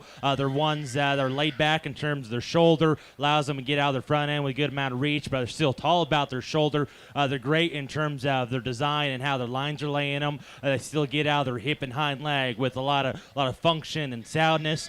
Between the two, there's one that leaves me quite a bit square from hip hock to ground. He's a little bit neater in term of his neck attachment. He may not be as robust in terms of the center body relative to one that goes second, but that's getting ultra picky on a very good barrel. I'm going to use the young ladies one right here in front of me to win. Nothing to take away from the young man's barrel is going to be second because I love parts and pieces to this guy. Real big, fresh back shape in this barrel. He's awesome in terms of his body cavity. Love the barrel's skull shape. He's big in terms of his forearm. He's stout in terms of his rear leg. He's level in terms of how his lines are put together. Relative to the one that wins, he's not as neat in terms of the top side of his neck and how he ties it on the top side of his shoulder. Then going right away from us. Between the two, he's the barrel that pushes his hawk. He's the bear that pushes his hawk a little bit further outside of his skeleton, then coming at me. He wants to close up his knee ever so slightly. Still, let's get an ultra pick and a very, very good barrel. I thought his structure from the side was better than the barrel that's going to be third, especially out through the front end. Though the barrel that's going to be third is one that we love the extra shag that he has. Great big back, stout hip barrel. That's a dense rear leg. I need to change his front end structure. He's too far forward about his blade. He gets straighter in terms of his blade. He wants to tie his neck in a little bit too low in terms of his shoulder, cause him to get shorter in terms of his step up front. And then in terms of length of hip, I wish we can lengthen out a little bit. Just make that barrel come with a little bit more range of motion. Good basic kind of barrel comes out here next. Real functional in terms of his build. He's genuine about his muscle, genuine about his width. Doesn't have as the stoutness, the height of shoulder, or the look up front as a top three, but for one being good built, genuine kind of barrel, you can really appreciate that. Barrel comes out here next. I like the front two-thirds of this guy. Big chest, stout skull, good-looking one. Great kind of shape out of the backside of his shoulder. I love how he's filled in terms of his heart, mid-rib, and flank. He's stout out of his hip. He doesn't get out and go comfortably enough off his right rear for me to get him any higher. If we can loosen him up off his right rear, we can got him up a spot or two. Just unfortunately, that's not the case here today. As we start bringing out the rest, the calico that comes out here next. This one was tall shoulder, neat looking. Thought her legs were a little bit bigger than the belted barrel. Both those two just need to have more tune when we study in terms of their center body. I thought the belted barrel is neater looking than the black barrel. Black barrel, I like his back shape. I like his center body. Too low shoulder. Might get right behind him. I need to see him come with a little bit more shape out through his hip. Barrel comes out here next. One that's got a big back, stout hip on him. But all that power up high doesn't match down low. Gets a little bit too small in terms of his bone work at the ground, but nice kind of barrel round out this class.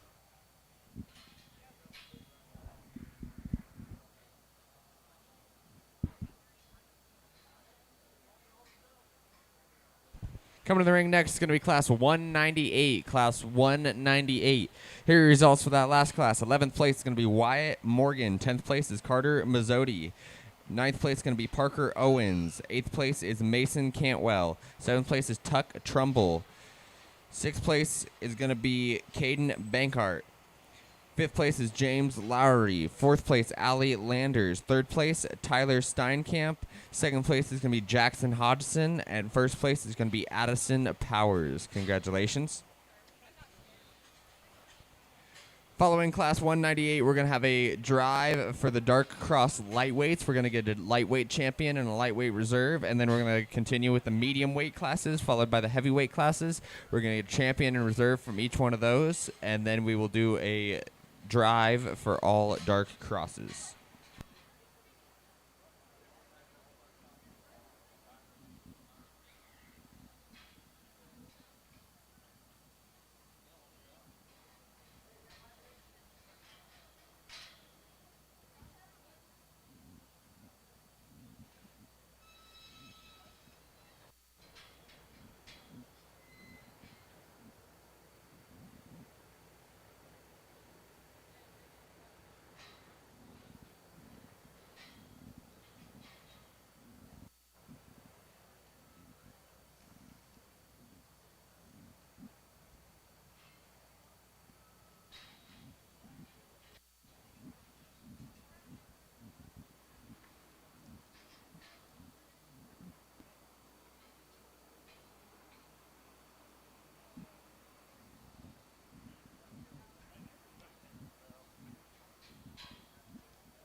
Very, very good class, and honestly, I don't think there's one out here that really just grabs your attention and says it needs to win. All of them have parts and pieces that you wish you can fix on them. And as I step back and study and evaluate them, for me, in my mind, I thought there was one that kind of combines things that 2 and 3 does. The Bear of the Winds is one that is good in terms of his design. He's good in terms of his he's one that comes at me true in terms of his knee and his chest. He's one that still steps down with a great deal of feature and has plenty of muscle to him. Maybe he's not just the most radical looking one. Maybe he's not the most heavy legged one we have out here. But the combination barrel, in my mind, is the young lady's kind of chromed up barrel in the middle of the ring. That one's going to be our class winner. And like I said, that one's not perfect. I think that one's good enough in terms of his knee and chest. That one's good enough in terms of his look and good enough in terms of the squareness of his hip. The one that is better is going to be second in those places, and that's the young lady in the long sleeve shirt right in front of me. That's the barrel that's bigger chested, neater looking. That one's jet level down his spine and out through his hip. The longer I study him, the more I just wish I could just bend that one's hock with a little bit more motion and a little bit more comfort. For me, that one is just too stiff, too vertical in terms of the shape of his hock and his rear ankle. I need to lay that one back ever so slightly in his shoulder. He's one that if they're in the center portion of his body could come with maybe a little bit more roll and turn, but still it's getting ultra picky and a nice kind of bear there to go second. Just wish that one get out and go with a little bit more reach off his hip and rear leg. Now, the Gilt that goes in third probably does come out of her hip and hind leg with more range of motion. This is by far the biggest heaviest legged one of the top 3, and that's pretty easy to tell from ringside. That thing's got some pipes underneath her, awesome skull shape. She's one that coming at me needs to be better. Too closed up at her knee. She's too soft in terms of her front feet. And when we study them from the side, wants a dip in her loin ever so slightly. If we can just pick that one up in her front feet, make that knee a little bit square, I could have ran with that Gilt because she's so stout and still uses her hind leg very, very well. Very, very well. Just that front feet and knee view just wasn't quite good enough. Barrow comes out here next. Has a great kind of design from the side. Awesome extension blade forward. Fresh shape up high. Good in terms of his length of hip. One that's presented highly, very, very highly. Coming and going's not quite good enough. This barrow is just too narrow. Tracking right at me and going right away from me. I need to see that one be quite a bit wider at the ground. Wish that barrel would step down with a little bit more foot size. But one that's awesome looking from the side, really rolled up in terms of his shape. Is very, very highly presented. Young lady's done an excellent job in terms of getting that one presented. Barrel comes fifth. I like the front 2/3 of. Stout skulled, big forearm barrel that's round about his body, good about his shape up high. His lines lay in very collectively from the side. Coming and going is what sorts him down. He's the barrel that wants to close up too much in his knee, and the biggest part going right away from me, rolls on his toes and pushes his hock too far outside of his skeleton. I need to see that barrel be more secure, especially in that right rear, before I get him any higher. As we work down the line, the young lady in the green's got one that's got very big legs on him and his tall shoulder. Need to see that one come with more extension, more center body. Barrow comes out here next, has the center body I'm looking for, and the muscle for me just doesn't get around the ring as comfortably as I like. Even with that being said, I still think she's a more comfortable option than the Barrow that comes here next. Barrow comes here next, stout skulled one that's lean about his shape. Too straight off both ends of the skeleton. Gets a little bit more general about his look. As we round out the class with two barrows that both of them are ones that are good in terms of the center portion of their body. I need to see both of them be better in terms of their balance and how they're put together from the side. Then unfortunately the barrow that rounds out the class also has got an injury to her front foot, and so we have to sort her down. But very, very good class. Coming to the ring next is going to be your Dark Cross lightweight drive. So we're going to drive the lightweights first, then we'll go into the medium weights.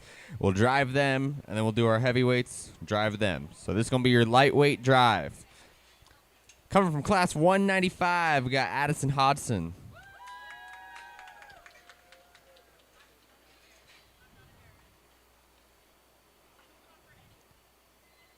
Coming out of class 196, we got Tanner Brazil. Coming out of class 197, we have Addison Powers.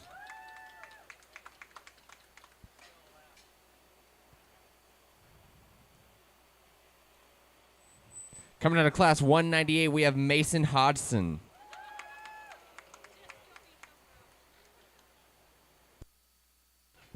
Here are your results for your last class. In 10th place, we have Kylie Kreitzer. 9th place, Reese Mazzotti. 8th place is Garrett McGurl. 7th place is Paisley Patterson. 6th place is Alyssa Elcott. 5th place is going to be Courtney Steinkamp. 4th place is going to be Riley Joseph. 3rd place is going to be Tyler Steinkamp. 2nd place is going to be Ashlyn Johnson. And 1st place is going to be Mason Hodgson. Congratulations, everybody.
A great set of class winners we have out here. You know, all four of these resemble a great deal of quality in terms of how they're put together from the side. They're four barrows that balance very appropriately in terms of how they're put together, about their proportions. They're ones that come with some extra substance in terms of feature and body shape and muscle. There's one that are comfortable in terms of their build.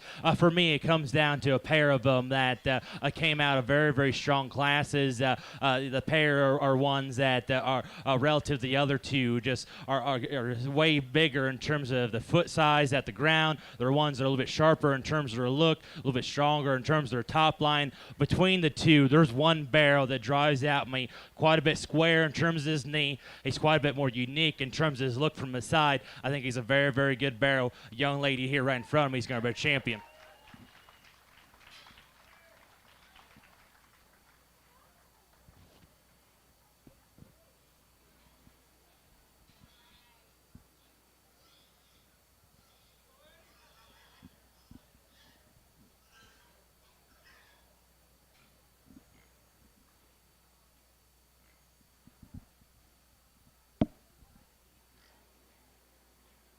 Now in the ring is Jackson Hodgson.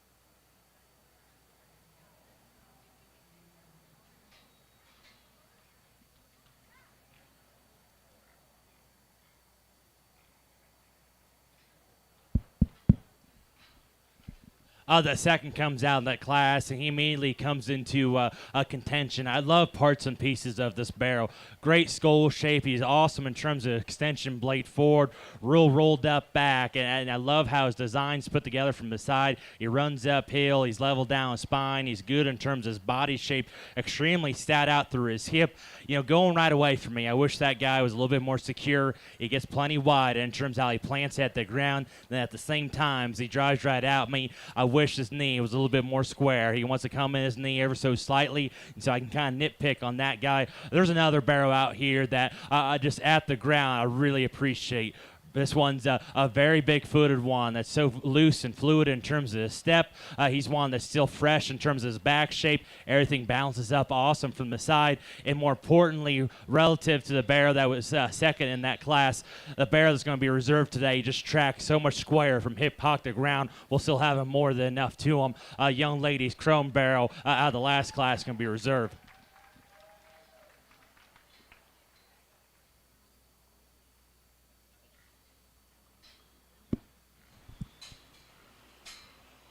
Your reserve champion in the dark cross lightweights is Mason Hodson. And your champion in the dark cross lightweights is going to be Addison Powers. Congratulations, ladies. Coming to the ring next is going to be class 200, the medium weights for the dark crosses.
Pig pictures will be starting at 8 a.m. tomorrow in the show ring. 8 a.m. tomorrow in the show ring. Pig pictures will be starting.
Awesome pair of barrows surfaced themselves to the top. These things just expel so much quality as you study them driving across the ring. They're awesome in terms of how their designs are put together. They're great in terms of their proportion. They're fresh in terms of their shape up high. They're ones that I think are both very, very functional in terms of their build. For me, there's a barrow that just comes at me a little bit bigger in terms of his chest. He's a little taller about his shoulder, a little cleaner about his neck shape. That's the young man here right in front of me. He's going to be our class winner. I'll be the first to say I wish I could reconstruct that one's hock ever so slightly. He's got a little bit extra set to it, but as you watch him drive across the ring, he still plants and drives it north and south and far enough past his tailhead. You work up from there. He's a bear that runs uphill relative to the one to go second. That barrel's quite a bit more attractive when we study him on the bottom side of his neck and how his neck ties in the top side of his shoulder. As the two barrows drive right at me, that barrow is quite a bit more impressive in of width he has through his chest, through his to the ground. Still a barrow that's extremely rounded by his body and leaves me plenty square at the ground. I love the barrow that's going to be second, shoulders back. This barrow probably has the more appropriate set to his hock when he wasn't tied up.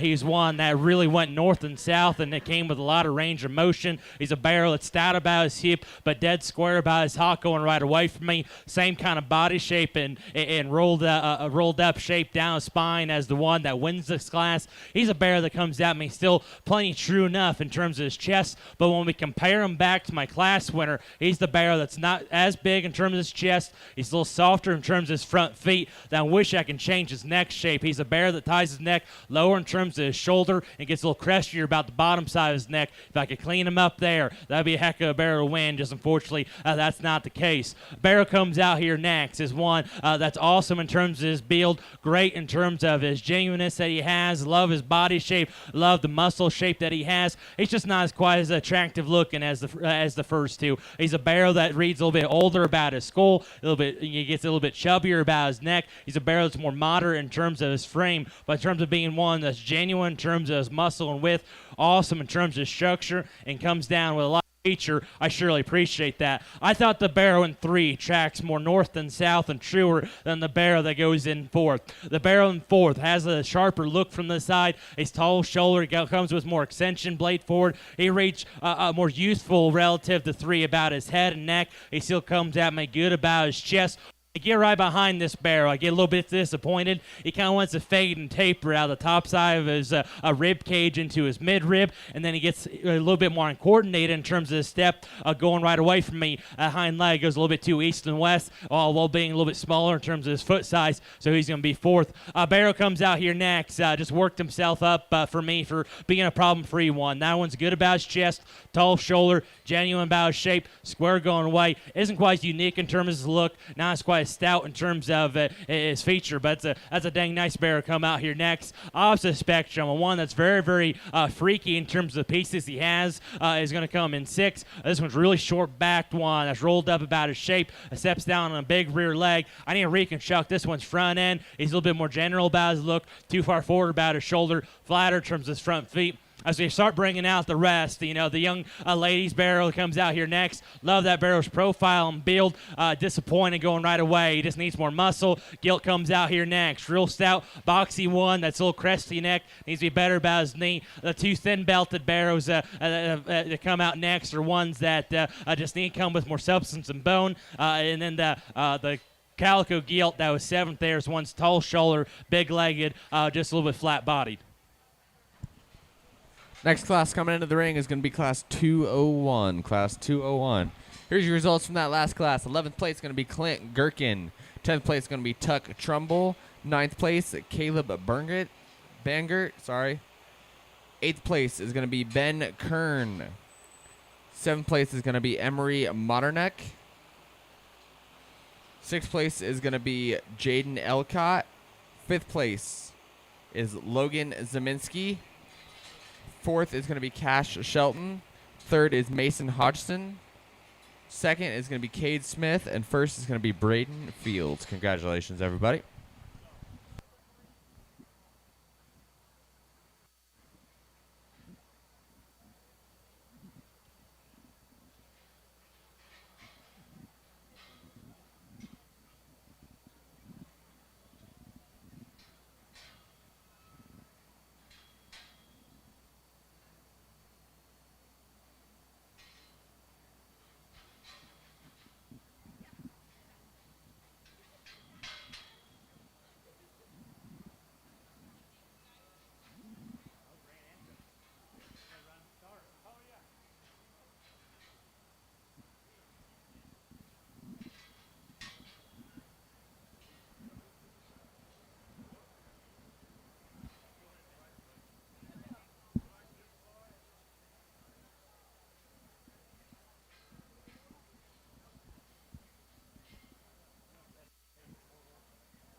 A very, very good class to kind of source himself pretty logically for me. I think an easy place to start with the young man with the colorful shirt here right in front of me. Relative to the barrel that goes second, that barrel's quite a bit better, driving right at me. He's the bigger chested, better kneed option. That's still good in terms of his look up front. He's a barrel that's still genuine in terms of the shape down his spine and kind of cage that sits in his center body. So you watch him drive across the ring. He's a barrel that, though we wish we can jack his tail head up a couple inches, he still has length to his hip, which allows him to take a long, comfortable stride out of his hip and rear leg. Nice kind of barrel here to win this class. Really exotic looking one's going to be second here today. I love this look from the side. Awesome skull, real extended, blade forward. He's rolled up in terms of his shape. Actually prefer the shape of this barrel's hip from the side better. He's a little bit leveler out of his hip. Still has the same length to his hip, good set to his hock. Unfortunately, as this barrel drives right at me, it became an easy place to go second. He's too closed up in his knee, too closed up in his chest, but that's a dang nice second place barrel here today. Barrel comes out here next. It's just so unfortunate that he just doesn't want to get out and go comfortably enough, because that thing has some wild pieces. Extremely big legs, tall shoulder one. That's great in terms of his shape. I love his skin and hair and the hair coat on this guy. He's a barrel that's still true and genuine about his chest. He's not good enough out of his hip and rear leg. Has too much set and reaches underneath himself, consequently causes him to take a shorter, more uncomfortable step out of his hip and rear leg, but nice kind of barrel there to go third. I still prefer his stoutness over the barrel that's going to be fourth. Barrel's going to be fourth is the better pasturing option that's taller shoulder and neater looking. I like the genuineness that barrel brings to the table. He needs to be stouter at the ground. Then you lay that barrel back in the shoulder a little bit, gets you straight off his front end. Barrel comes out here next. I really appreciate the kind he is. He's awesome in terms of his balance from his side. He's stout about his skull. He's tall about his shoulder. When we brought back the four I initially kept, he just didn't have enough to him. When we start studying him through his mid-rib and heart, he gets a little bit dry there in terms of the center portion of his body, which consequently caused him to be a little bit more off balance there from the side. Barrel comes out here next is one that's good in terms of his bone work, a great kind of muscle shape, just too straight off both ends of the skeleton. As he worked down the line, seventh place was one that I loved the feature that one has. Too skinny body, gets a little bit out there in terms of her hawk. 8 was a moderate, bold one that needs to be toned back compositionally. It's too soft in terms of his front feet. And then we end with 1 that's tall and lean. It has a great kind of look from the side, just needs a little bit more groceries. Coming to the ring next is going to be Class 202. Class 202. Here's your results from that last class. In 9th place is Tessa Johnson. 8th place, Carter Mazzotti. 7th place is Clint Gherkin. 6th place is going to be Dawson Wilblanks. 5th place is going to be Morgan Cantwell. 4th place is going to be Callie Johnson. 3rd place is going to be Hannah Davis. 2nd place, Blaze Davis. And 1st place is going to be Dawson Dever.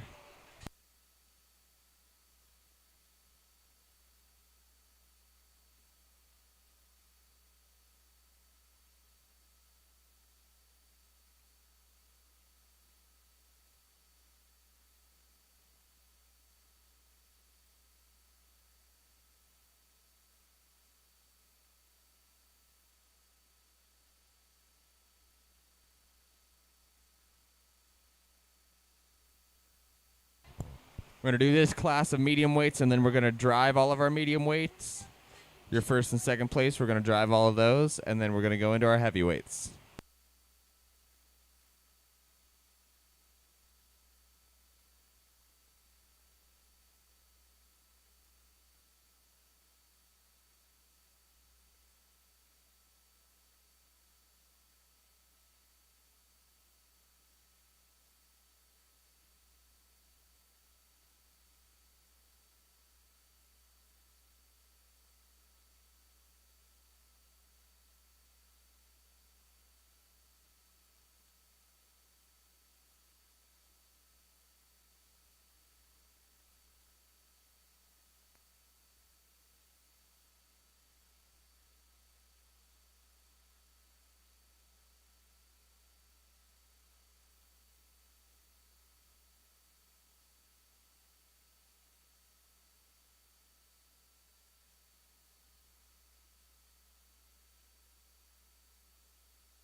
I think a pretty easy place to start with the young ladies barrow there in the center ring. That one hits me extremely hard.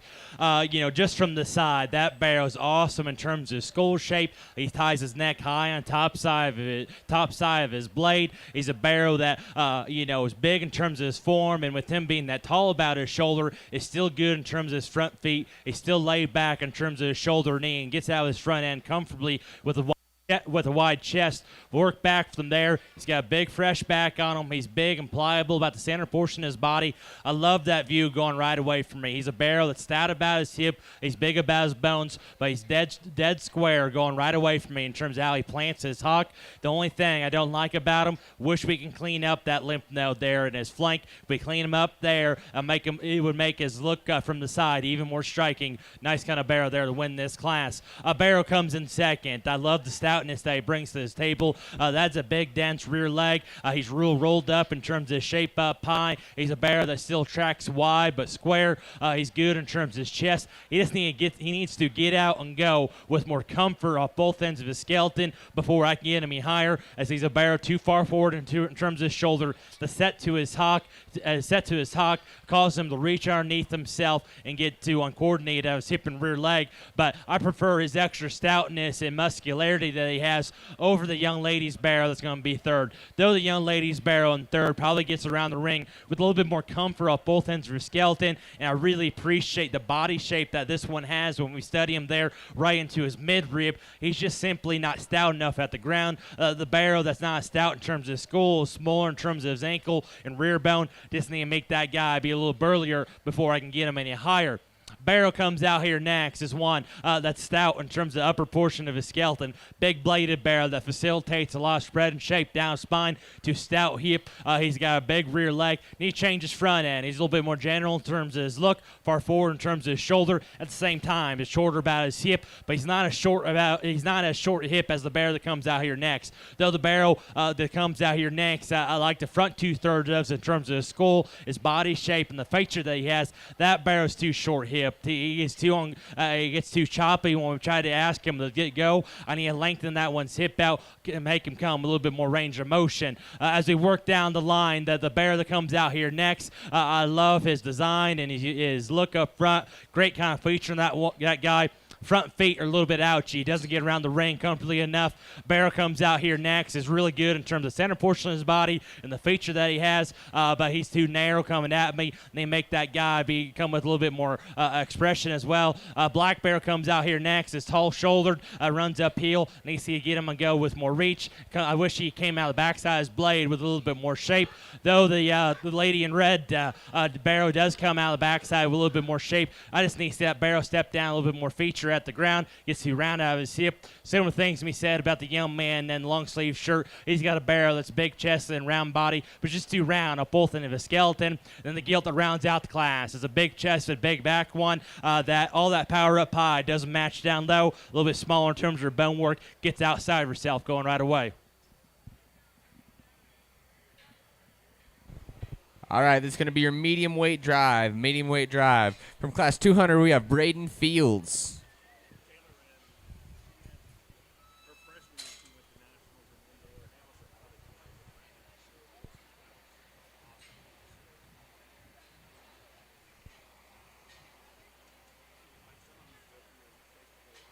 Class 2,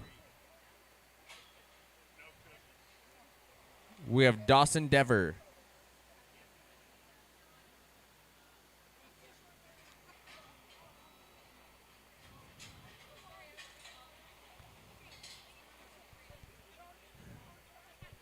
From class 202, we have McKenna Taylor.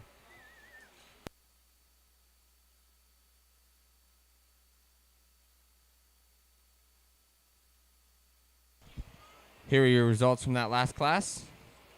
11th place, we have Avery Steinkamp. 10th place, we have Bryson Purcell. 9th place is... Sorry, I got that all mixed up. 11th place is Aaliyah Owens. 10th place is Bryson Purcell. 9th place is Avery Steinkamp. 8th place is Boston Bangart. 7th place is Jaden Elcott. 6th place is James Lowry. 5th place is going to be Dalton Wilbanks. 4th place is Bodie Stockton. 3rd place is Isabel Shaw. 2nd place is Avery Steinkamp. And 1st place is going to be McKenna Taylor. Congratulations, everybody.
Incredible class winners we have out here. I mean, these three are so high quality in their own individual ways. You know, it makes the decision tough because honestly, I think a judge could come out here and give you a set of reasons on why each one of them could be their champion. Unfortunately today I'm the guy that has to make the decision, and I'll try to talk about what I'm thinking and why I decide to go what way here. We'll start off with one that wins the first class's middleweight division. He's a barrel. I love the fresh back shape this guy has. He's real rolled up in terms of his shape. He's got good extension blade forward, extremely stout out through his hip. He comes at me still very good in terms of his chest.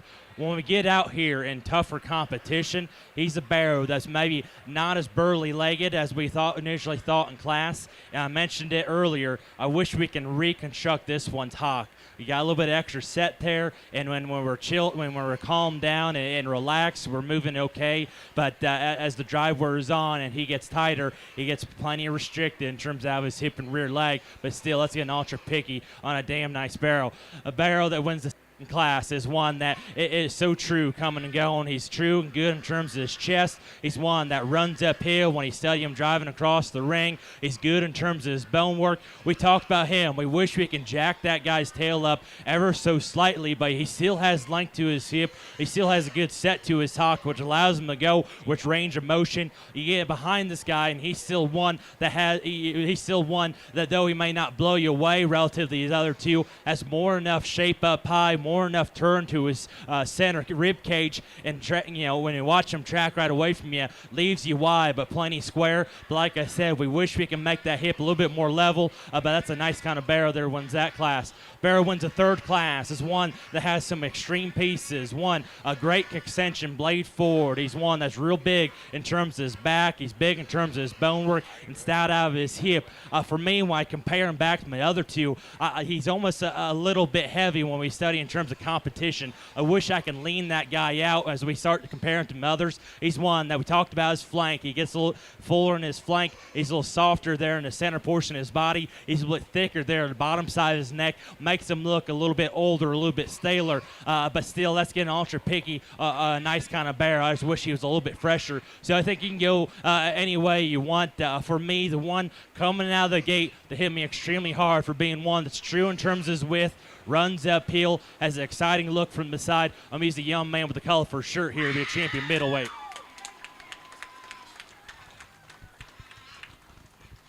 Coming to the ring now from Class 2 is going to be Blaze Davis. Second in that class, is deservingly so, needs to be out here because that barrel's awesome in terms of his design from the side. He's rolled up in terms of his back. He's long in terms of his hip. Gets out very, very comfortably. Just unfortunate him driving right at me. His knee's not good enough. There's another barrel that I really, really liked in class for the extreme pieces offers, while still being very square going right away. I just wish we could lean this guy up as he's one that is a little bit thicker about his neck. He's a little waistier down low, but still that's a dang nice barrel. He's a young lady out of the last class to be a reserve. So a round of applause.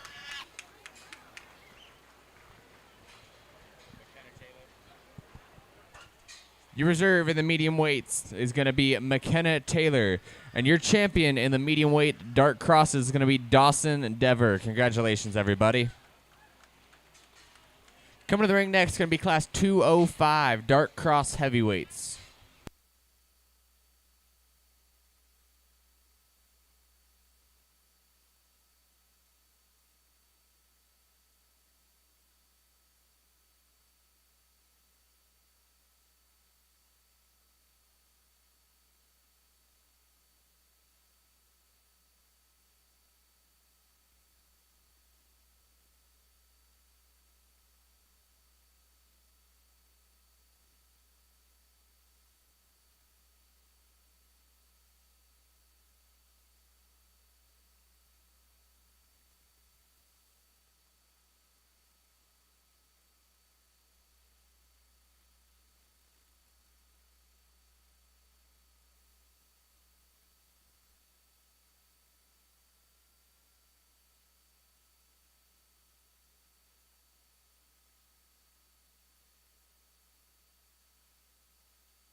a very easy place to start with the young man in the blue, one that captures your attention as soon as he comes out of the gate. Love this barrow's skull shape and the extension that he has. He's big about his forearm, but still a barrow that's robust about his body cage. Watch him drive across the ring, and he's one that's so fluent in terms of his stride. Everything ties together very, very nicely. Good kind of barrow there to win this class.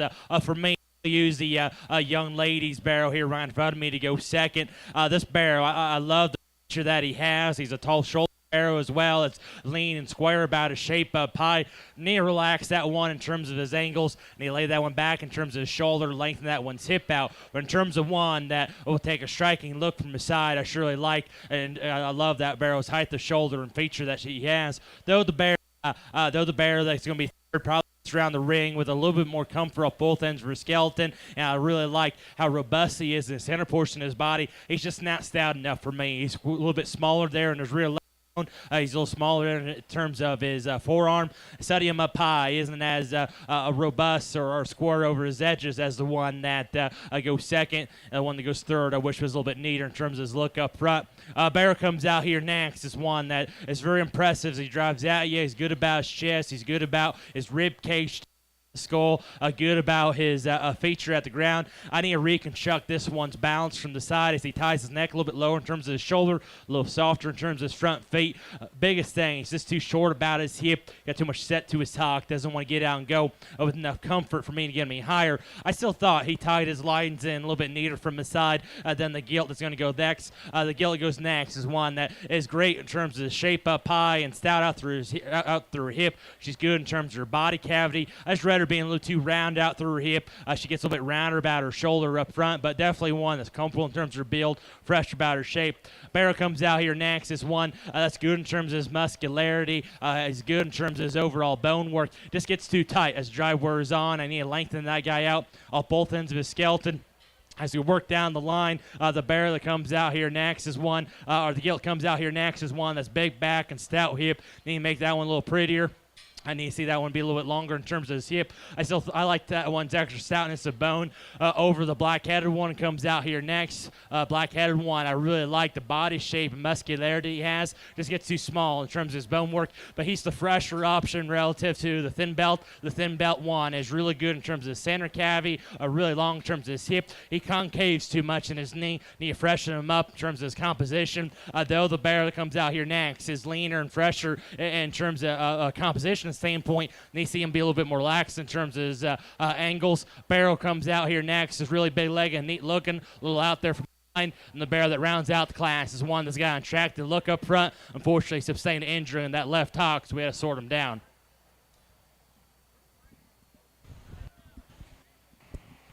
Next class coming in is going to be class 206. Here's your results from class 205.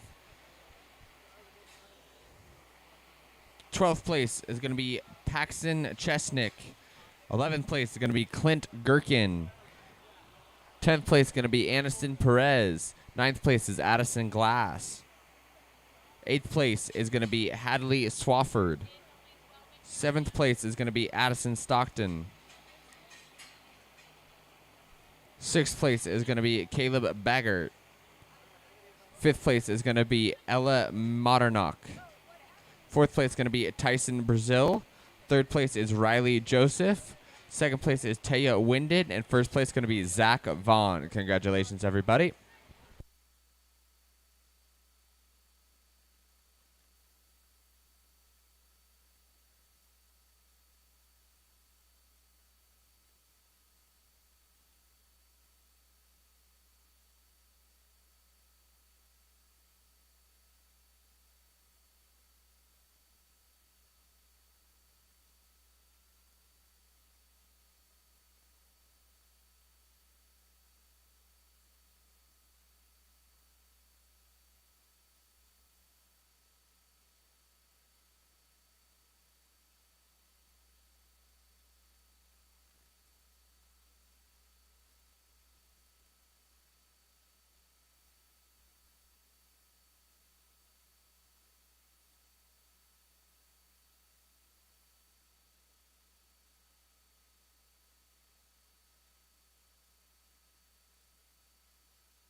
Once again, we have Flying M Photography taking pictures today. Go to flyingmphotography.com to get your free downloads. Sponsored to you by Chevron. Pig pictures start at 8 a.m. tomorrow in the show ring. So 8 a.m. tomorrow morning here in this show ring right here, pig pictures will be starting. We also have Ringside live streaming. So if you have any friends or family that were unable to make it to the event today, make sure you send them to ringsidelive.co and they can watch the live stream of the event today.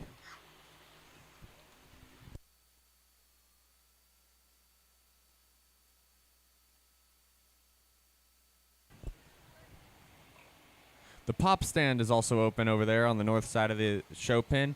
So if you're thirsty or hungry or just like a little bit of a snack or a sweet treat, make sure you go over to the pop stand because they will be open for the majority of the day, I believe.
I think a really easy place to start here in this class with the young lady in red in the center ring. You know, of the top trio, that's the one that captures your attention in terms of the design standpoint. That's a bear that still gets out and goes very comfortably up both ends of the skeleton. He comes at me with enough squareness and width chest, then leaves me with enough width and squareness from hip hop to ground. Still facilitates a lot of spread and shape up high. Very, very good bear there to win this class. A bear that's going to be second is one that grew on me as the drive wore on. I just appreciate some actual width and genuineness throughout his skeleton. Of the top 3 or 4, that's the bear that actually comes at me with a big square chest. He's one that's blade sits out his body, which allows him to facilitate some actual roundness of rib there into the center portion of his body. He's a bear that's long about his hip and allows him to take a comfortable, functional stride out of his hip and hind leg. Going right away from me, he's right there on the edge. But I prefer to have him have one that actually has some body shape and upper hip shape and be on the edges than one that's too flat. Unfortunately, relative to the one that wins, he isn't tricked out enough from the side. He kind of gets a little bit more U-neck, ties the neck a little bit lower in terms of his shoulder, gets much softer in terms of front feet. But in terms of being a good practical one and in terms of market hog fundamentals, I really appreciate that. One that I really like from the side is the young lady's Gilt here coming in here next. Great skull shape, ties it up high, rolled up in terms of her back, steps down with a great deal of feature. And when we study her through her bone column, she's one that's comfortable on the go, coming and going. I just wish that Gilt had more to her. Of the top 3, she's a Gilt that wants to close up the most in terms of her knee. She gets a bit flatter there into her stifle, a bit flatter there in terms of her midrib. Just wish I see a little bit more roundness of body in that Gilt for me to get her in higher. I still thought that Gilt came with more true muscularity up high and its extra feature, more feature than the bear comes in 4th. Bear comes in 4th, though. This is one that runs uphill. He's good about his lines. He's correct in terms of how he plants his toes and the toe spread that he has. He's one that coming right at me, I wish was better about his chest. He wants a concave there in his knee. Of the top 4 there, I thought he faded and got the flattest there when we studied him through his shoulder into his midrib and going right away from me. I wish that barrel came with a little bit more juice there out through his hip and stifle. Barrow comes out here next. Has some neat pieces about him. Love his skull shape. He ties it up high. He's good in terms of his forearm. He's comfortable out his hip and rear leg. Just wish that Barrow had a little bit more to him. With him being a little bit tubular more in terms of his heart, his midrib and flank, it just throws off his balance up his side. If that Barrow was full today and they were showing him that at a full weight, I think he'd have worked himself up because it will enhance his balance from the side. But as a show judge, and I step back and watch him with him being so tight about his lower body cavity, just throws off his balance from the side. At the same time, I need to see that Barrow come at me better about his chest. Barrow comes out here next is one that's good in terms of how his lines are laid in him from the side. Really like this Barrow's hip and hind leg. Steps down with a lot of feature and a lot of comfort. Stout about his upper pin set. Need to change this one's front end and how it's put together. He's a thicker neck bear that ties his neck lower in terms of shoulder. He's too straight about his shoulder at the same time. Barrow comes out here next. Is very, very stout in terms of the feature that he carries and the feature that he has. He's really raw about his shape. I just need to smooth that guy up. He gets a little piece here there out of the backside of his shoulder. He's almost a little bit too raw throughout his body. It kind of makes him throwing off balance a little bit. And as the drive wears on, he just wore out too much for me to get him any higher. As we work down the line, the Barrow that comes out here next is one that's got a big back and stout hip, but from the side just needs to come with a little bit more look up front. Needs to be longer in terms of his hip. Barrow comes out here next. Is real practical about the center portion of his body and tall about his shoulder. Needs to come with more muscle shape out of the backside of his shoulder. No, the Barrow comes out next.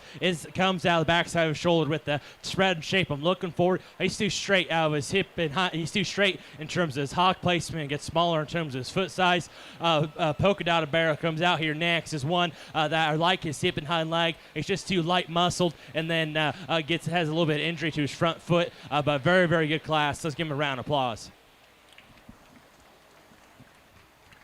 Coming to the show pin next, going to be Class 207. Your results from Class 206. 12th place is Mason Ness. 11th place is going to be Lane Kreitzer. 10th place is Dalton Wilbanks. 9th place is going to be Caleb Majuga. 8th place is going to go to Tyson Brazil. 7th place is Chloe Stevens. 6th place is Lindley Dever. 5th place is going to go to Ellen Shaw. 4th place is McKenna Taylor. 3rd place is Avery Steinkamp. 2nd place, Cash Burnett. 1st place going to go to Audrey Davis. Congratulations, everybody.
We'd like to thank all of our wonderful sponsors for sponsoring the swine show as well as the Weld County Fair in general. We'd also like to thank the fair board, the superintendents, all the ring help, all the secretaries, everybody working in the fair office. We couldn't do it without them. This is a pretty hard event to put on, and they put a lot of time and effort into putting these on. So we'd really like to thank them, and make sure if you see any of them folks, you give them a big thank you, because you guys wouldn't have an event without them. So make sure you thank them. Also, big thanks to the exhibitors for coming out and putting all the work into these animals, having a great product to show all of us. Thank you so much for coming out.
a very, very good class. And we get down to these two barrows that I think in terms of when we compare them to 3 and 4, ones that are genuine coming and going, they're ones that balance in proportion awesome from the side. We got one barrel that comes with a little bit more extension. We got one barrel that's maybe a little bit more moderate about its kind. For me, what sorts the pair, there's a barrel that just gets out of his front end with a little bit more comfort. That's the young man's barrel. He's going to win this class.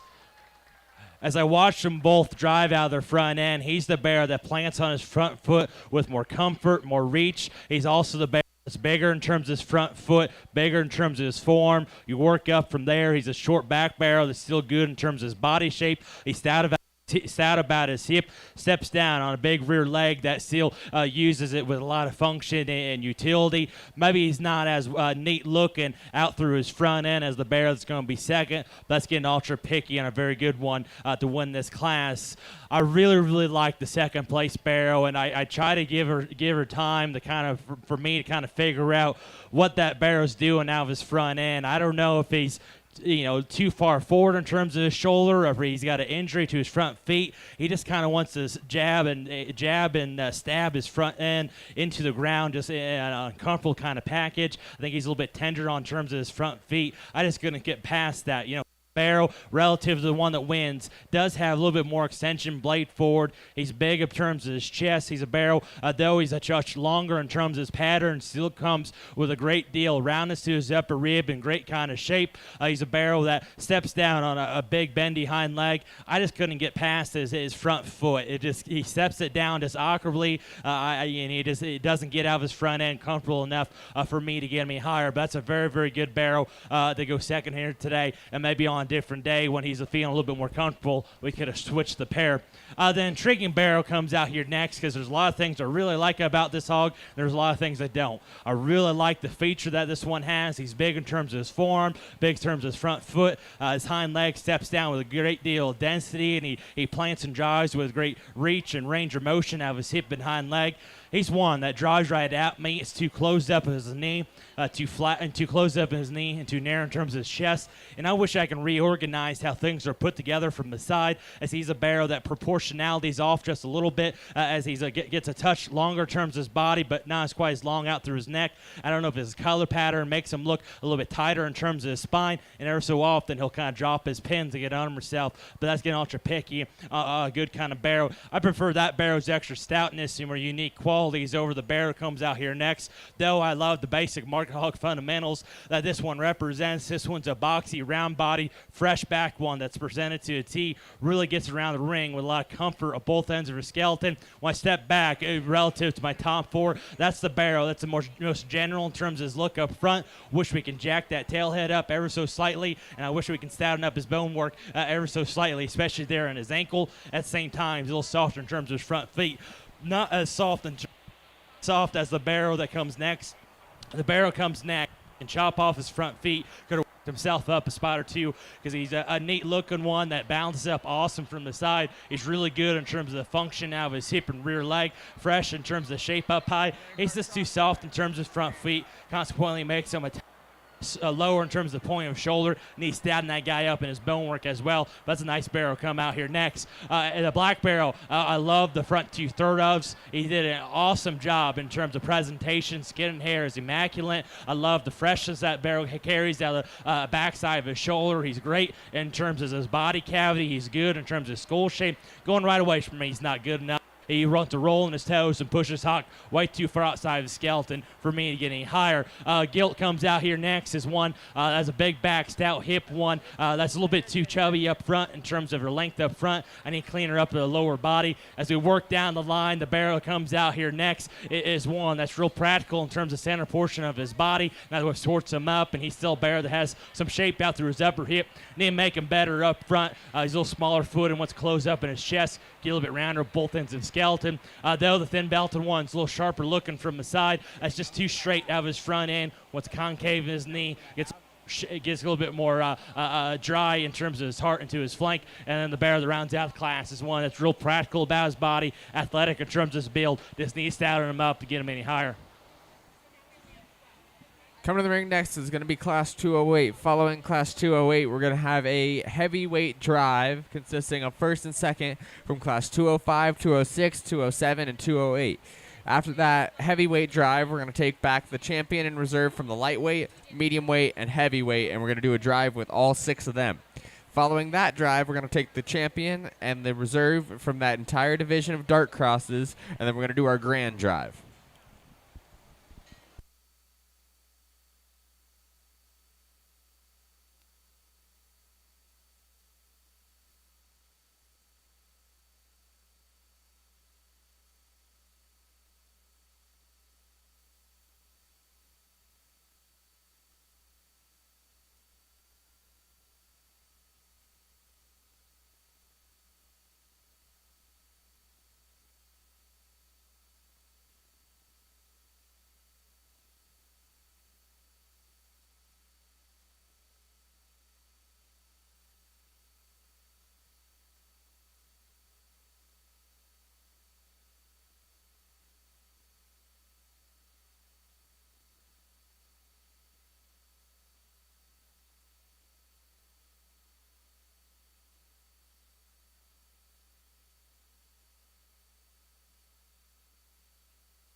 Rylan Jennings and Marissa Blair to the announcer stand, please. Rylan Jennings and Marissa Blair to the announcer stand, please.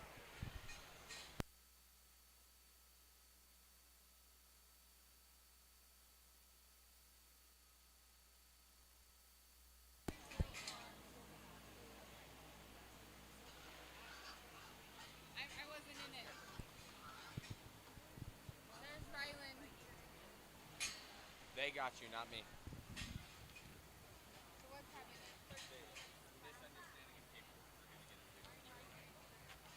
You moved up a spot, So, but they just need to give you a different card. so you're Rylan? Yeah. Okay. So,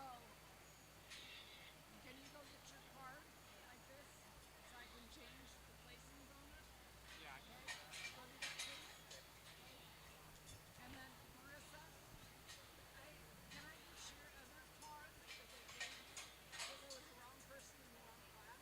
Okay. So you moved up to 8. eight. Okay. So does that look right then? First, so 5, 7, 3, 9, 6, 2, 4, 8, and then first for Dawson Devon. All right, sorry for that. Here's your standings for that last class. 9th place is going to be Rylan Jennings. 8th place is Marissa Blair. 7th place is going to be Dason Wilbank. 6th place is going to be Coyd Yonkers. 7th place. 5th place is going to be Cade Simpson. 4th place is going to be Ellie Davis. 3rd place is going to be Addison Hodgsons. 2nd place is going to be Kinley Shrivogel, and 1st place is Dawson Dever.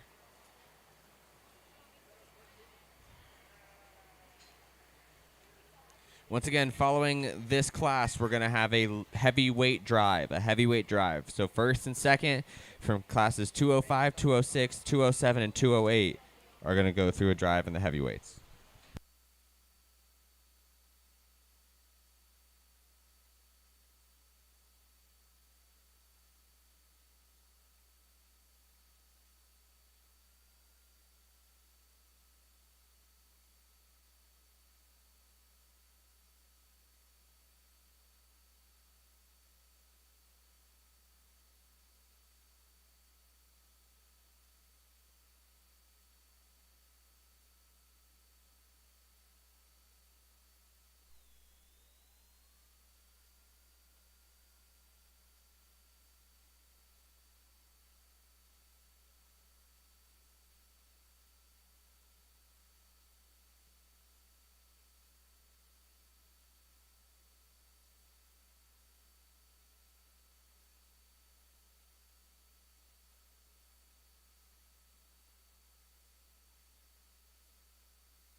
maybe a lot more straightforward than in my ear.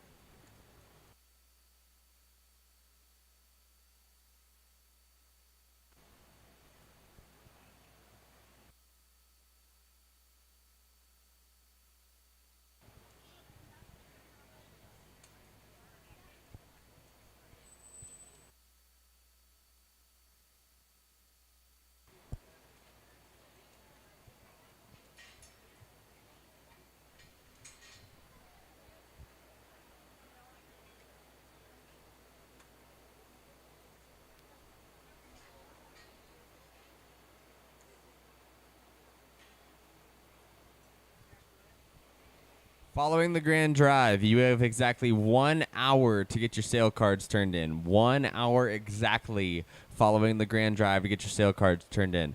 Also, at the end of that 1 hour, Premier Exhibitors testing will begin at the extension office. So 1 hour after the grand drive starts, the Premier Exhibitors testing will start upstairs at the extension office, and your sale cards are due exactly 1 hour after the grand drive.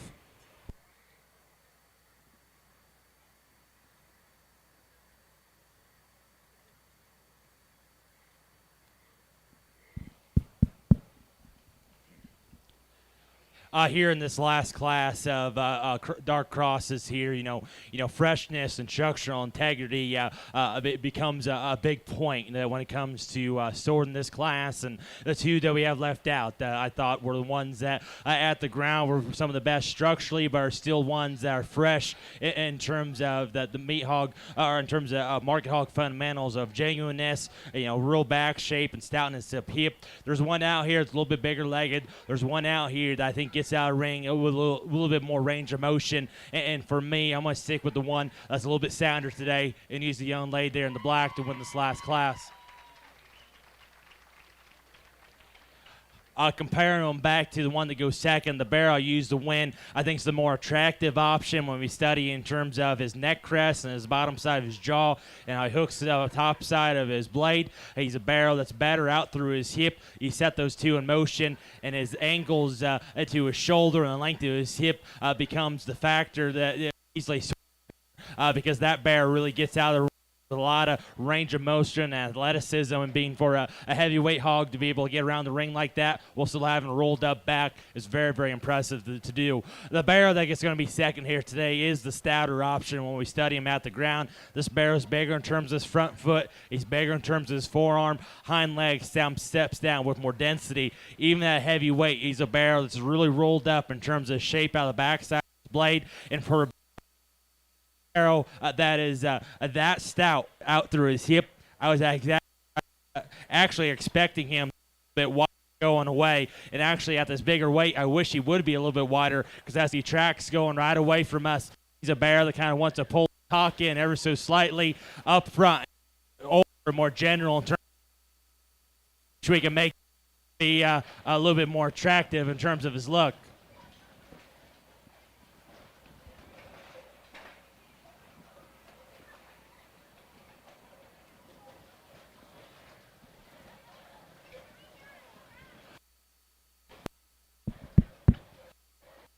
And try to talk as I can. Barrow comes out here next. One I wanted to use. He's taller, looking, very, very stout. He's still rolled up in terms of his shape. Couldn't get past this guy's front feet. He's too soft in terms of his front foot. Concaves in his chest. Wants to get a bit looser in terms of his spine. That comes out in third as one. I really appreciate the stoutness that he has. Really big form, really big rear leg one that comes out big as about his chest. He's fresh about his shape up high. Set that barrel in motion. We want to lengthen that barrel's hip out ever so slightly. Wish that guy would get out and go a little bit more range of motion out of his hip and rear leg. But I like how stout he is in terms of his bone work, and he comes out way better in terms of his chest than the barrel that comes out here next. Barrel comes out here next, and maybe the top is one of the freshest when we get right up top of him. That's a real rolled up back, real fresh hair color on that guy, and he's good in terms of center portion of his body. Very stout out through his hip. I like his reach and flexibility and comfort out of his hip and hind leg. It's this front end that gets him beat. Wants to close up in his chest too much. Wants to tie a little bit lower in terms of his shoulder. He's a little straighter in terms of his shoulder, smaller in terms of his front ankle. Barrow comes out here next, has neat pieces about him, good skull, good looking one that is a very, very out of this hip and rear leg. He just needs to come with more center body. He's too dry there in terms of his mid-rib. Tart to his flank, throws him off there from the side. Also need to lay him back there in terms of his shoulder. Barrow comes out here next. I love the product and pliability. He has the upper portion of his skeleton. That's a big back barrel, the soft term center portion of his body. I wish with all that power he has up high, matches down low. It's a little smaller in terms of his bone work, a little bit tighter in terms of his movement. Barrow comes out here next is one that's a good stout kind of market hog. He's genuineness, so it works him up because he's a genuine barrel coming at you in terms of his chest. He's genuine in terms of the shape up high. He's genuine in terms of the shape up through his hip. Relative to the top three, he read a little bit older in terms of the head, a little bit down his top line. As we work down the line, the Gilt that comes out here next is one stout hip, but a little bit up, and you see that one come with a little bit more top shape. The one comes out here next, a neat looking one from the side that's really raw in terms of the shape. Two closed up down low. Barrow comes out here next is one really big legs, neat look, two playing up high. Kind of wants to push his hock a little bit farther outside of his skeleton. And then the barrows that are going to round out this class, pliable in terms of the center portion of their body. They're ones that are pliable in terms of center portion of their body. Just get a bit round off both ends of their skeleton. Need to stouten them up and make them a little better in terms of their balance. They're loaded. Let's run them, boys. That guy came out of nowhere. Are we still good? Are we still going? Still going, though? Okay, sweet. All right, we're going to start with our drive for the heavyweights. In this drive from class... Oh, we're going to get the pin cleared out real quick. I apologize.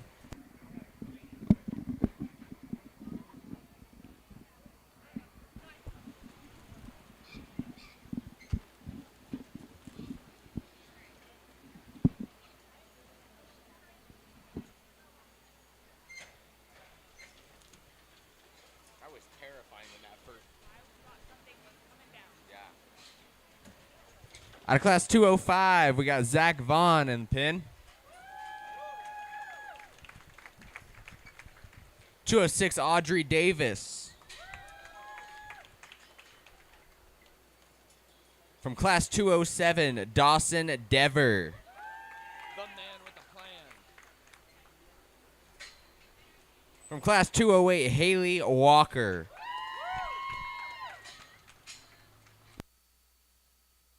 Here's your results from that last class. 13th place, we have Danica Lambrick. 12th place is Cooper Powers. 11th place is going to be Tyler Shaw. 10th place is Danica Lambrick. 9th place is going to be Bodie Stockton. 8th place is going to be Stockton Smith. 7th place is going to go to Cash Shelton. 6th place is Taya Winden. 5th place is Tyson Brazil. 4th place is Chloe Stevens. 3rd place is going to be Madeline Joseph. 2nd place is going to go to Cash Burnett. And 1st place is Haley Walker. Congratulations, everybody.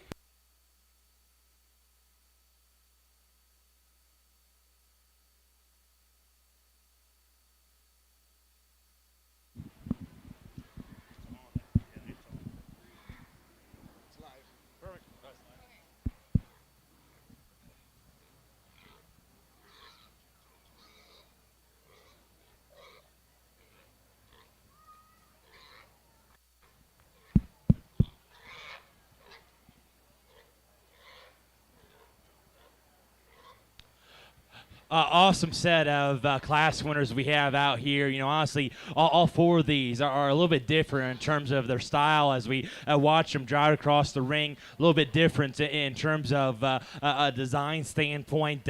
You know, I'll go through and just talk them real fast. You know, the Young Man's Blues got one that when you get over top of him is very, very impressive. He's got a big, fresh back end. He's extremely round in terms of the center portion of his body. Leaves you with the same kind of stoutness out through his hip. Love his skull shape on him. When we step off him and study him from the side, he's a bear that gets too soft in terms of his feet at the ground.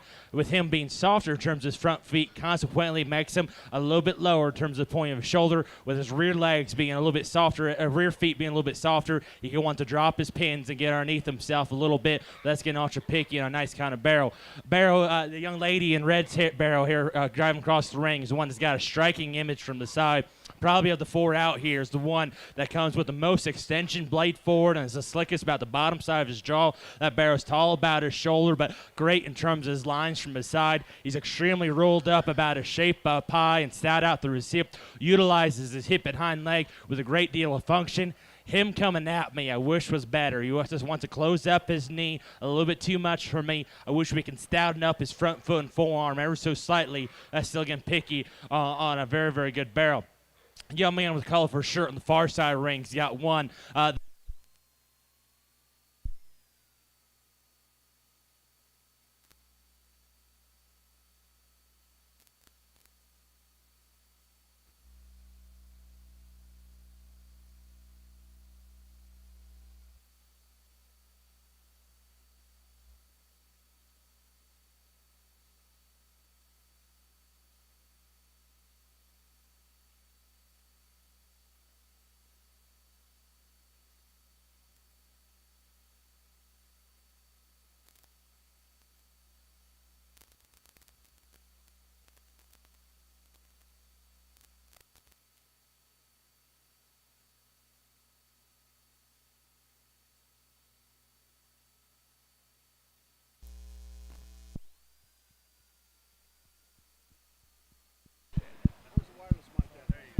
This one doesn't need power. All right, let's kick him back up. Like I was talking about, the kid with the colorful shirt's got one that's just really true and genuine about his kind. He comes at me, maybe not the biggest about his chest, but he's true and genuine. But he's true and genuine in terms of his width. He's one that's still tall about his shoulder. He's great in terms of his body shape. His lines lay in him very, very good. He gets out and goes so comfortably off both ends of his skeleton while still being so dense in terms of his bone column down low. Get right behind him with a barrel that has that much body cage and stoutness to his hip. Still tracks true and square. Once we watch him drive across the ring, we wish we could make that barrel be a little bit more unique out through his front end. And you wish he had a little bit more extension and tied it a little bit higher on top side of his shoulder. That's getting ultra picky on a very, very good pig. The barrel that wins the last class just got done talking about how his freshness and structural integrity made him an easy place for me to go. That barrel floats around the ring. He's been driving for a while, but he can still get out and go off both ends of his skeleton with so much reach, so much comfort, still stout about his skull and tall about his shoulder, and he's fresh about his shape, and I love his proportions from the side. I just wish he was stouter at the ground. Relative to these other 4, he's the barrel that relative to his mass up high doesn't match down low. It needs to be a little bit bigger in terms of his forearm. It needs to be a little bit bigger in terms of his rear foot. And so I think you can go a lot of different ways depending on what you put your priorities and how you want to sort them. For me, the one that checks the most boxes for me is the most my speeds. Young man in the colorful shirt here is going to be our champion.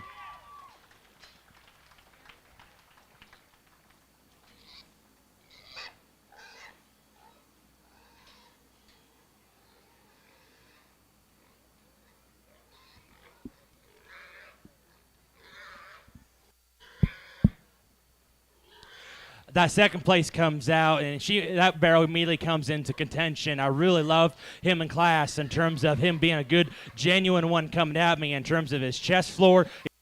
He's good about his knee. He's in terms of his upper rib. He's long about his hip and really plants and drives with a lot of comfort out of his hip and rear leg.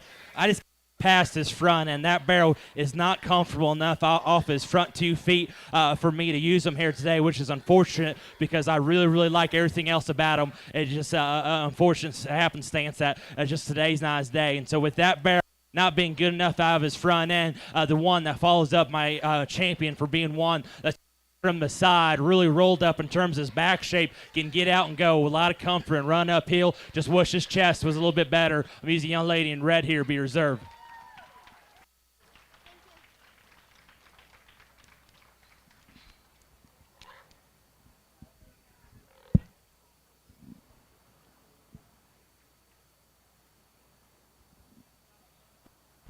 All right, your reserve in the heavyweights is going to be Audrey Davis, and your champion in the heavyweight dark crosses is going to be Dawson Dever. Congratulations. We're going to bring back our first and second place from the lightweights, medium weights, and heavyweights. We'll give you a dark cross champion in reserve. We're going to wait for everybody to get their pigs here. We got a few people that are showing in those last classes that need to get pigs here.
We'd like to thank y'all for coming out today from the Weld County Fair. It's been a real good time. We're going to get our dart crosses coming in here for our dart cross drive.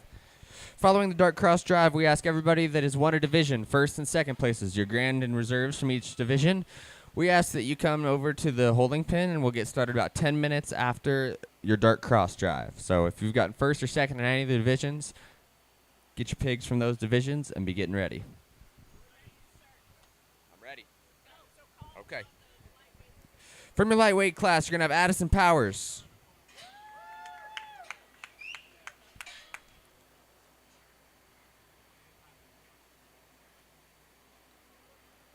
From your medium weights, we've got Dawson Dever. Without Dawson Devers pick, but that's all right.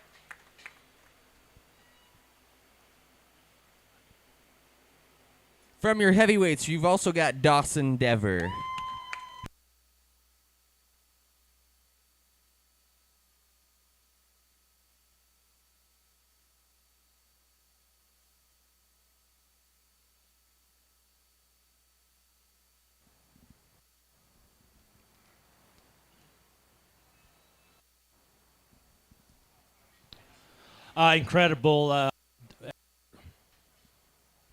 Incredible dark cross show we had here today, and I didn't expect anything less. I knew the classes were going to be full quality. It's going to be a very, very good show, and everything's met my expectations, and I'm excited to get into our grand drive here later. But first, we got to pick ourselves a champion dark cross, and I think all three of these reminisce a tremendous amount of quality. They're ones that are tall about their shoulder. They're good in terms of their front feet. They're still fresh in terms of their shape up high, but most importantly, they can get out and go around the ring with some comfort. They may not be the stoutest in one area or another, but for those around ringside, these are the ones that get out and go with a lot of reach and a lot of comfort on both ends of their skeleton, while still being stout enough in terms of their feature, in terms of their body shape, and in terms of their muscle. I'll go through and just talk them real fast. The one that wins the first division is one that's got a wild look about it. At me, true about his chest, so tall shoulder, and still good about his shape. Yet he still gets out of his hip and rear leg with a lot of reach and comfort, maybe relative out to some of the other ones. With him being a little bit maybe small relative to pounds, we wish that barrel was a little bit more robust there in the mid portion of his body. He's one that tracking right away from us, which left us with a little bit more width. The barrel that wins the middle division is one that runs uphill, comes at me true about his chest. He's great in terms of his body cavity. ability, and though he's a barrel that tail sits a little bit lower in terms of his body, he still has length to his hip and takes a long reaching stride.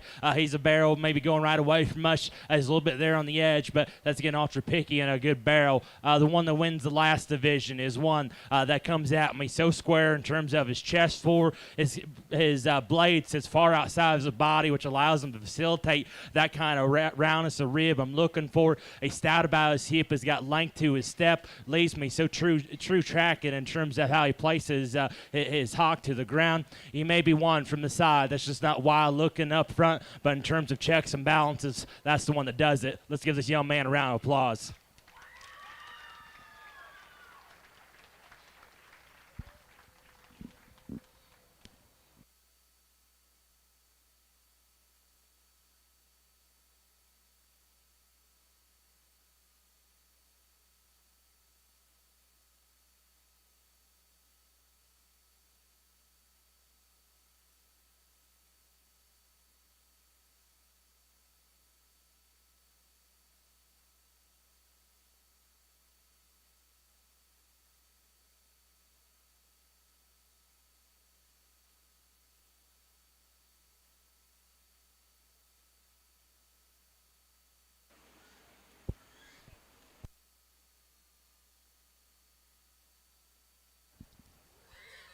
That reserve comes in, immediately comes into contention. That one driving across the ring is one that turns your head and demands your attention, as he's one that's got a wild look, blade forward. He runs uphill. He's extremely rolled up in terms of shape up high. I love this barrel's proportions from the side. He's long out through his front end, but he's not too long about his body, but has that extra extension to his hip that allow him to track so north and south with so much range of motion. He leaves me so true from hip hock to crown. I wish that barrel came me a little bit better in terms of his chest, but I think he's the rounder body than one, and I think he's better out of his hip and hind leg than the other. He's going to be a reserve champion.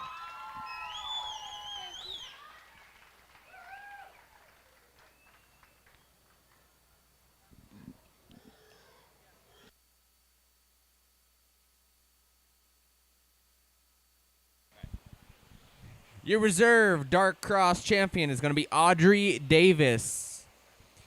Your Dark Cross champion coming back for the Grand Drive is going to be Dawson Dever. Congratulations, everybody. We're going to take a 10-minute break here and come back at 5:25 for your Grand Drive. 5:25, we're going to be coming back.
I want to let y'all know before we let these pigs in, you guys are allowed to make noise. You do not have to be quiet when these kids walked in. They put a lot of work into these pigs, and you are allowed to make some noise because they deserve it.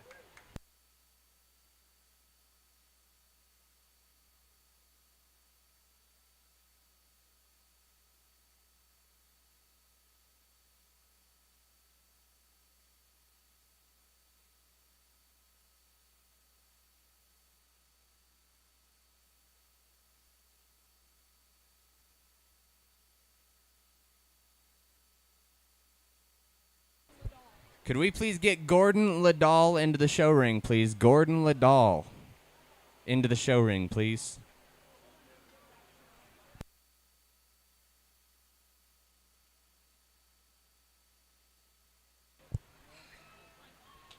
We've got an award from Mr. Liddell.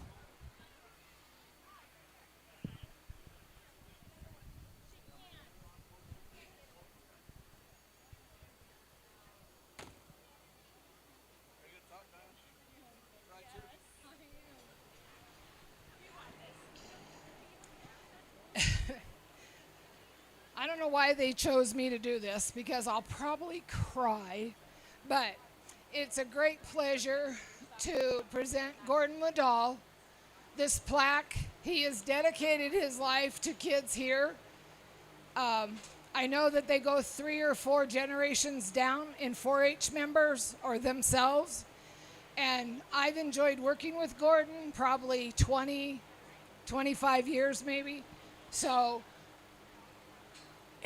he's just a great man, and he lives for kids, and thanks, Gordon.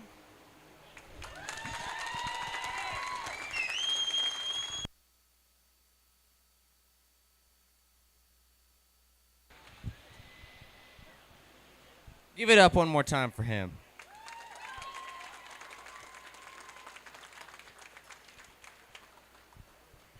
All right, we're going to get this started. Are you guys ready?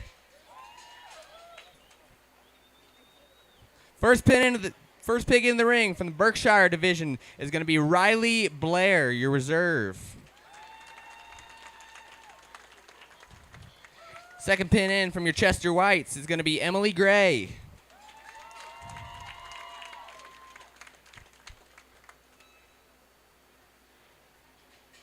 From your Duroc division is going to be Madeline Joseph.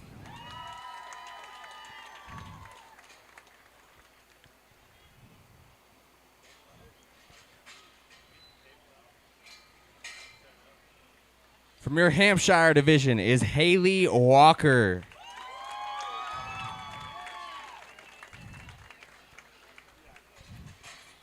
From your Hereford division is going to be Alan Raff.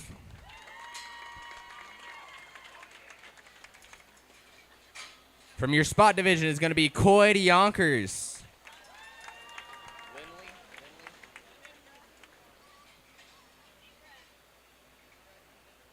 From your Yorkshire division is going to be Lindley Dever. From your other purebred division, Stockton Smith. From your light cross division is going to be Emily Gray.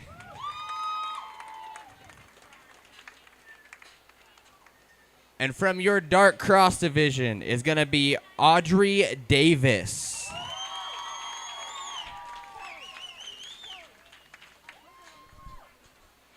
Now for your champions from each division, once we get them loaded here. Give it up one more time for your second places, folks.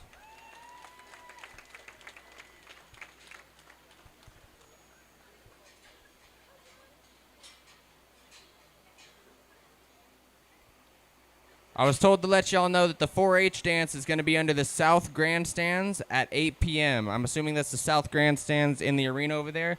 So the 4-H dance will be under the South Grandstands at 8 p.m. 8 p.m.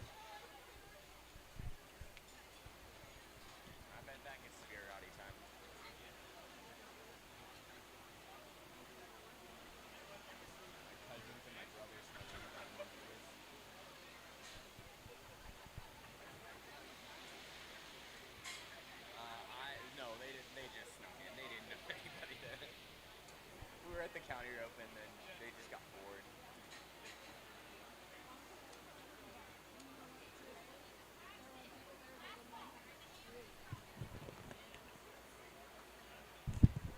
Last call for the Hampshire crosses. Last call. If you do not show up, you will be turned out. Last call.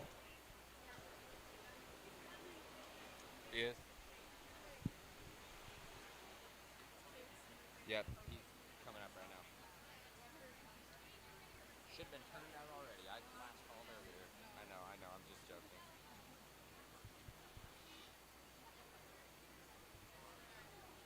All right, we ready down there?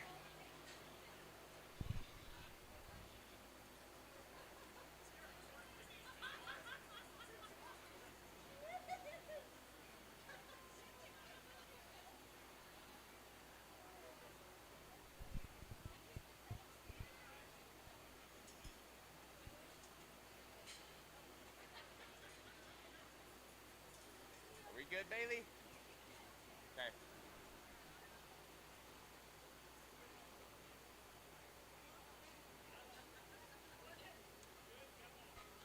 All right, when these gates crack, I want y'all to get louder than you've been all day.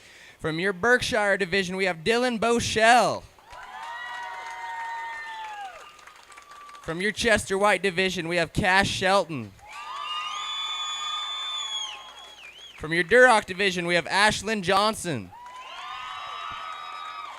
From your Hampshire division, we have Cade Smith. From your Hereford division, we have Elena Boschel.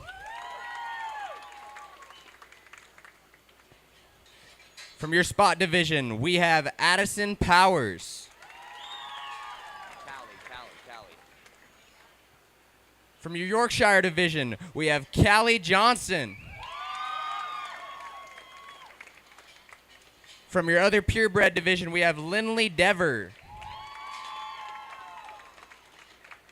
From your light crosses, we have Zach Vaughn. And from your dark cross division, we have Dawson Dever.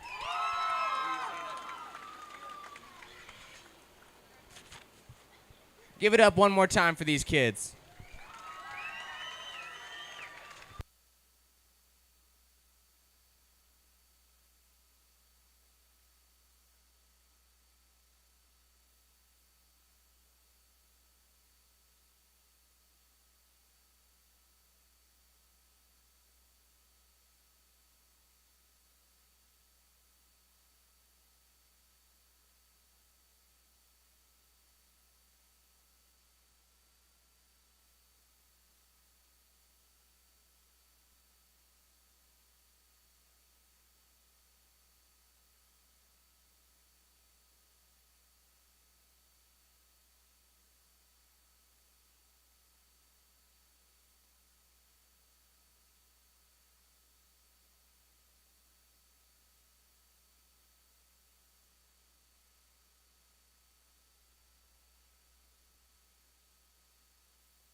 kind of chill out here for a second. Before we pick our champion cross, our champion overall, I'll just make a quick or a few remarks here. I just want to first want to thank the staff and everybody that put on the show here today and help everything be organized. A couple weeks ago, I had to help on our Illinois Club Pig Jackpot grand finale, and I was quick to learn that there's a lot of things that can go right and a lot of things that can go wrong. Put it on a show, and it can be frustrating and to do it, but I just want to commend everybody that takes the time and effort to do that, because it's tough work. It takes time out of your schedule, and they just want to do their best to make this hog show as good as they can and as smoothly as can. So first, let's give a round of applause to the staff and everybody that puts on the show here today.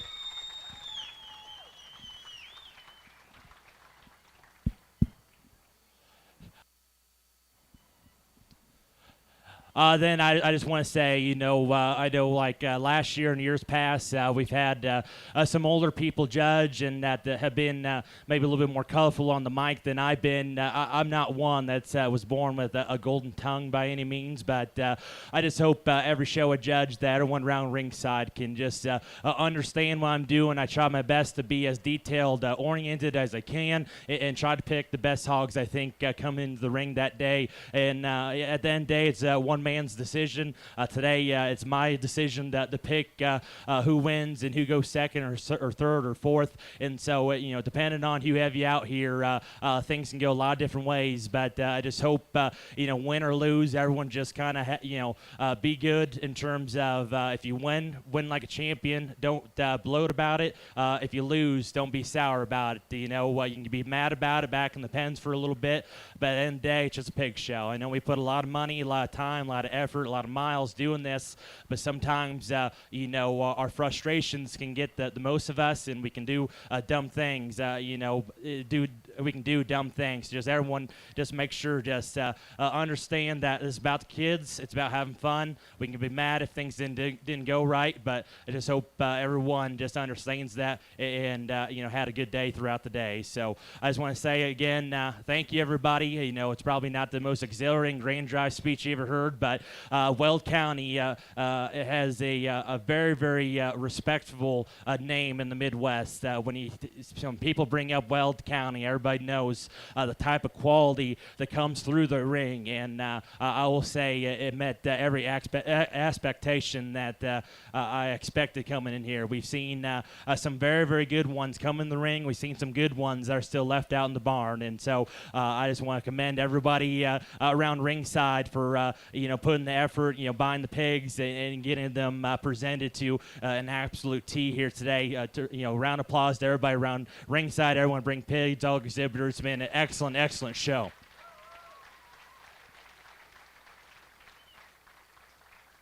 We got to pick a top five here. I'll go ahead, and just shake the hand of the person that'll be our champion here today. We'll get these things fired up. There's two out here that surface themselves to the top for me, and they kind of fit the mold all day. They're ones that are genuine in terms of the width and muscle that they carry. They're pliable about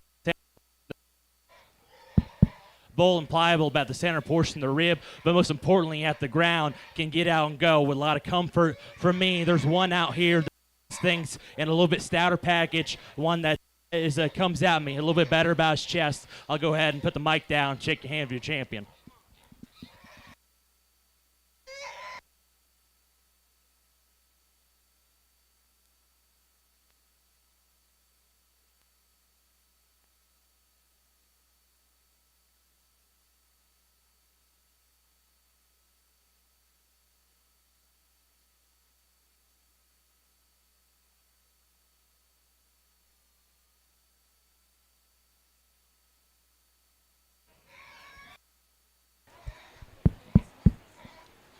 It was very, very close decision. I just thought the bear that won was just a little bit better come at me, a little bit bigger in terms of his legs. Still, it's going to be reserved here today. Is a very good marking animal. Champion Dark Cross is going to be reserved.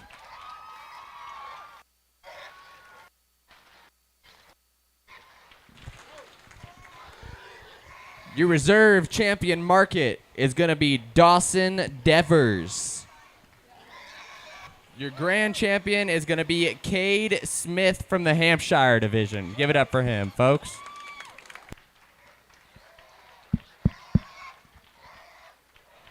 Reserve Dart comes out, immediately comes into contention. I talked about it in Arc Drive. As soon as that one comes out, he commands your attention with the look and design he has from the side. He still won. That's big about his back, stout about his hip, and with all that power, still tracks a square going right away. I wish that barrel was a little bit better in terms of his knee, maybe a little bit bigger in terms of his front ankle, but there's no question in my mind that's the third best.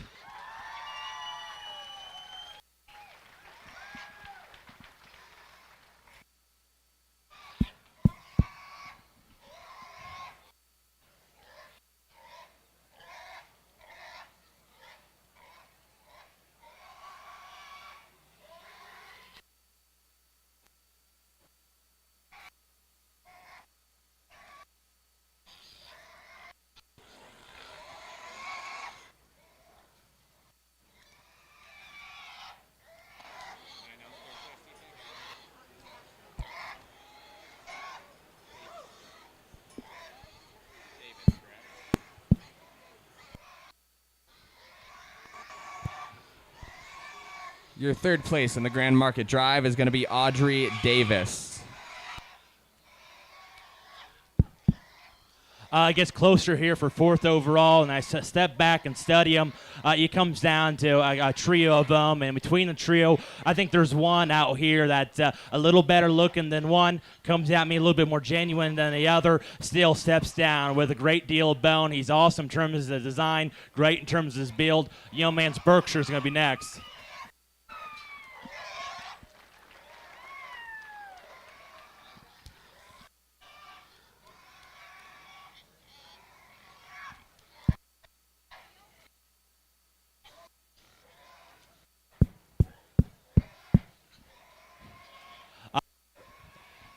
Once again, just an incredible show you guys had. It met my expectations by every means. Our fifth overall is one that is an extremely big back, stout hip one that steps down with a lot of feature. Wish this bear was maybe a little bit better chested, a little bit neat looking. About that light cross is going to be fifth out.